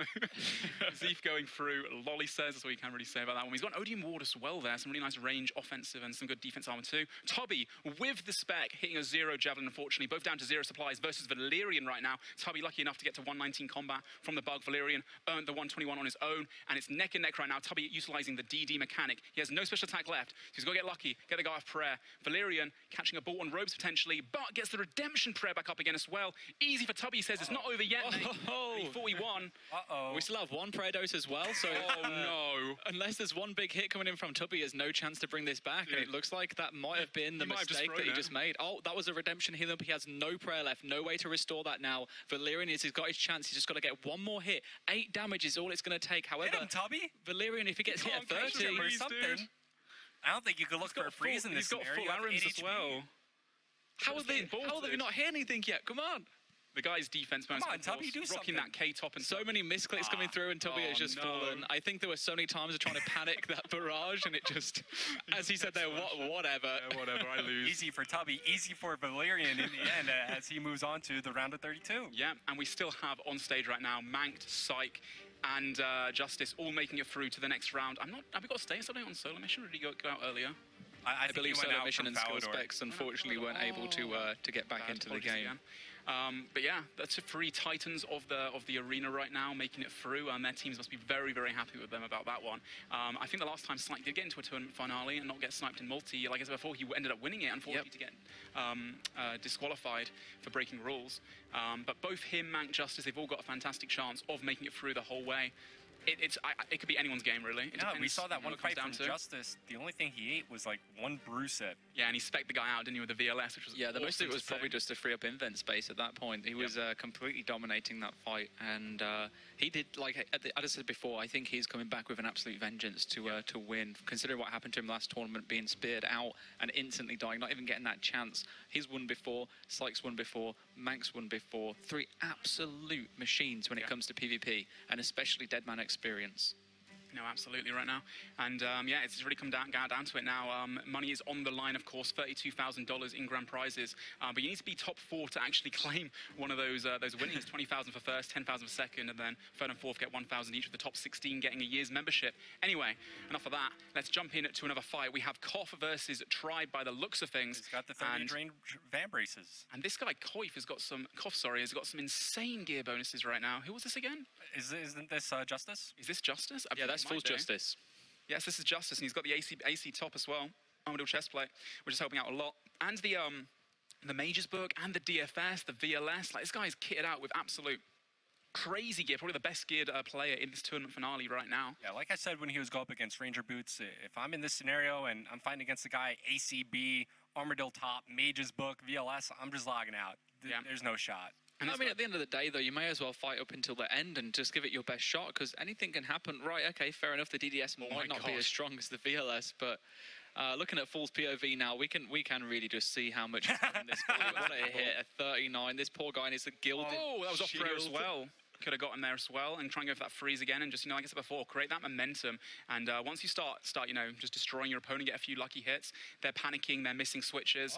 Although saying that, getting hit a 30. Wow, that could have been a chance there. If it was on the right prayer, luckily for Justice, he did get his prayer up right in the nick of time. But that was, 14, 15 spec through prayer. Would have been like I don't know, almost a 30-30 really DDS spec, which would have been insane. I think one of the things that I've really appreciating from looking at Justice POV right now is that even though he's making mistakes, which everyone does, he recovers really well. So if he misclicks his barrage, for example, he'll step away to make sure that the next tick he attacks on isn't going to be delayed, and then he can just switch back again. Even if he puts into the wrong gear, he'll put himself into tank, wait for the next opportunity, rather than trying to force it and potentially put himself in danger. And if you're looking to learn PvP or to learn breeding in particular, man, see what he's doing, how he's switching. He's changing to a weapon, making his opponent think that he's going to do a certain attack style. But obviously he's got Tribe, he's got 3 different attack styles. Depending on what they're praying, he'll go straight into something else. And this opponent is not very great at predicting it. But at the same time, if you're fighting someone in this gear and you've only got range and melee yourself, there's not really much you can do, is there? He is doing a really good job of just putting in the right hits when he needs to against the wrong prayer of his opponent. Or the right prayer of his opponent, the opponent putting the wrong prayer up. And well, you can literally see the difference on screen right now. I believe that Justice may even have some food on the floor that he's probably not picked up. And his opponent just has 2 sharks, 2 crown buns left, 2 doses of brew, and only 2 real attack styles that he's utilising. I've just heard as well that apparently Pig Money, one of the +1s that came to the event as behalf of the players on stage, one of the Blazers boys, he's actually playing on a laptop downstairs with all the Jagex moderators sitting around, and he's actually still in the fight. So if we could jump over to his fight again at some point and know who he is in game, that'd be fantastic to see as well. Who knows, maybe a player actually at the event, but not on the main stage, might win. Well, it'd be the perfect opportunity for them to get straight on there and accept the victory, because... definitely. I wonder if Sweet is still in it as well. I know he was able to upgrade his gear at the end of the multi-fight. I wonder how long he made it, because even though, he's a little bit rusty, right? He still used to be a formidable Brit. Definitely. I think we just got word that Justice actually made it through. We just switched across from the fight. It wasn't going to be, isn't going to be doing so well. Apparently, Sweet Badass may have made it through. Really? Oh, that'd be fantastic to hear as well right now. This guy's got a Sears ring too, even though it's unimbued, still helpful. Yeah, definitely that plus, is it +6 now they've changed it to from +4? So yeah, it definitely makes a difference. We have Just Say as well versus PE9 right here. Again, both players not being 119 combats. They've changed their stats themselves throughout the whole entire week. And both in crazy gear as well. I mean, looks like Just Say 4 is Psych, actually. My apologies again, I keep forgetting his RSN. A lot of names to follow in this tournament. And he walks in there, the guy brings out the VLS, but he just steps away, that movement again from a pure hybrid. He's very, very accomplished in this movement. Man. And he's just like, yes, just sliding all over the place. His opponent can't really keep track of him and finds it much harder to click, especially when in a situation like this, you know. Trying to catch a barrage. You're trying to catch a barrage, you're panicking a little bit, yeah, and he's just going all over the place. And as you can see here right now, just running around in circles and just destroying his opponent. Good fight, respect from the Blazers. And picks up the Mithril Seeds too to add to the pile and gets a few more runes and supplies as well. Turns out the PI9 was actually part of Fools. Was part of Fools as well. We have Hobby here right now versus Blackjack. And word coming in that Hobby is Ia Mary. Really, the Fools leader. Yeah. Fantastic. And he's utilizing, by the looks of things, Vengeance, although he's down a lot of supplies, a lot of food to Blackjack. He's really going to have to try and use that redemption to pull him through and get a few nice got an hits. AGS. And the downside is here, if he actually loses this fight here, he's going to feed the opponent, who is then going to have a higher chance of beating players like Fool's Justice that are representing Finland for Ia Meri's team as well. He's got some really good luck here. He's got Vengeance, I believe. He's got the recoils. His opponent's got... Oh, that only takes us that 38 spec right there to change it around. And unluckily for Blackjack, he just keeps hitting zeros with the Armadur Godsword hits. A one hit with that AGS pops off and he's dead. Only 41 HP left on Ia Meri here. Bolt shot goes in. That's a 36. There's a chance for him to take this. Just like that, they're both at equal food. Oh, no, Vengeance coming way. through. He's the dead boss here. spec. No way. Wow. He came back from that. No food at all. 41 HP the entire time. That was insane. Going through, you know, taking Fools with him, hopefully all the way to the final for his team. We have Valerian versus Berg right now. He can pick up the AGS as well if he wants over the VLS. Use that as a swing weapon potentially. I still think the VLS is probably better there. He's not going to pick it up. And but overall, you know, he must be so over Valerian the takes moon. the win as well. That's insane to see Ia Meri going through after like being down 3 or 4 sharks, thinking the hybrid was going to win there, but he kept his cool. He got his prey mage up in the perfect ticks, and yeah, goes to show that it's not over till it's over, really, is it? Anything can happen, and now what? We're moving into the round of 16.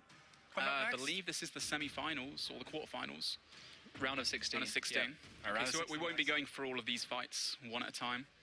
It will be the next one from here. One at a time they'll go through. Wow. So these should be pretty easy for us to follow because we'll be able to see the fights in the corners pretty close upon the screen. But it's nice to know who everyone is. Yeah, no, exactly. Those last few fights that we saw there were absolutely insane. So many like last-minute turns, absolute clutch victories, huge specs as well. The VLS really showing its strength, and also the Armadur crossbow. Okay, Ia Meri might have been down on food, but he has the Armadur plate skirt, or Armadur chain body, the one that you wear on your chest, you know. And then obviously the Armadur crossbow, so he's got better magic defense, he's got better ranged accuracy against his opponent who's just using barrows. He's got the DFS as well, and no one else has Vengeance, like I said before. That strategy of locking down Shiloh Village, 4 Fools and Blazers, clearly paying off here.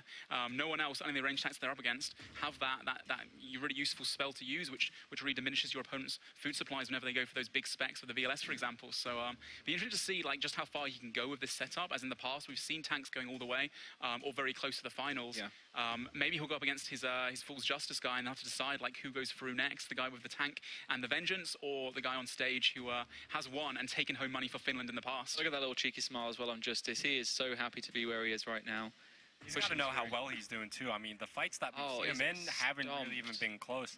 The most we've seen him eat was off the back of that DDS spec. Yeah, and it's been a long week for all of these players, of course. Starting out as level 3 or last Saturday, and they've had 1 week now to train up their accounts as best they possibly can to get the best gear possible with their team, whether that's controlling Godwall's dungeon or going to the wilderness to get the weapons as well. These guys are, you know, some of the best hybrids and the best PKers in this game, and they also stand a chance of winning $32,000. Of course, you have Manx, previous winner as well, and recently coming up from his All-Stars victory a few months ago, you know, he took home, I think it was 20,000, I think, from the All-Stars event as well. Didn't lose a single fight. And he didn't lose a single fight, 15-0. And today, again, he's not lost a fight so far, and he very well could go the whole way. So could everyone on the stage. So can Ia Meri. It's still anyone's game. Anyone's game, as we say. I think we're going to be saying that for we have said that so many times today, man. It's been a long show, man. But we're going to jump into the next one very shortly, guys. Let us know via the hashtag as well. Was it Deadman Spring? Hashtag? Yep. Deadman Spring. Let us know who your money's on, who you think's going to go furthest. And as always, thank you for tuning in and checking out the game. Once this tournament ends, actually, as a reminder, the seasonals do begin straight off the bat. So make sure you've got membership. You can jump into the game straight away and take part in the carnage that is Deadman mode. And it is carnage. It is, yeah, especially few the start. hours. So very interesting, but also very enjoyable as well. So maybe be one of those guys that just goes and grabs your training staff, get a few early magic levels, go and buy some runes and just kill everyone going to the stronghold of security. I love seeing that. Yeah, man. You just fire strike someone in one hit. The rush. Especially when they're coming back out and you just loot their 5-10Ks every single time and just absolutely hightail it out of there. Put that money into some items, whack it in your deposit box and then go and level. Is it against the rules to put a bounty on someone's head? Because I want to put a 10 mil bounty on Aiza's head. What, in Deadman mode? Yeah. What? I think that's fine, dude. I'll take that 10 mil happily. Let's go. 10 mil on Aiza's head. Send me the kill pick. All right, okay. All right, bring it on, boys. Kill that rune crafter. I'm going to be one tanky boy, that's for sure. All right, as we look forward, the round of 16 should be beginning shortly.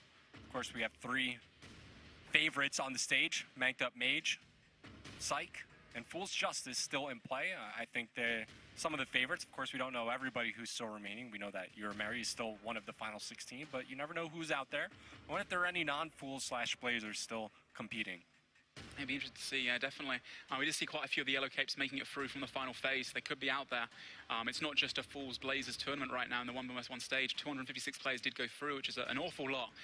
But yeah, these guys have been playing all week together as an alliance. But now, you know, they're fighting for their own clans, for Blazers and for Fools as well, as is every other. Their own clan, their own pride, and their own rewards. Definitely, yeah, man. And like we said before, that sometimes these clans, when they win the money, they use it on, you know, events and all that kind of stuff as well. For example, the Fools guys. Oh, yeah. When they last won 2 tournaments ago, they went on a massive cruise together for like 40, 50 people. They're looking to like host a huge party this time around. A big mansion, I think. Yeah. So a real quick update as to why there's been a little bit of a delay. Don't worry, there are no issues this time.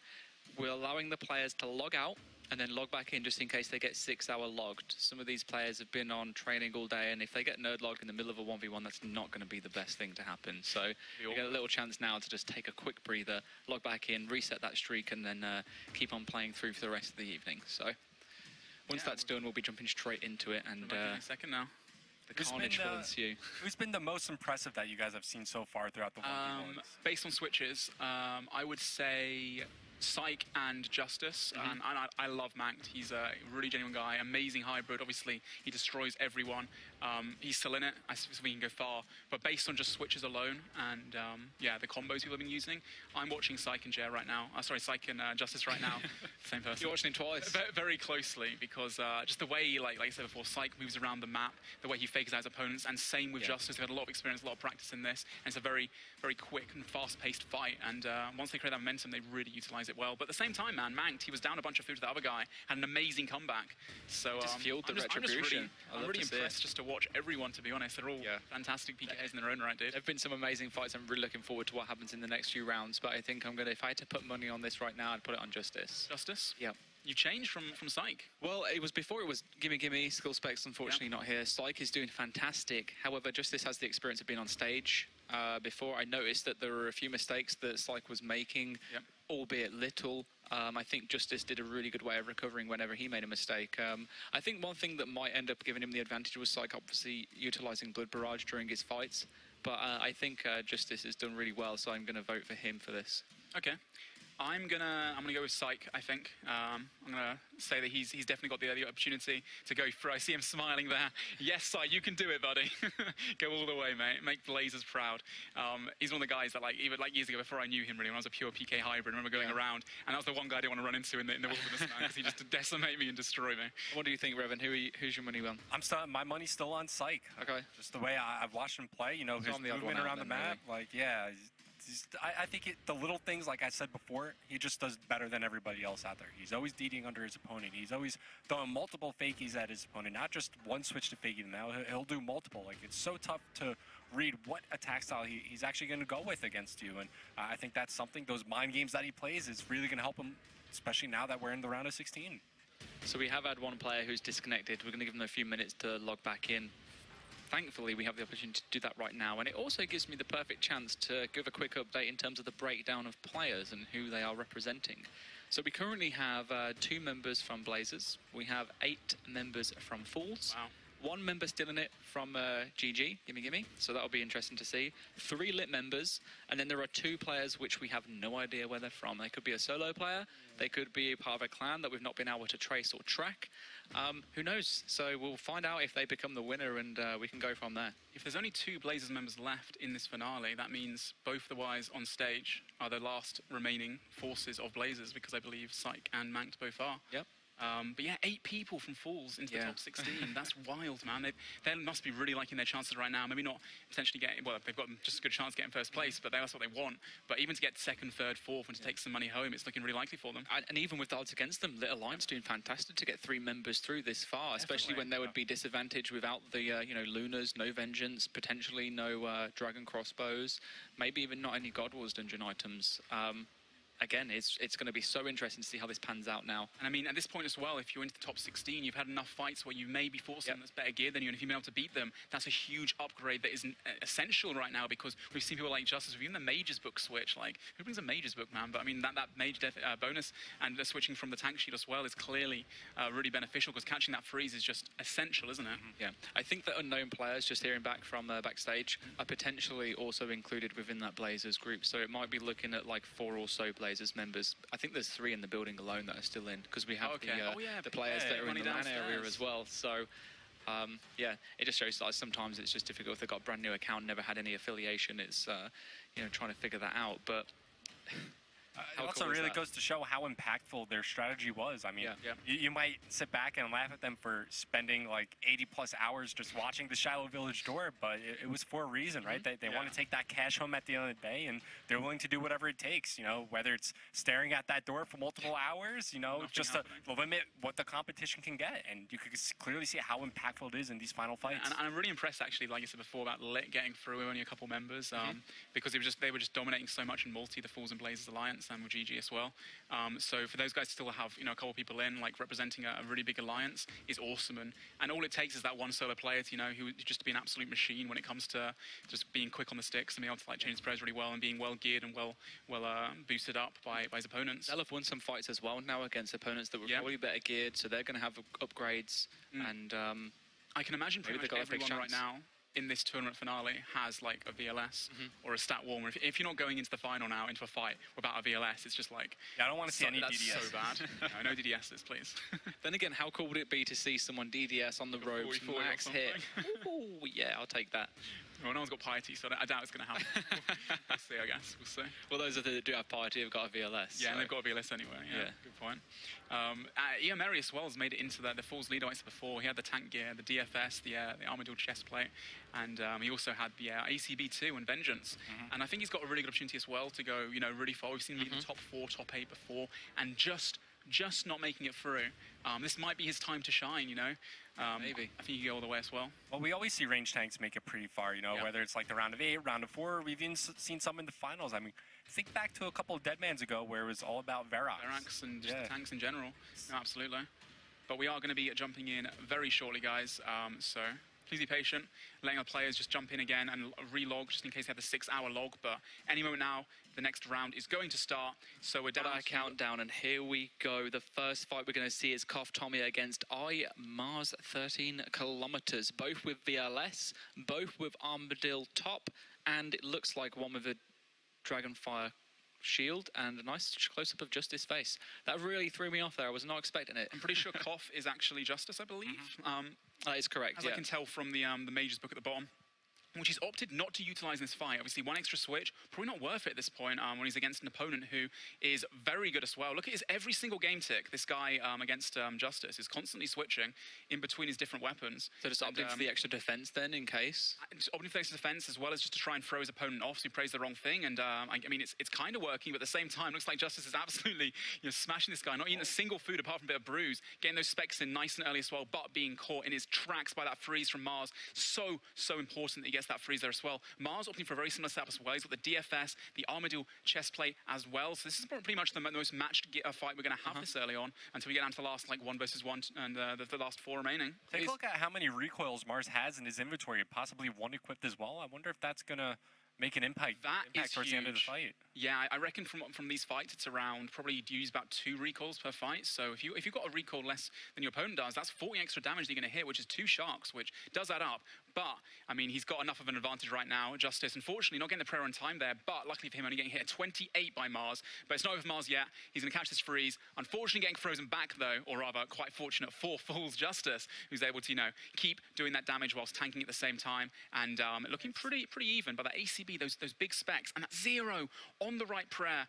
But just a bit of bad RNG there. Now, Justice actually has no specs. Mars has 3 special attacks almost left, which means that, you know, a couple of good whacks over the VLS, hitting a 60 or something, it's just a completely game changer right there. 12, unfortunately, on the right prayer for him. You'll see Justice just like trying to camp that melee prayer as much as possible because he really does not want to get taken out with that right now. We actually have Justice POV right now. It actually turns out that they're both players from Fools, and even so, they are showing a pretty damn impressive fight. Not either one deciding to let the other go through. Probably to put a bit of pride on the line now to turn around and say, I beat you, Justice. Well, it also is that, like, obviously you want your team, your best hybrid to represent your team, and if, you know, there's any question of who the best hybrid is, this is where it matters, you know, if someone beats the other person, they're fair and square, you know, they've made it through to the next round. But, I mean, either way, these guys are going to be happy with the result of this one, man. They've made it into the top 8 pretty much, Fools. They've got a secured spot and a chance, if they win the next round as well, one of these guys, a chance of taking home some money. You know, even if it's just 1 grand, it's a chance of the 20,000 first place prize. But it's not over just as yet. Catching that freeze, unfortunately getting hit a 33 back. These guys have probably fought each other countless times before this finale in preparation, you know, practicing as best they can to try and get as best as they can, really. Because if you can beat the best hybrid in your clan, or you're able to match them, that says something in itself as well, of course. And one thing that this is going to be advantageous for them, even though it's Fools versus Fools, it's going to prevent one of the opposing teams getting those upgraded items that they currently have. One thing that's actually really nice touch is that both players actually have the Major Inner 2 cape, so they're going to have a slight increase of accuracy in terms of magic as well as magic damage. I don't think I've seen many people actually have that completed. If you look at the fight that's just over to the side of the screen, well there you go, there's a 42 KO from it as well, but he was actually wearing just a normal mage cape, so that's just going to be just say for that Psych. That's Psych, yeah, Psych making it through of his round as well. So that means the Blaze is been into the top 8 right now, and this is just, you know, neck and neck. But just going a bit ahead right now, it looks like Justice is also out of food. Actually, I said that too soon. 64. But there's a lot of HP difference, so unless Mars gets pretty lucky with the next 2 or 3 hits, this Mars has 2 VLS specs left, which can do a lot of damage too. I don't know why he's not using them. He needs to catch this freeze first potentially, but if he waits a bit too long, it's all going to be for nothing. Oh, and there it is. The bolt spec goes through. But Fool's respect from Finland. So, yeah, the finish making it through, of course, as well. We got. So, let's go, Bob. This is Manked Up Mage. It is indeed, who is fighting against to close out his round 2. Ringer Hill, who is also representing Blazers as well. Okay, well, that's pretty much. Well, he's no longer representing Blazers. He's out of the tournament. Wow, everyone we're switching to is dying. That's Get a Fweeze. He moves on as he takes out CRA. I saw a Tome of Fire in that pile as well. Quite interesting to see that every day. So is that all of our round of 16 matches complete? That was a quick round. Yeah, we're on to the semi-finals now. Top that last fight there was Fools against Unknown. We're not really sure who Crab Emoji is affiliated to. Crab Emoji, I love that. Yeah, I mean, you just gotta love the memes, right? That crab has been very prominent. I've just been told as well, my friend downstairs, Pig Money, he has made it through as well. Really? Blazers guys. That is pretty impressive. He was not expecting to get this far, I don't think. He's just sat down there on his laptop, just like trying to play his heart out. 8, man. And if he makes it through this next round, you know, depending who he gets against him, he's able to do it. He gets himself a grand for the team, and he goes home very happy. Pays for the weekend, I'm sure, as well, coming down to England. He's from the Netherlands, so he's come quite a long way. So yeah, much respect to him, and best of luck in the finals, well, champ. All right, so now our players are going to gear up for the upcoming round of 8. As PureSpan was just mentioning, you win this round, you guarantee yourself some cash, but the road is not over yet. There's still everybody gunning for that first place prize. Still 3 of our members on stage fighting for that cash prize. Manked Up Mage, Psych, and Fool's Justice all still in it. Absolutely. And like I said before, if they make it through, we're going to see these fights now, the top 8, one at a time. So you guys can see all the action, see every single familiar face and everyone that you've been following throughout the tournament this far to see who can go through. We've got a couple Fools members, a couple Blazers members, and potentially a couple Lit/Unknown members still in the tournament. So it's not a complete Fools-Blazers alliance that's made it this far. But definitely having that piety has given them such a crazy advantage. And just, you know, as I said before, mentioning the multi situation, the Permadeath stage, they just dominated that too. Oh, they did, and it shows when you look at these stats now. The final players are all Fools and Blazers, apart from one, who's Really? representing Lit. So if you come across Turbo Ninja 4 times, that actually is a Lit player. Right. But then we have 3 members from Fools and 4 members from Blazers still in this tournament. Wow. So it's a Fools versus Blazers mostly finale, but at the same time, like you said before, Lit could go through and take the win. We're about to jump into a fight now with Manked, one of the fan favorites, like I said before, taking home money before from Demo Tournament, being a winner, as well as taking home the All-Stars victory too. Speaking of that final Lit member, we're going to see him in this first fight. Here we go. It's Manked against the Lit player. Manked instantly catching the freeze. His opponent is unfortunately wielding the Gilded Shield, so Manked looks to have a gear advantage. The Turbo Ninja has got a wonderful pet in This is a tough start. This is a tough start for Turbo Ninja. Sick pet though, man. Sick pet. But I mean, looking at a freeze right now, it's kind of all over for him. And luckily for Manked, he's catching every single freeze and not getting frozen himself either, and doing a lot of damage. The other guy down a brew, down a couple food. It's going to be really hard to come back to this. Take a quick note of how many switches Mank's utilizing right now. He actually has multiple Fremenic rings in his invent. I believe he has picked up from an opponent at some point a Seers and an Archer's ring, as well as having a Berserker ring already. So he's just trying to use those as many times as possible. Yeah. Sorry, no, I think it's just a Seers and a Berserker with a so he's putting a recoil on when his opponent hits him to do a bit of damage back, and then switching to the Seers whenever he wants to catch that freeze, because that +6 mage bonus makes a big difference as well. Really must be feeling in the zone right now. However, he's got to focus, because if he is focusing on these switches too much, he might accidentally staff bash like he has then. He might also not have the right prayers up because he's just focusing too much on his gear, and that can be very, like, bad. It's been a long show. Now, the nice thing for Manked is he has the Mithril Seeds, so as he gets frozen, right, his opponent can't DD Brit him, as long as there's space for him to move. Yep, absolutely. And Manked now being hit a 33 on the right prayer. That was crazy. And right now, Manked's POV we're tuning into at the moment. He has no special attack left, deciding to utilize it all very early on. And he's still using the breeding style of not being able to see himself, the render self, which is not something we've seen very much in the tournaments, or maybe it is, we just don't know about it because we can't always see people's perspectives, to be honest. And yeah, right now, it means that he can also see what his opponent's wielding too, so he knows exactly what he should be praying against, whilst also knowing what their overhead prayer is, so understanding what he should be using. And he's actually used this style the whole way through this tournament, which I think is a first. In previous tournaments, when we've seen his perspective, he's not been utilizing this, but he's done very well to make it work for him. And right now, he's got a lot of food left. He's got one special attack of the VLS. That B-Ring Eye as well, going to make a lot of difference. And of course, the Piety. But he's 68 hit points here. Got to be careful. Chucks on the Prey melee just in case the guy goes in for the VLS and catches that freeze, essential freeze, as the guy was coming in with the VLS. And now he can start to control the fight, start doing the DDs underneath, and catch his opponent off prayer quite a bit. Well, I think you can clearly see why he makes himself invisible. He's always on top of his prayer switches, always hitting off prayer. He seems to be on top of everything so far this fight. Including his opponent, while he's completely deafed on, still got space for the Mithril Seeds. One thing that you can see, especially when you look at his perspective, is just how calm and collected he is with his changing his styles, making sure the prayers are on. There's not really many mistakes coming through. He's not forcing himself to change into gear and try and do different attacks, because he's really just reading his opponent really well. Yep, and he's definitely, even despite it being actually even sharks right now, I think Mank does have the upper hand. He's always ensuring that he catches that freeze before he does anything. Over damage, over everything, because if he catches that freeze, he can then start using that render self mechanic and the VLS. Wow. That's all she wrote. I was about to say, considering the disadvantage in gear, Turbo Ninja was doing a fantastic job there of keeping himself in that fight to be at the stage where they're even on supplies. But it really just goes to show the power of the VLS when you're against the wrong prayer, and that just... Yeah, definitely, just can't do much about it. And Mank now obviously going through to the top 4 now, which means he's guaranteed himself some prize money. The next fight we're going to see looks to be Hobo versus Just Say 4. Just Say 4, one of the guys on stage. That would be Psych, yep, and Hobo is Iamiri. Iamiri, well, of everyone to fight, man. Fool's leader, this is not going to be an easy one for him, but it's going to be, yeah, Fools versus Blazers once again. Actually, the fight is Coffee Tommy, so that's going to be Fool's Justice, if I believe. Oh. But also, just to finish off on that Manked fight, with him winning that one, that also means Lit is now eliminated from the tournament. This is a Fools versus Fools fight, and it seems like they are very similar in terms of gear. A lot of the Fools members that have made it through to the 1v1s have very similar gear. That's probably their strategy, obviously making sure that they had the best items that they've spent so long farming for, as well as having the areas locked down. What I'm loving to see is... Oh, that's an ACB spec. That's tough.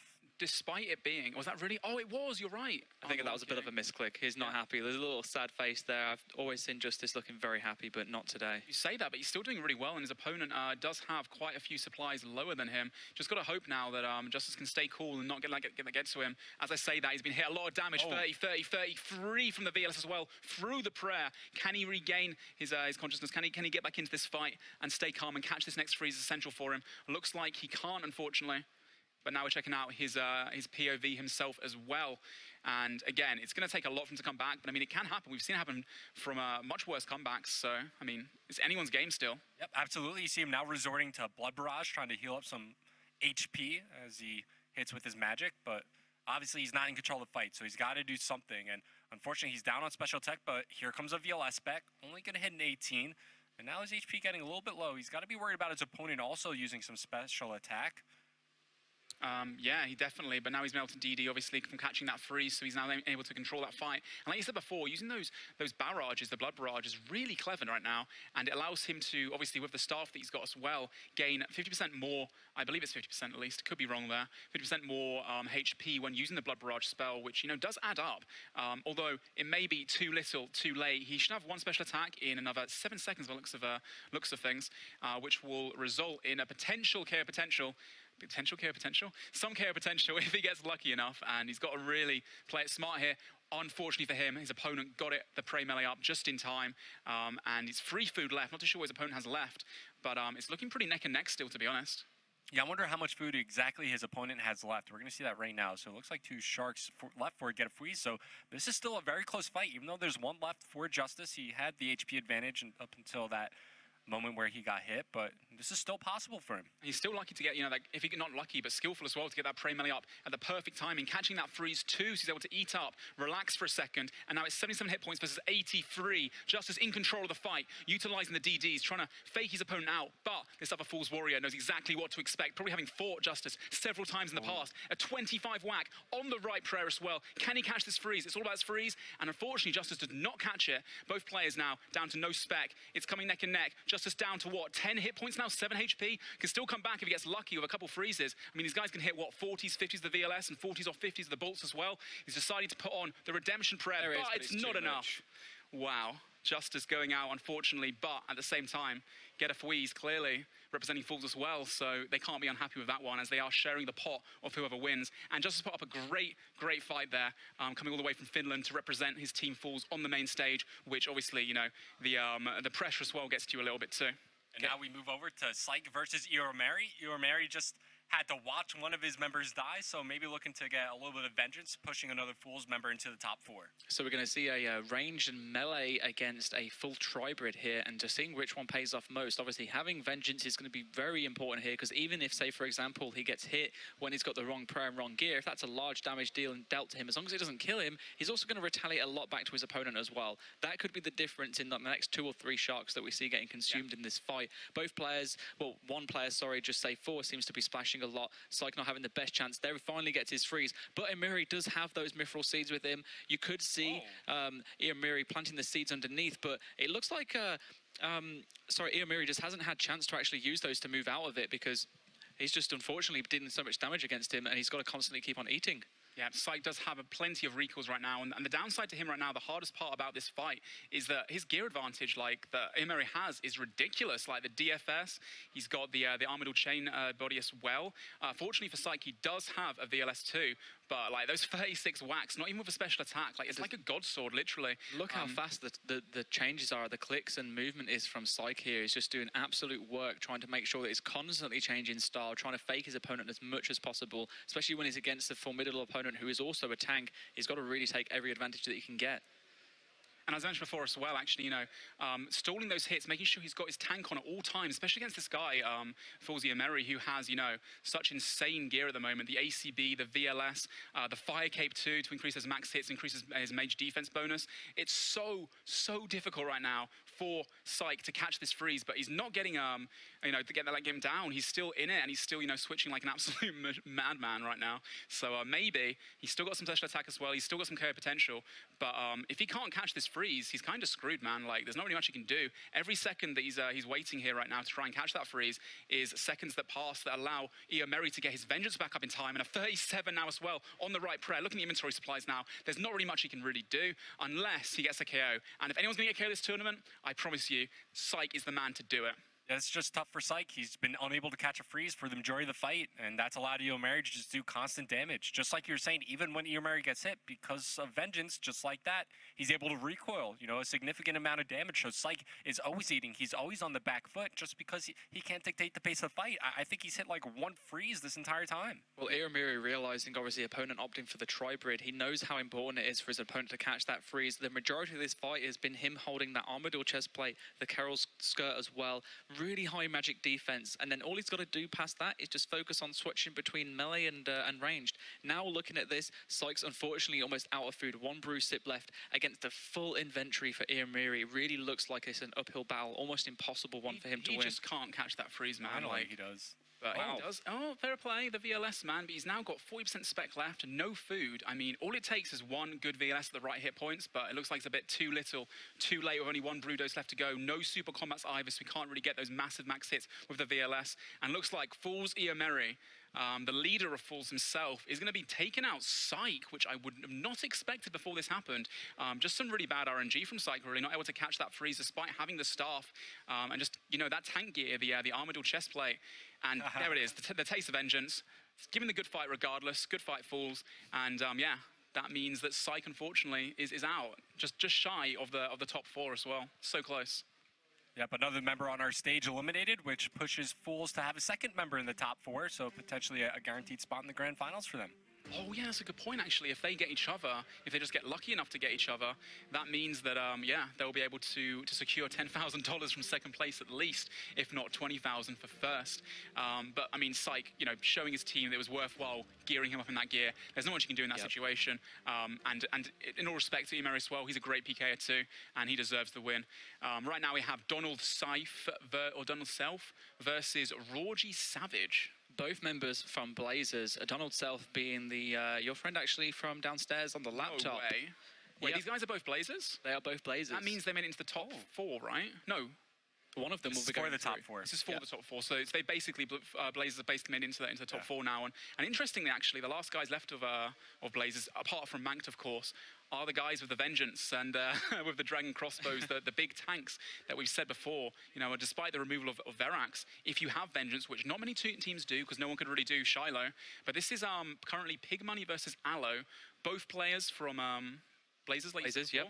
And they're just going all out, really. Whoever wins the fight deserves to be in the next round, and that guy, represents their clan all the way home. Seeing 2 really big hits coming through from Rorgy here, and an okay from Donald Self. Not happy with that at all. Saying your block, that is it. The damage just keeps on coming. He's got to be absolutely devastated at the moment. He's just not getting a chance to get anything back against Rorgy. Yeah, and Donald, unfortunately, is the man downstairs himself, playing on a laptop, which I'm sure he's going to use as an excuse. But despite that, I mean, Rorgy Savage, look at his inventory. He's got the VLS as well, which is a significant boost versus the Statues Warhammer. And he's making it count. He's also got double hides, which means if there is anyone that he fights as a hybrid in the finals, it's going to be exceedingly hard for them to catch that freeze. For example, Manked, if he does get unlucky enough to go up against him in the next round. I know I won't want that fight myself. But looks like, Rorgy's probably going to take this one home quite happily. But I mean, he must be proud, man, Pig Money, to make it this far. I didn't expect, I don't think, to go this way, because, he came for the weekend to meet some friends and to support the guys on stage as well. So just to get this far to the top 8, he's done his clan really proud as well. I think anyone just getting into the 1v1 stage is absolutely amazing, considering the lengths that you have to go through, the week-long grind, that whole multi-fight towards the end, and then finally getting selected. If you can get to that point, you deserve it so much. And then obviously now it's just so much further than that, because it's no longer a test of clans and no longer a test of communication. It's pure 1v1 skill.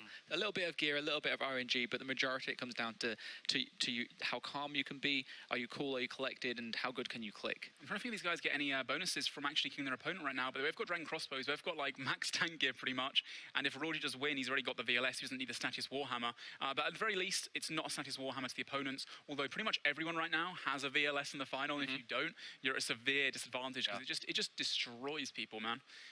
You know, rolls off 25% of your opponent's defense level, it's huge. But regardless, Donald down to, what is this, 3 HP now, and deciding, you know what, at Pig Money, I'm a god, he says. Well, respect to you, man. Congratulations for making it this far, and congrats as well to your clanmate, Respect from Blazers, who makes it through too. And just like that, we're left with 4 players in the tournament. Never thought we'd get to this point, but we are here.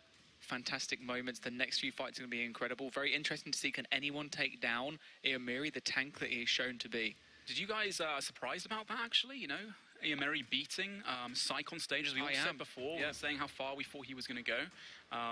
It's just unfortunate. I mean, the gear that was in the hands of Eomiri just really shown that magic sometimes can make or break it for you. And unfortunately for Psych, for Justice, it seems to have broke him. Not being able to catch those freezes was pretty important, but even if they were, all things considered, Eomiri, he had access to Mithril Seeds. He would have been able to get out of those step unders and completely just carried on dominating with that range. That range damage, especially with the Armadillo crossbow, was just so high. It was incredible. I mean, Mank's still in the fight in the tournament right now, and if anyone is able to beat Eomiri, my money's on Mank. He could definitely go all the way. We've seen it before, where a Tribid has managed to take down the range tank with melee meta.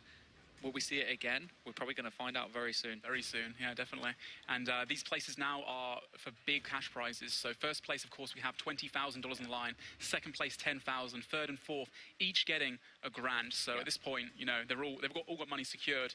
They've just got to... Everyone's a winner. Everyone's a winner right now, yeah, definitely. The two fights going on, we have Let's Go Bob versus Get a Fweeze. And so we are looking at Blazers versus Fools. Mank being Let's Go Bob, and Get a Fweeze being the Fools member. That 54 I just saw from Get a Fweeze of ELS.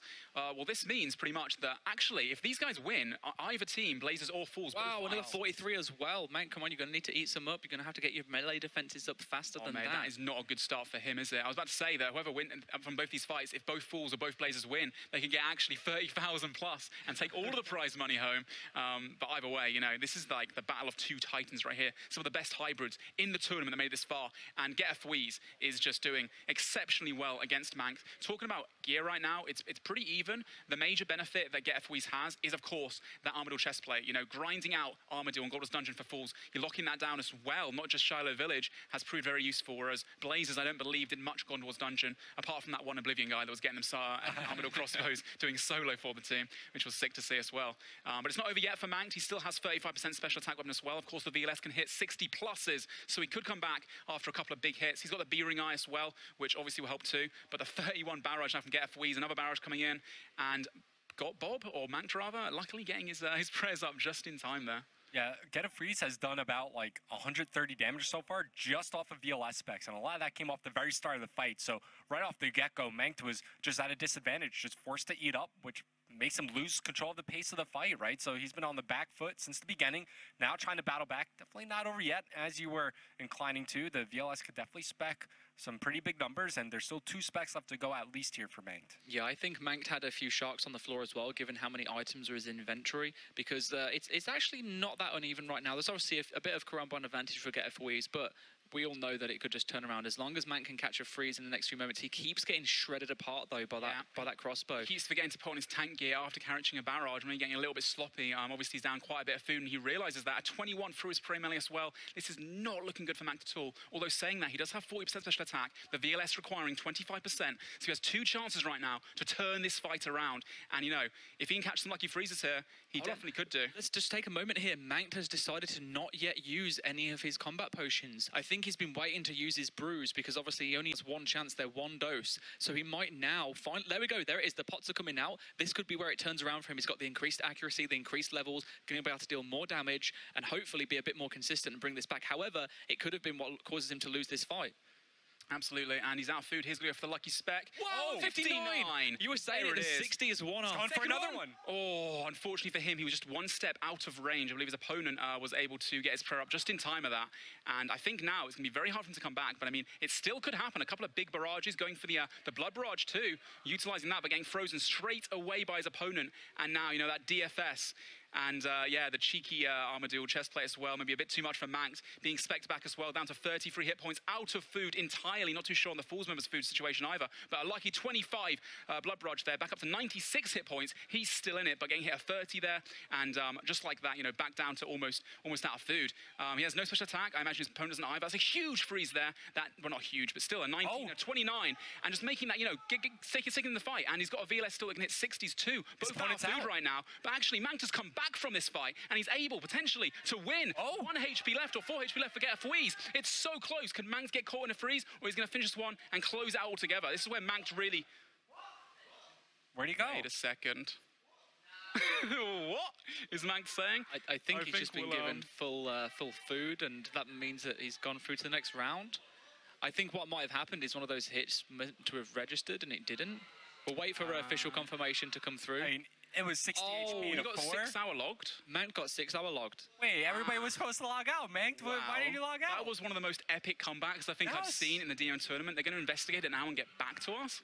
I thought they relogged before the final happened. Yeah, it was That's what we were supposed waiting to. around for a minute ago. Manx must have forgotten, or maybe something else is going on right now. But we'll be told, and as soon as we do, we'll tell you guys at home as well. Oh my God, can you believe that Manx was like on the back burner? He definitely made the comeback, and he definitely had the HP advantage. Is definitely what turned that fight around. You said that they're like, oh, you know, he got this barrage, a huge barrage. Okay, maybe not that huge. That barrage was massive. Yeah, 20 barrage, then hit into the ranged hit straight after that, a VLS as well. His opponent is chugging sharks one after the other. He must have been feeling so full, and then before you know it, he's on 4 HP and well. I mean, that's where that classical music really, you know, helps out Manx up Magician. Like, once you stay cool and calm and you're able to, you know, control yourself in situations like that, even knowing that you're down a bunch of food, if you get a couple of lucky hits off prayer like he did right there, creates the momentum for him. His opponent's currently panic eating and getting his prayer switches wrong. That snowstorm just flies through, and before you know it, you're screwed. And it all starts with that freeze. Just keep your opponent in place, limits what he could do on the map, and it gives control of the pace over to Mank, and he took advantage of that. And he was down so much food at the start as well. The other guy against him, the Fools guy, you know, credit him too. He's a great hybrid. But if Mank does end up going through this round to beat someone who's got an Armadillo chest plate and a DFS, that's huge for him. He gets a lot of bonuses there, which he's going to need, obviously, if he does make it through to fight Iameri or Alo, who are both range tanks with vengeance at the moment. I think it's kind of fair for Mank to go through. I mean, it was 60 HP to 4. If they're able to get them back down to 60 HP and 4, go 3, 2, 1, We'll have to wait and see. You just had word that in fact, it wasn't actually a 6-hour log. Not really sure what happened, but the team are investigating, and hopefully we'll hear back very soon. But nonetheless, that fight was awesome. Well, while they're investigating, I guess we have one more fight that could potentially be going on. I mean, we could get that started while the investigation We watched that, didn't we? No, there's still one more. Was that the first fight? That's the first one. Round of 4. That fight was so good, I didn't even realise. I know, right? It was amazing. It was epic. If we can start the next one in the meantime, that would be awesome to watch another one. But if not, we can chill and stall a bit longer as well. So is that our best tactic? Dude, that was... I still can't believe that he came back so much HP. And like I was saying earlier, the VLS, just the amazing amount of potential that it's got to be able to hit those 60 VLS specs. And even through the prayer, man, you can hit still with 20s and 30s. Yeah. And that's like a shark. That suddenly makes your opponent have to That's like a normal bolt hit off prayer. Yeah, literally. And they can also hit, like I said before, the ACB with the Opal bolts. Either they can hit 50s with the Armored Crossbow too. So you just got to make that space for yourself, that room, so you can catch your opponent off prayer a couple of times. And Manx, like I said before, just did an absolutely fantastic job of keeping cool. And I'm definitely repeating myself now, but it was a great. It's fight. fine. It's not as bad as like me in the middle of the fight trying to figure out a word to describe it as being bad. So be patient with us. It's been a long show today. It's been a lot of fun. I love it so much. It's so enjoyable, isn't it? When it gets down to these stages as well, when it's like so hype and neck, and you just don't know who's going to come back. That's the best part. That's probably why you don't even have a crowd here, and I hear the people going, "Ooh!" Screaming about it. That's just me. I'm like, "Oh!" But this tournament has been insane. Just thinking through from how the multi-phase went with all of the damage coming out, how fast people started to drop, then into the first few fights that we saw, the twists, the turns, the upsets as well. People that you thought were going to win, the last hits coming through. Some people down to like 10, 7, 4 HP. Absolutely incredible. I've just got given word that I believe the referees from Jagex are going to be looking into the fight right now, looking at video evidence and trying to figure out what they're going to do at this situation. So hang tight, since we know. We'll let you guys know as well what's happening. But if you're just tuning in, this is the semi-finals? Round of 4. Round of 4, and these guys are fighting for a difference of $1,000 versus 10,000 at least for second place. So an awful lot of money is on the line, and it's really, really getting pretty heated for people. I'm sure in their Discords, like, come on, go on, you can beat this guy. We've played in an alliance against with Fools or Blazers this whole week, but now it comes down to it. Let's take this money home. I asked them beforehand if they were splitting any of the winnings for the alliance throughout the week, but they've said no. We're just here because we're only teaming because it's a multi-phase, and every other team pretty much doesn't like us because we held down Shiloh the whole time. So it's one way to make a lot of enemies is just blocking off half of the game mode. But once from the 1v1s, it's all fair game, which is why they've all been fighting, even against their own teammates, to see who is the best PKer to get through the whole way. And my money right now is looking like if Mank does go through, that is, or if they have a rematch, it's still anyone's game. Alo could beat Iameri if he's more skilled in the Vengeance fights. Maybe he gets a few nice hits and... despite being worse gear, like Mank right there had no armored or chest plate, no DFS, but still with the Carol's top and the Crystal Shield, had an epic comeback that was probably one of the best comebacks I think we've seen in the Demo Tournament Finals. And if he manages to pull through, that would be a nice upgrade for him as well. However, if his opponent manages to get through, then he's just scored himself, nice 10k. Yeah. So... definitely measly 10k. I'm sure he's very happy about that one as well. As a reminder as well, guys, after the demo tournament ends tonight, they will be opening up the seasons live, so you guys can jump straight into those. The season is a 1 month long server reset, so level 3 from scratch, you've got experience rates that increase like 10 times, 15 times XP rates, depending where you are in the game, if it's a safe zone or if it's a dangerous area. You can go out, join in the carnage, that is demo mode, as we've said like a million times now. Go get yourself some bank keys, kill some opponents, see what you can get from it. I implore everyone really to check out what demo mode really is awesome. It's just so fun with a few friends at the start of the game mode, especially when everyone's a little noob. You can run around and slay them all with your fire. It really cause some damage. I mean, we were talking about like killing the people as they exit the stronghold of security, get their hard-earned cash stack. There's a lot of cool places you could camp early on in the game that set people back, really annoy them, and you could put yourself ahead if you get some big early PKs. I said it before, but for me, there's really no more fun than having that fresh reset of the economy. Everybody's starting from the same spot. If you're able to get a key item first, then you could really snowball it in your favor. But there are also people that play more for the long game, playing more for stats, getting those quests done, and making sure that, maybe they won't be the strongest account build in week 1, but come week 2, that's when they start to put themselves over the top. We're just waiting right now for this next fight of the top 4 to begin. Our next fight coming up as well is going to be Alo versus Iameri, I believe, depending what happens with the Macked Up Magician fight, which is going to be really interesting to see as well. For those of you that have been following the in-game names, we're going to be looking at, I believe it's Hobila Babila against Roji Savage. But before then, we're going to find out the outcome of Let's Go Bob against Get a Fweeze. Yeah, we have 2 members of Blazers currently in the tournament and 2 members of Fools. This guy's been in Alliance the entire week, waiting for this moment to get into 1v1 stage and the best chance of making it through to 1v1s. But now it's everyone stands on their own. And I guess we'll see momentarily who takes the win out of these 2 titans of clans that people have been rooting for at home. Let us know in the Twitch chat right now, actually. #Fools or #Blazers. Who do you expect to take it home? When we get a straw poll or something, I'll be curious to see just how many people are voting and who's everyone's money's on right now. But as you said before, Manked on the stage right now, the last contestant left from everyone, made it all the way to the top 4, potentially the top 2, depending on the decision about to be made very soon from the Jagex referees. And he, a few months ago, did the All-Stars event. He was invited, and we said it before, we're going to mention it again, he went 15-0. He destroyed his opponent, and all his opponents, sorry, and was undefeated, which is why we usually hear a lot of Manked Up Mage chants in the Twitch chat and stuff to see him go far as well. And he's going to get stuck into the season as well, I'm sure, as he gets home too. A lot of fan favourites, I think, across the entire Deadman mode semi-finals right now. A lot of well-known names in the community, and it's just, I really can't wait to see what happens. Yeah, let's jump into it any second now. Just waiting for the Jagex referees that were for to find out the decision of the Manked fight versus the Fools member. And yeah, one of the most epic fights we've seen so far.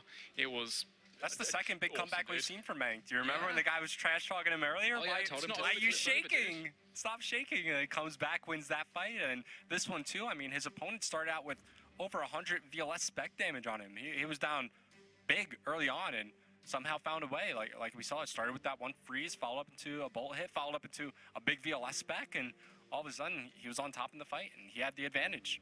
I'm really surprised actually they're not seeing any like G mauls and stuff. I guess to be fair, you know, if you've got the VLS, you wanna, it's an outlast fight. You wanna get the best KO, the best damage output you possibly could, the highest DPS weapon you've got. But you know, in previous turns we've seen like the G maul come out of nowhere and just full HP people. It can still happen. The 60 damage you can do with the VLS. We've not yet seen a KO very recently from the VLS, but it can still happen in this finale. And if you imagine dying to a spec and you still got food left, laying down your team for like a $10,000 difference, the worst, wouldn't it? But I mean, like talking about the Granite Maul, it is a very strong piece of equipment.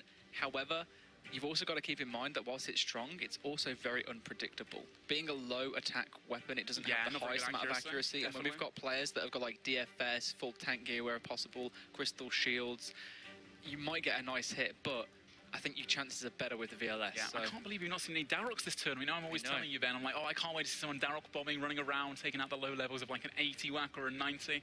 Unfortunately, none of that this time round. Clans in general and players are taking it really seriously nowadays. Of course, these tournaments, the rivalries between the different clans is an all-time high, especially with the drama that revolved around Shiloh Village this week as well. And right now, if you're just tuning in, we're currently waiting for the semi-finals to continue. Mankt versus a Fools member, and then Iameri versus a Low from Blazers as well. So 2 Fools and 2 Blazers remaining in this $32,000 finale.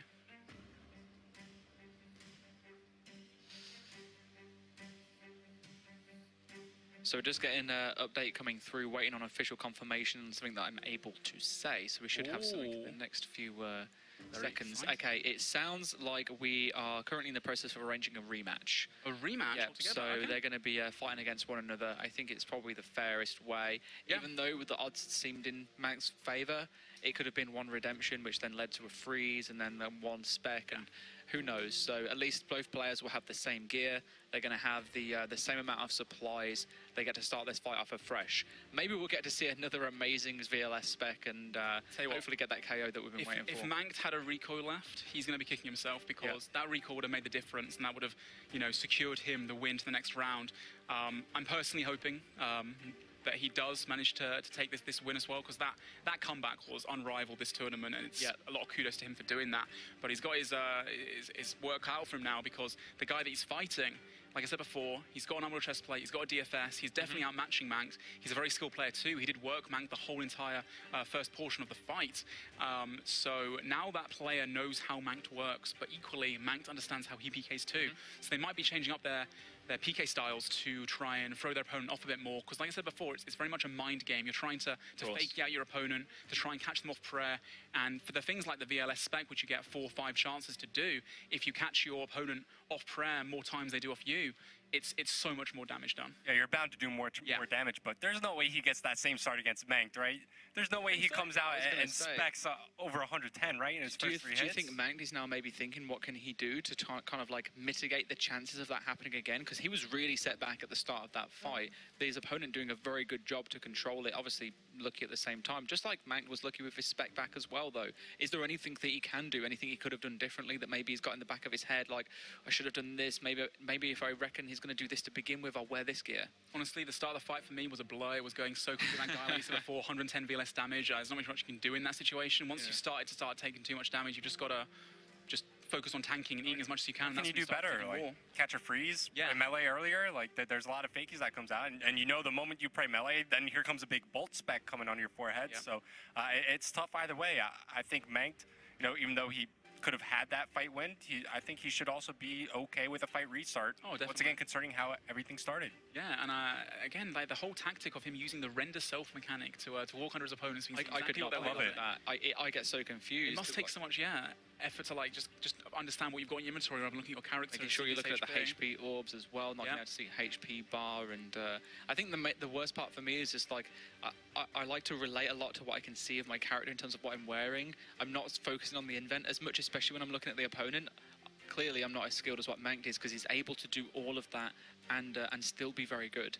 Yeah. So, yeah, very interesting. The thing is, like before, I asked them about it too. I was like, how do you do it so well? Like, because I'm the same way as you guys. Like, I want to see like the hit splat on my own character. Like, I want to see what they're hitting on me. He goes, oh, you know, I just look at my HP in the top right. I'm like, okay. Like, he's just so comfortable with it. He's probably so used to it that like it's something you probably have to practice a lot with before you can comfortably fight with it. The thing is, you can assume at this point, the guys that are in these finals, like we're talking about Alo, Mankt, Eomeri, and the Fools guy he's up against as well, I'm sure, have all been playing RuneScape for at least 10 years. They have the experience. Not only that, but having spoken to Mankt and other members of Blazers and of Fools, they've spent the last couple weeks, like, you know, 5+ hours a day grinding out 1v1s in the duel arena versus each other to try, you know, hone in on their skills and give them that, just that little bit of an advantage over opponents, because when it comes down to the wire, like now, as we've seen before, it's so neck and neck, and it comes down to a couple food remaining. And these fights as well, quite fortunately for us, we have two hybrids going up against each other, very similar gear setups. Obviously the Fools guys got a bit of an advantage, and the two range tanks too, both with Vengeance.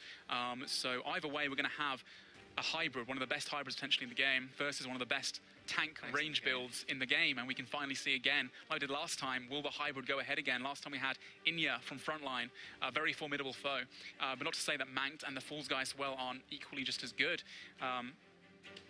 Who knows who's going to win yet? We just don't know what's going to happen yet. So we'll have equal representation in terms of styles. I hope we have equal representation in terms of clans too. I think it'd only be fitting the way this finale has gone that we get a Blazers versus Fools final. I mean, then they both go home happy, one with 20 grand, one with 10 grand in the pocket, and the Alliance clearly is going to be one for the future as well. And the others as well, you know, picking up the extra 1k here or there, the ones that got through as, you know, 3rd and 4th place, so...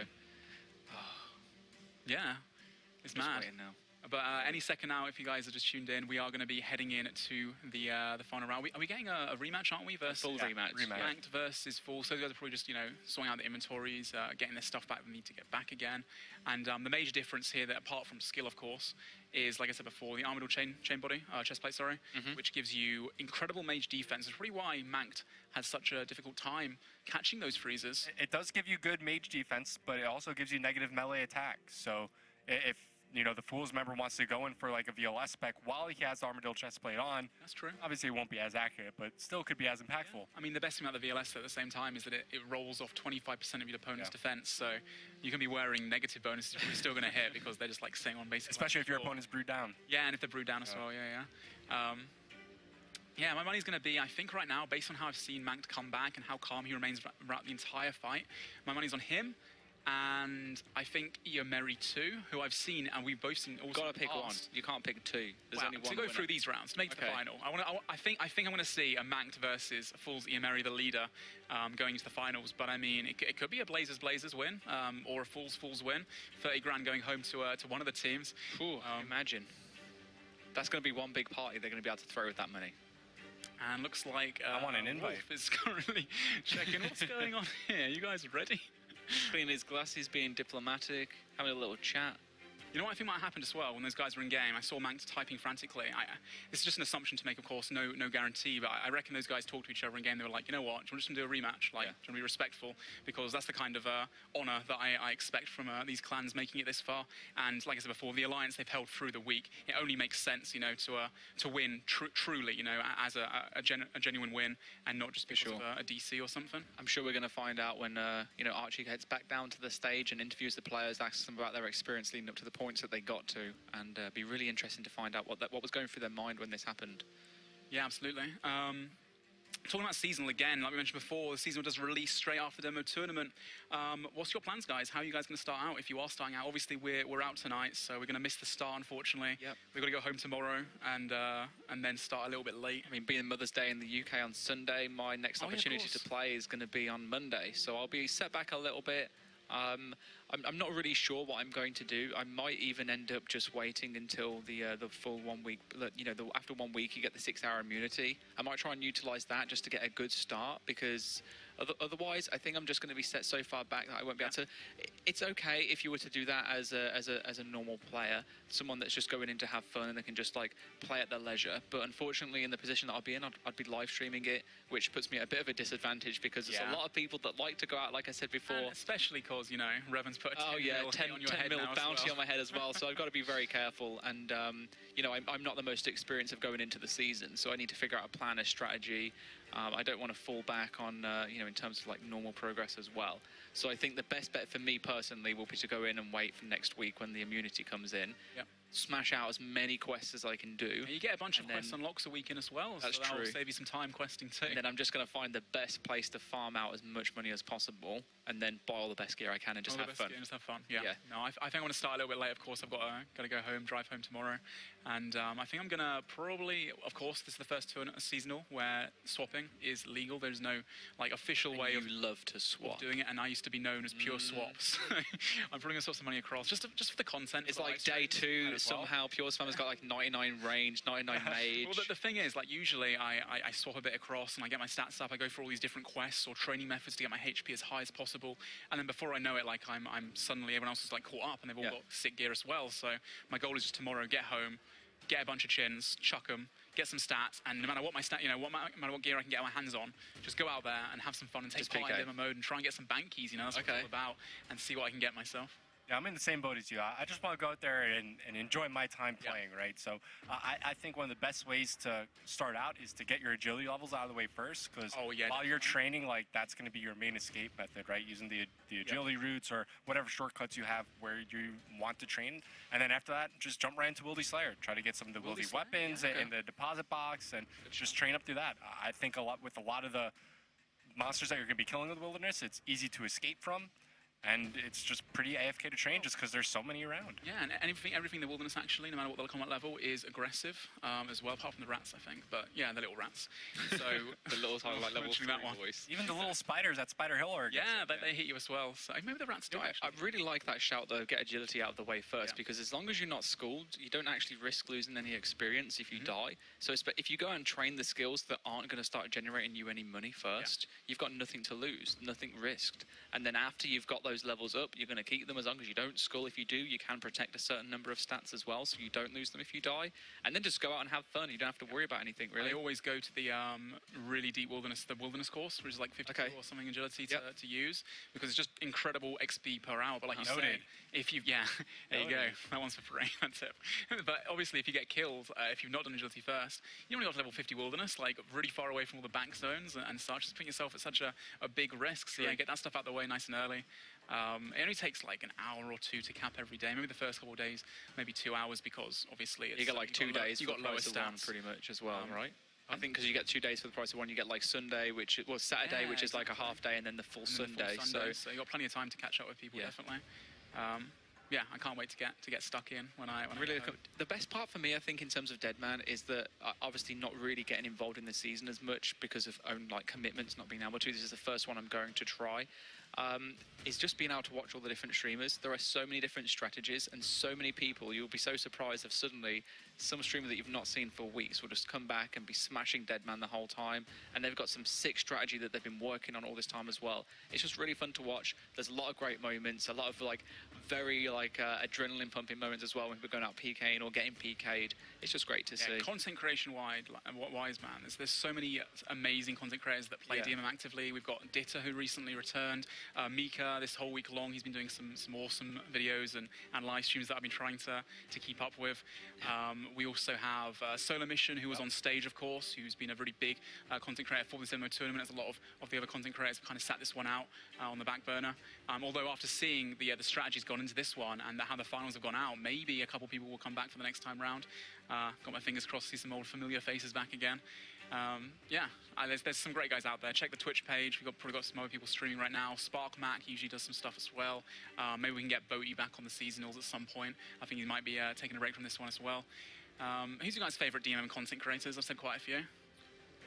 Honestly, it used to be you, but you don't make much anymore, man. You gotta get back on the DMM grind. No, I used to watch all your starter guides, so one for like the full immunity when you get it, and one for like the partial immunity, one for the start. Yeah, I used to plug them at the start of every stream, just seeing like the best way to start out, or like what kind of routes you could go down. Like each start that you go for gives you different opportunities later down the line, and that's why I said I think agility is one of the best ones to start out with, just because it gives you access to the shortcuts early on, which nobody usually has. Especially when you're going up against the majority of PKers, like agility, and it's probably one of the last skills that they're going to train. It's underrated as well. People don't think that you need those agility escapes, but like, for example, it's just in Camelot, the Camelot course. That's like a great way to get away when there's not many other options to do, especially early on. Like you said, most of the PKers want to get the stats up, they want to get the gear, and they want to get out there and start, you know, gathering and reaping the rewards from all the keys that they can get themselves their hands on.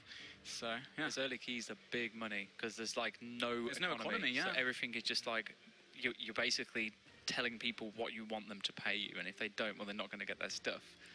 In terms of like streamer-wise, I used to, similar to Revan, is really enjoy watching your streams back in the day. I do plan to bring some DMM streams back this time. I look forward to it. I've not played this time round. Oh, I've played, but I've not really streamed this time round. You've been in secret. Yeah, I've been playing a little bit in secret at the Shiloh, just trying to get like a taster of DMM tournament, because as we cast, we can't play in the finals, obviously. So I just, as a massive RuneScape nerd, I just like to take part and enjoy myself. You can cast and play on mobile at the same time. Oh, imagine that right now. Let's go get out of the Shiloh caves. 1v1s. As of recent, I have to say that it's Manked Up Mage. Like, he always puts on a good show. Whenever he's streaming, you guaranteed he's pretty much PKing. Yeah. So there's a lot of people that will train, and that's nice to know and learn strategies in different areas to just go and find the best resources, get the best loot. And sometimes even the best like safe areas to train.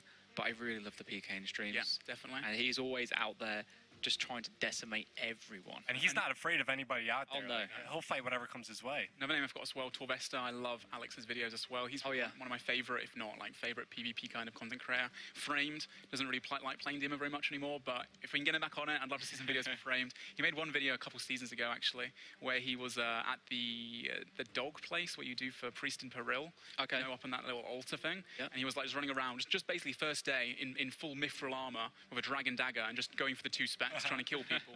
And that's just, you know, just having fun and making content. So. Yeah, there are a lot of different things you could do. I think Robert used to do something similar, right? He used to just rush the DDS, try to get Lost City out the way, and then those Cappy fishes just running around causing terror everywhere, because the best spec that other players probably have is maybe a magic short bow, which pales in comparison to a DDS with good melee stats. People don't get the Granite Maul until 75 Slayer from the Gargoyles, obviously, so you are quite limited at the beginning, and if you want something like a VLS we're seeing in these finals now, they require 78 attack, which you're not going to have for a couple of days at the very least, probably a weekend, due to the XP cap that keeps people nice and balanced. Without letting people get too far ahead. Yep, so once again, thanks for bearing with us, guys. We're trying to get this fight restarted between Manked Up Mage and his Fool's opponent. Before the restart, it was 60 HP to 4. Manked looked like he was about to win, but then something happened.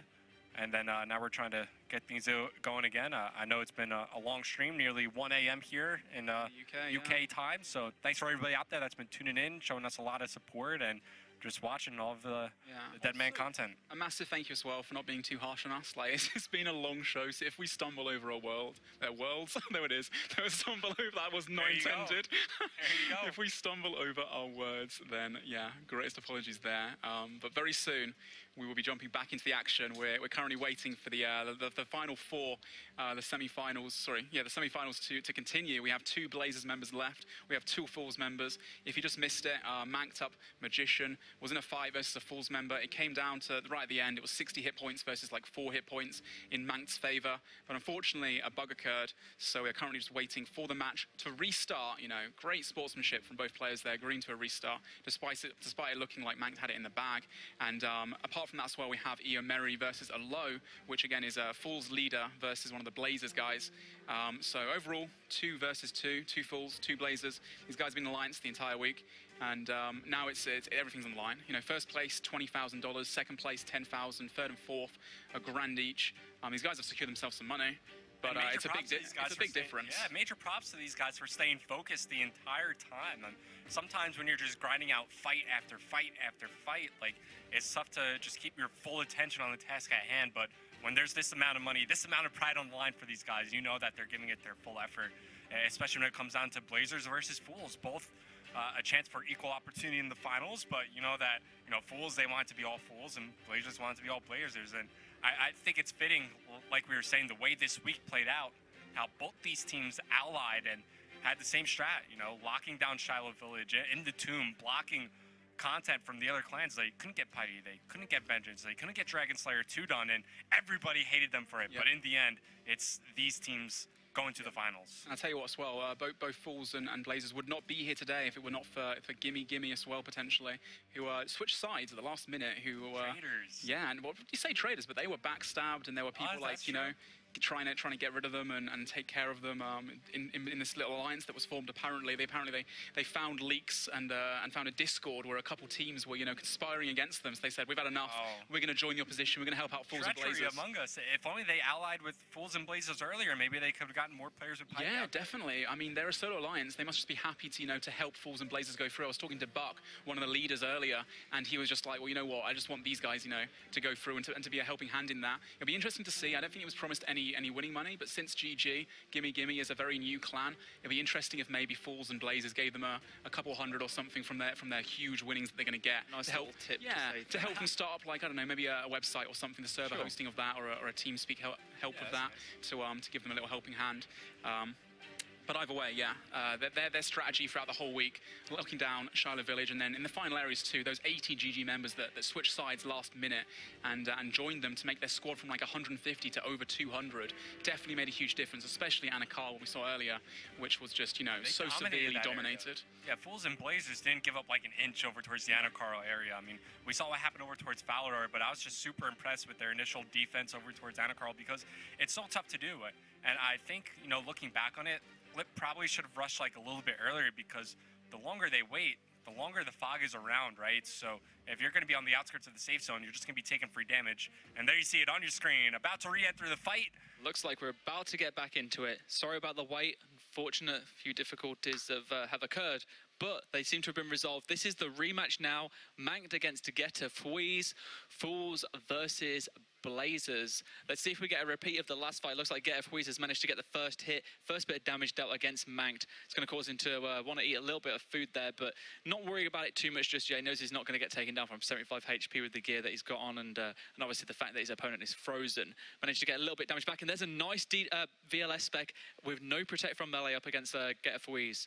Yeah, doing a fantastic job there as well, Mank, actually understanding the freeze timers, knowing how long a barrage is in terms of game ticks, in terms of seconds in game, without having to look at any timers or anything like that. He's doing a great job here of exchanging hits. The guy putting a VLS here, but a prey melee up from Mank, the perfect time. A VLS return, 25 through his prayer as well, and now he's got to keep this ball rolling. If he's able to switch from another VLS spec in a second, he could do some serious damage, but going for the DD Bridding right now, and he's up pretty much, you know, 3 sharks and a whole brew. Mank's just using the first bit of his food right now, so looking really confident going into this, despite having a bit of a gear setback. You know, no Definitely a better start for Mank this time around, not taking substantial damage from the VLS spec, at least not just yet, but just like how we saw Mank come back last time these two went around, there's a chance for Geta Fweeze to make a comeback of his own.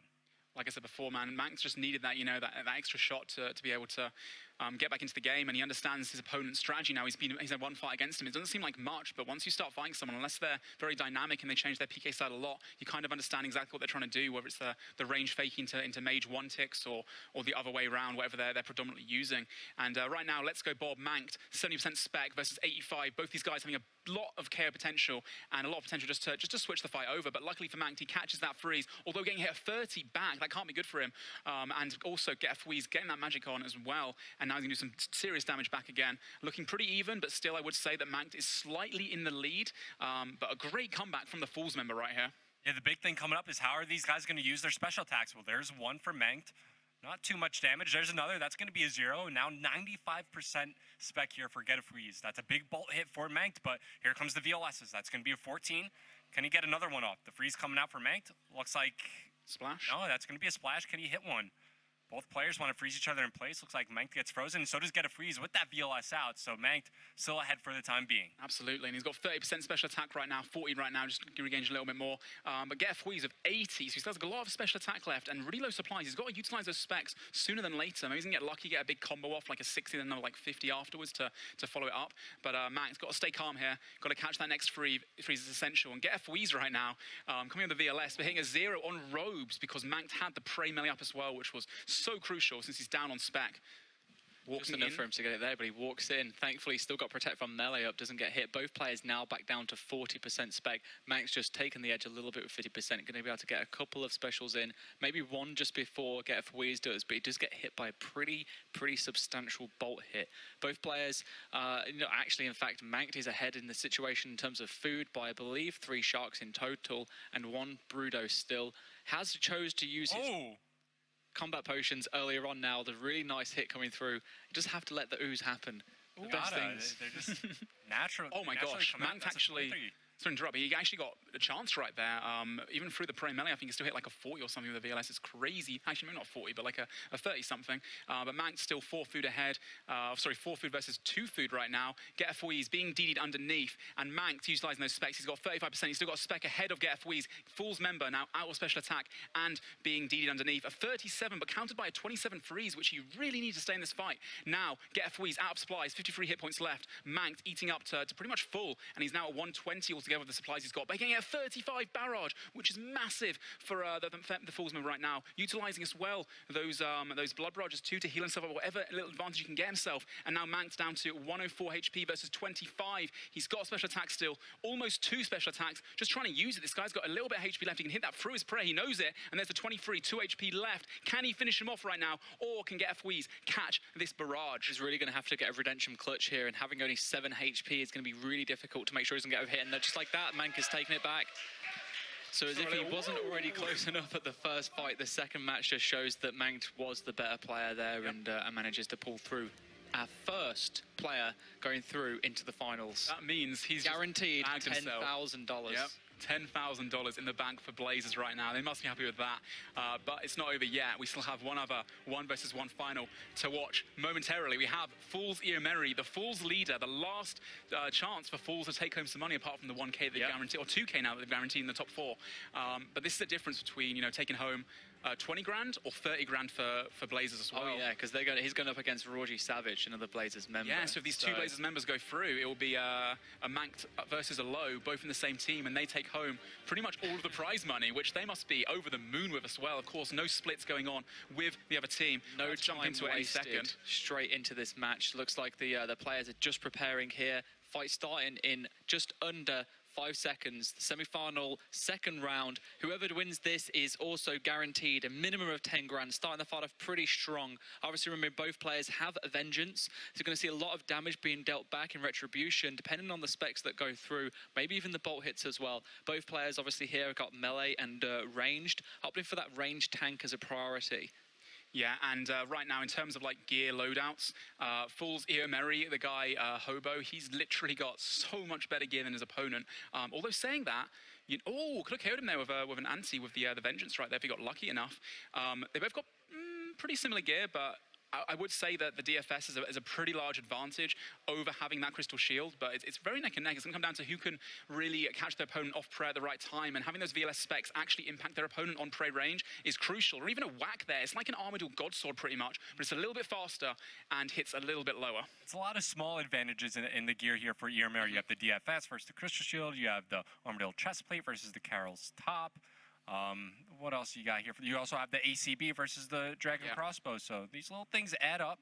You might see some bigger melee hits, some bigger range hits as well, and just more tankier from Iomery as well. But doesn't mean that Rogi Savage is out of it by any means. You can definitely look at the potential. Yes, it might add up. It might add a bit of an advantage. But is that gap closed by the fact that the Vengeance hits are going to be dealing more damage back to Iomery? Maybe. Awesome. So maybe Hobie is actually going to have a harder time because he's got to really make sure he doesn't get those high hits coming through when his opponent has Vengeance. I'm seeing like 28 VLS through prayer. That thing's absolutely insane. It really hits a lot of damage. And looking at the inventory right now, food supplies, Rogi is slightly ahead, I'd say, ever so slightly. Both players assigned to use Vengeance here. There could be a KO, but I very much doubt it at this point. Well, Hobie's opting to not really use any special attack here. He's used 1 spec. There you go. There goes another one, as if like he was listening to us live on the stream. There is a delay, so that's obviously not going to be a possibility. But I guess at the same time, 80% spec, it's better than having 100% spec. Yeah, I think the reason why he saves a spec is because as the fight gets more neck and necking towards the end. If you've, you know, got a little bit of a... Oh, wow, a 54 just went through.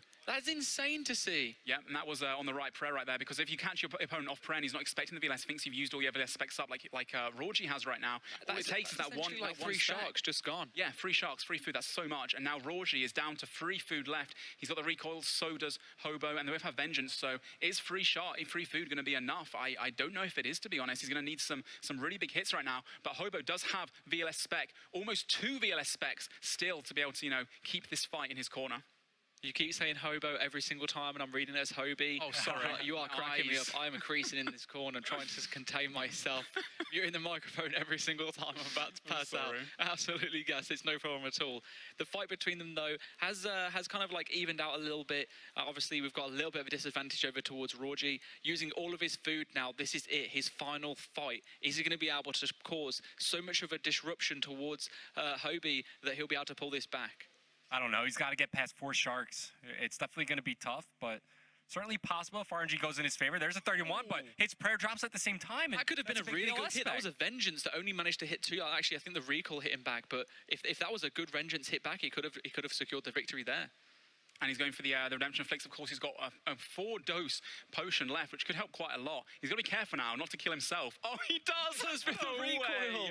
The Vengeance and Recall stack actually ends up being a suicide for the guy. And #Fools means that Yameri is going through to the finals to face off Manked, which means it's going to be a Fools versus Blazers. Wow. 20,000 versus $10,000. I think this is exactly what we wanted. Not only is it Fools versus Blazers, it's a high skill tribrid versus obviously a capable range tank. And last time round, we saw it being very close as well.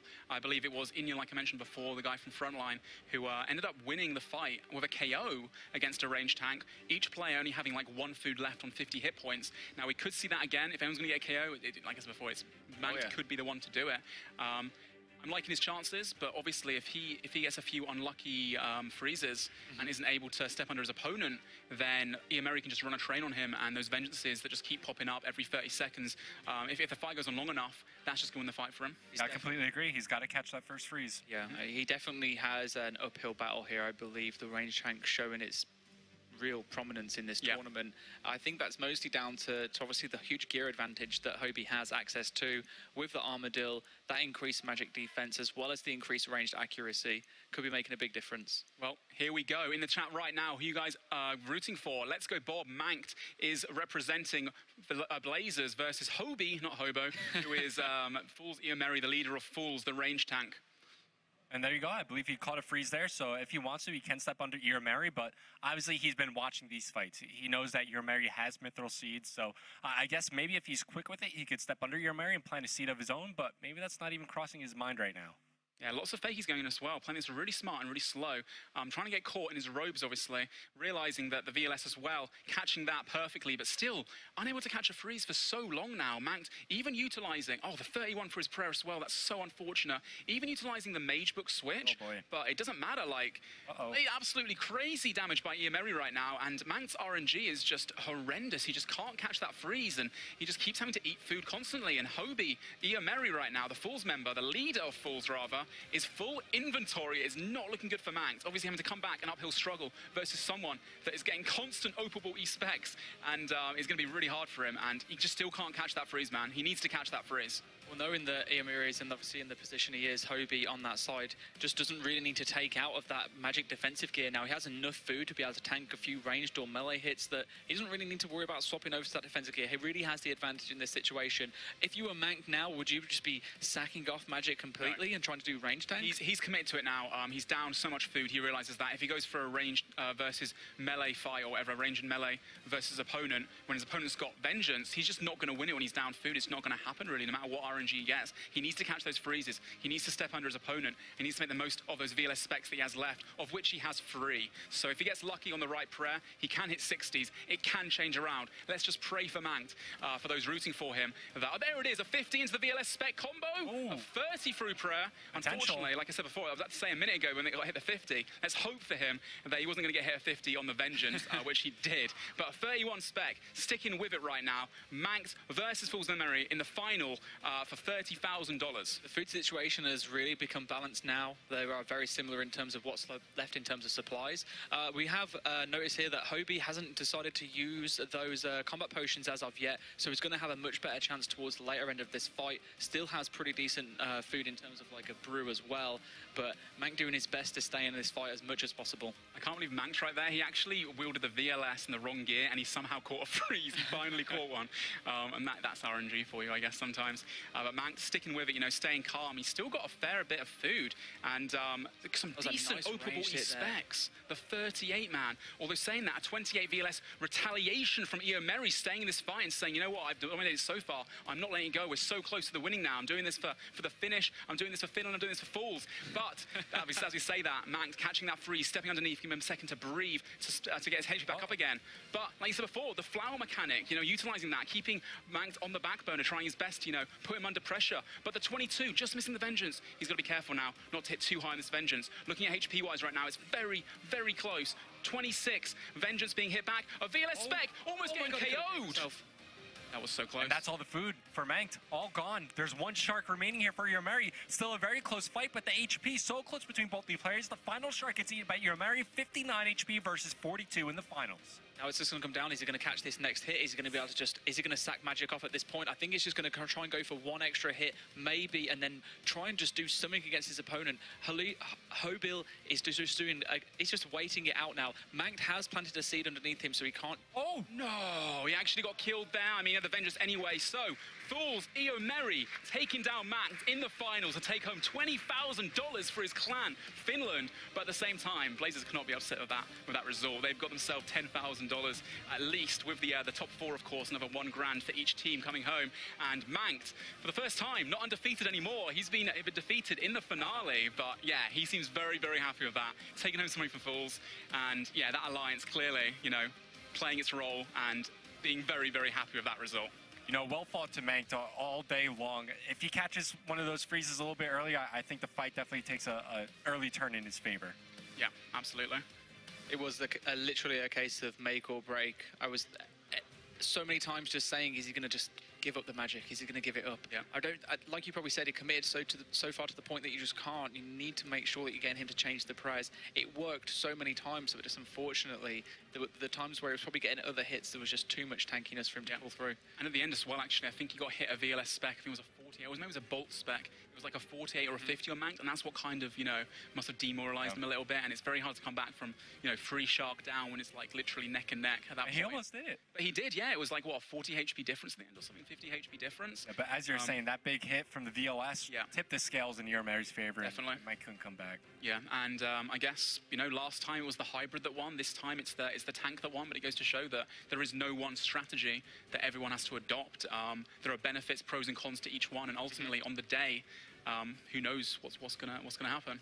So we mentioned it earlier. What have the players been up to? How have they felt about getting to the stages that they did, and what did they do? Let's hear from them now. Throw it over to Chris, who is with them right now, and hope to hear some interesting stories. All right, guys, we are joined here with the players on stage. To my left here, we have Solo Mission. Solo Mission, talk to me about this tournament. Obviously, I filled with a lot of drama. I did actually die to the glitch at Falador, but in the multi-stage, I was really impressed with our team's performance. The calling was really good. We played really aggressive. And yeah, I'm proud of all the boys, like from Blazers and Fools. Like, we've had such an incredible week. And yeah, always enjoy to be part of it, even if there is some negatives. We really appreciate that. You share this win with Mank, obviously, that 10K. I'm actually curious what he's going to do with that money, but we'll get to him shortly. But yeah, thanks again, Solo Mission, and best of luck in the next tournament. Curtis, what happened? Well, you know, with the 5 guys on stage, they're very, very strong people. I was part of a smaller clan, and, well, let's just say Falador was an absolute mess up, and the Yellow Capes got absolutely destroyed. I was within that mass. I was just watching my brews tick down, you know, just like a ticking clock really till I died. Did not stand a chance at all, but overall, really good run. And the drama has made it so much more better, so can we please get a 4 hit in the chat, please? Right. So do you feel being a content creator has had you targeted a bit more in this tournament?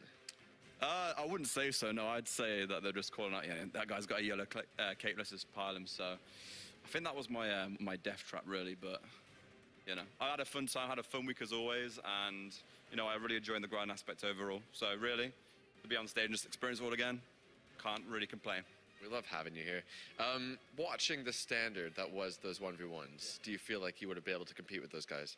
I mean, I wanted to like go against a level 90 and absolutely destroy my VIS with Piety. You know, that was the part for me. But obviously against like one of these guys first, I would have got destroyed. Let's be honest. You know, I've been practicing my PKing, but I'm not at the level that I've seen these guys. And just watching them like compete and just under pressure as well is absolutely amazing. So you got to give them props for that throughout like everything that's happened today as well. Definitely. All right, skill specs. Another unfortunate story for this Deadman tournament. What happened? I got Jagexed. To be fair with you, Chris, so yeah, I'm pretty tilted. I mean, no, like fourth time now. Yeah. No, when I first spoke to you at the start. I said to you I was going to be. I'm confident, best stats I've had yet. And then I'd rather die to a D spear than the old servers. But it is what it is. You know, it's always next time. We really appreciate you here, skill specs. Honestly. All right, Manked Up Mage, taking home that $10,000 with second place, so close to first place. Talk about your entire tournament experience, this whole final hour. The tournament, so just the final hour or the whole tournament? Just the finale, it was intense, it's been a long one, pretty tired, but fought some very good people, upgraded some gear, so it's been awesome. Yeah. And I've had a lot of fun. Yeah. Okay, that little 1v1 there with Eomeri, a little bit of clan rivalry. You guys are good friends. You were allied throughout this tournament. It's Fools versus Blazers. It's a classic. You know him well. Did you think on a different day you would have beaten him easily? I think he knows exactly what he's doing, and he's very good at that tank build, so maybe, maybe not. We'll just have to see another day, I guess. Okay. Are you going to rematch him after this? Next tournament. We'll keep it for the prize pool. All right. Only if there's money involved. Well, congrats on the 10K.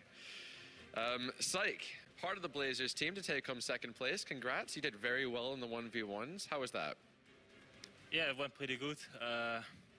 Of course, I died to Eomeri. The tank build was, I don't know. He was good and the gear was just too much. Like the armor door, I kept splashing. Yeah. Has he made you reconsider your strategy? Did you go for a bridge setup? Yeah, I did, but I didn't have a mage book this time, so I had way less mage bonus, and I just splashed so many times. It was pretty bad. So do you think if you had some different items in your inventory, you actually could have won this? I don't think so. He was up so much food. No, okay. It was too much. All right, well, fair play, and congrats on doing so well. Fool's Justice, you did make it to the 1v1s. You did quite well, but unfortunately you did fall. Who did you fall to? It was another Fool's guy, so it's all good. Okay. All good. And are you obviously proud of your team here? Of course. Eomeri on my chest. He's a very, very proud son of his clan leader, Eomeri. What's Eomeri like? We obviously don't have him in person here, but I assume he'd be pretty happy. Well, he's bold, but he won 20K, so he can buy hair implants now. And do you guys have any, I was actually going to ask, do you guys have any plans for that 20K? We're going to rent a big house, and I don't know, we have like extra 20K now, so maybe for like future events, like in real life meetup, so. Yeah. You don't know what to do with it, you've won too much money, but these guys, honestly, they do spend their money on going out on yachts and renting houses and vacations for the whole team. It is great, it's a great community you guys have, so congrats again to Fools Eomeri. That being said, guys, I think we're actually gonna take a quick look at what happened in those 1v1s, so let's throw it to a highlight replay package.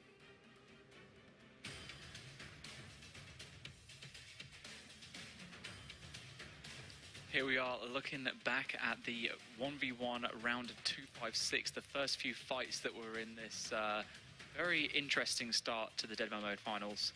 And a lot of fights that we saw, a lot of different pieces of gear, a few people obviously that came in through from the Falador massacre and kind of had that default setup. But even still, a lot of the stuff that we did manage to catch was super interesting. A lot of really close fights, some not so close, as you can see on this one. The poor fella who had a lot of Saradomin brews, but no stats left to actually do any damage. And just absolute carnage to begin with. I really enjoyed seeing actually a lot of the guys that were kitted out throughout the entire week. You know, Fools making sense there, having that Armadillo chest plate, like it made such a difference for them, having that crazy amount of mage defense. And again, that was a sick KO there from I think it was Fool's Justice, the 56.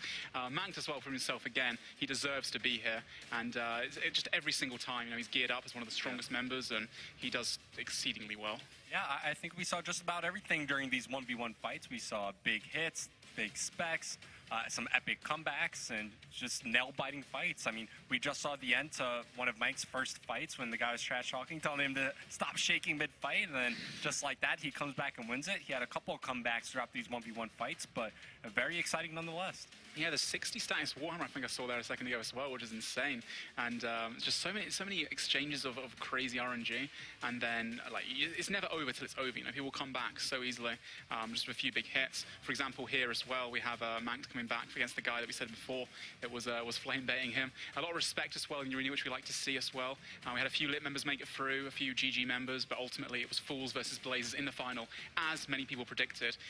But one thing I will say as well about Iomery going through and defeating Mank is they worked for those Armadillo chest plates. Blazers were not doing much Godwall's Dungeon, so I believe they did deserve, you know, the win there, and much respect. It's always nice to see Justice on stage and the stuff he comes out with. He's got so many hilarious different clips now, for sure, from previous tournaments. That one literally just made me lose it. I'm already a little bit delirious being so late into the night. I looked at my phone earlier, it's like 2:30 in the morning now. And this fight here was the one that came so close, where Iomery only won by what, 20 hit points, 27 hit points? If he was shut down there, and yeah, it would have been a complete different ending. That was the fight where none of the AGS wax hit either. Oh yeah, of course, yeah. Well, I mean, Justice doing really well to make it as far as he did. Unfortunately, going down to another Fools member who wasn't quite able to beat Manx, I don't think, and Manx going through to fight Turbo Ninja, Fools. Sorry, this was not the This is the last lit guy in the tournament. Oh, this is the lit guy that came in as well. Yeah, to be fair, kudos to them, like I said before, for making it this far as well. The odds were stacked against them, right? That's mad. So yeah, the pet too. That's amazing. And the quarterfinal 2 now as well. Seeing Get Wheeze versus Koff, which was Justice, and there's the unfortunate Armadillo. Yeah, the ACB spec man, and he's like, no, how could that happen? And then unfortunately, Getfwee's going on to actually fall to Manked. Maybe if Justice went through here again, maybe he would have had a better chance. Story, yeah, absolutely. You never know how these tournaments are going to really pan out. I mean, looking at how close this fight went, do you think maybe the ACB spec lost Justice the fight? Yeah, absolutely. I mean, that's 2 special attacks right there, isn't it? 2 big VLS hits. Yeah, potentially, or at least 1 big VLS hit. So, and here was Pig Money, who's in the establishment right now, downstairs. Don't think he expected to get quite this far, but I'm very happy to do so as well. The semi-final, of course, was Mank versus Getfweeze. Unfortunately, we had a little bit of a disconnection issue here, a little bit of a bug. But after a rematch, you know, Mank was up like 60 HP at the end. Regardless of that, he still won with an even a larger lead towards the end. So very, very happy for him, and much respect for both of those guys for agreeing to do that. And this is the part where he won with what? Was 1 Shark, 1 Brew dose, and full HP. And the final we saw, as well as semi-final, this was one of Blazers members, Low, I believe his name was, versus Hobie, or Fool's Iomery, the Fool's leader, who went up to win the thing. And yeah, again, just showing that Fool's, Iomery deserved to be here. 54 on the right prayer right now as well. Absolute king of this setup. He's clearly had a lot of experience, and especially the Vengeance timings too. That VLS has seen some things and done some even crazier things as well.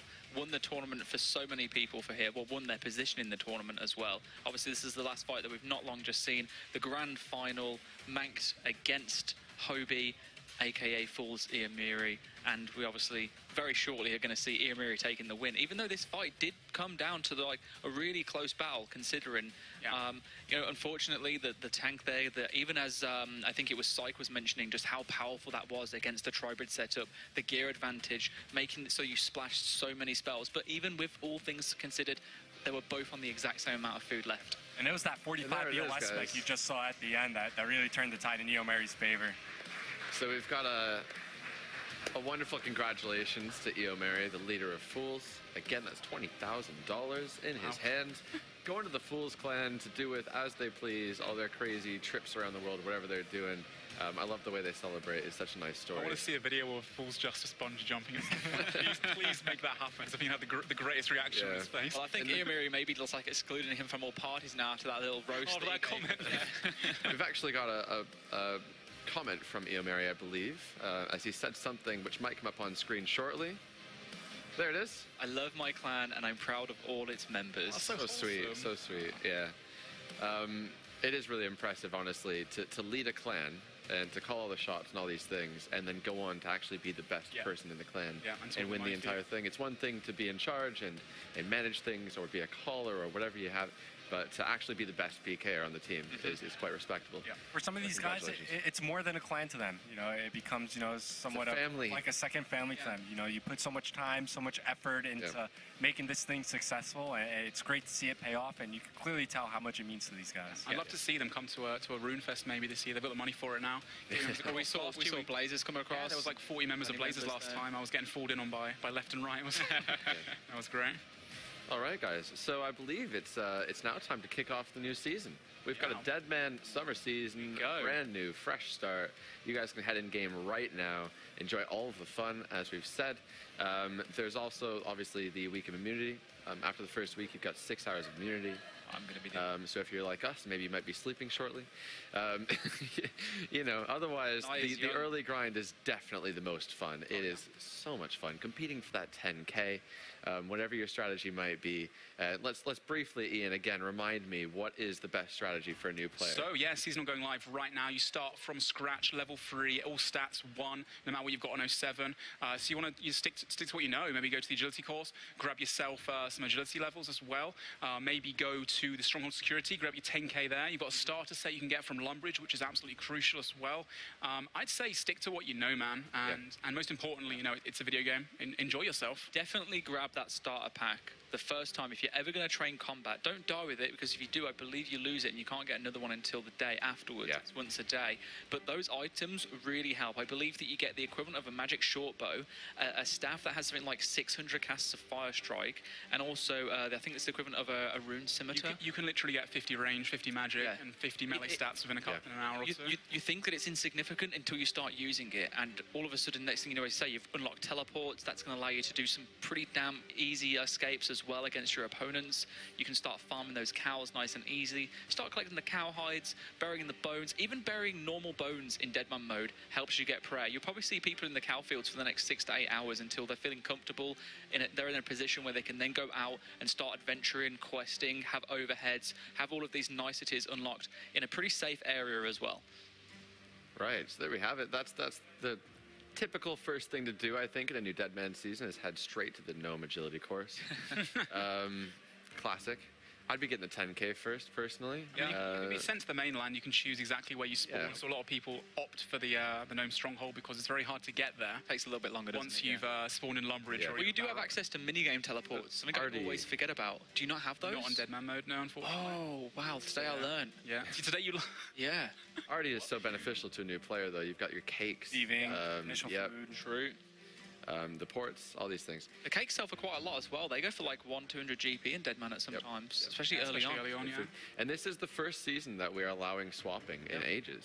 It used to be a thing that just kind of happened, and then we decided, all right, we're going to get rid of this. It doesn't belong here. And for the next season, we thought, all right, we're going to let players go as they please, decide to swap as they please. We're not going to be providing any facilities for such things. Do it at your own risk. You know, it's do it at your own risk, of course. But it means people can play and make a little bit of money on old school, do whatever they like with that. So it's nice. Yeah. There we have it, guys. That about sums up the Deadman Spring 2019 finale. I'm going to be greedy and ask for the camera back. Thank you. And we will wave to say goodbye, and we'll see you in the next tournament. Bye. Thank you for having us. Thank you.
Bye.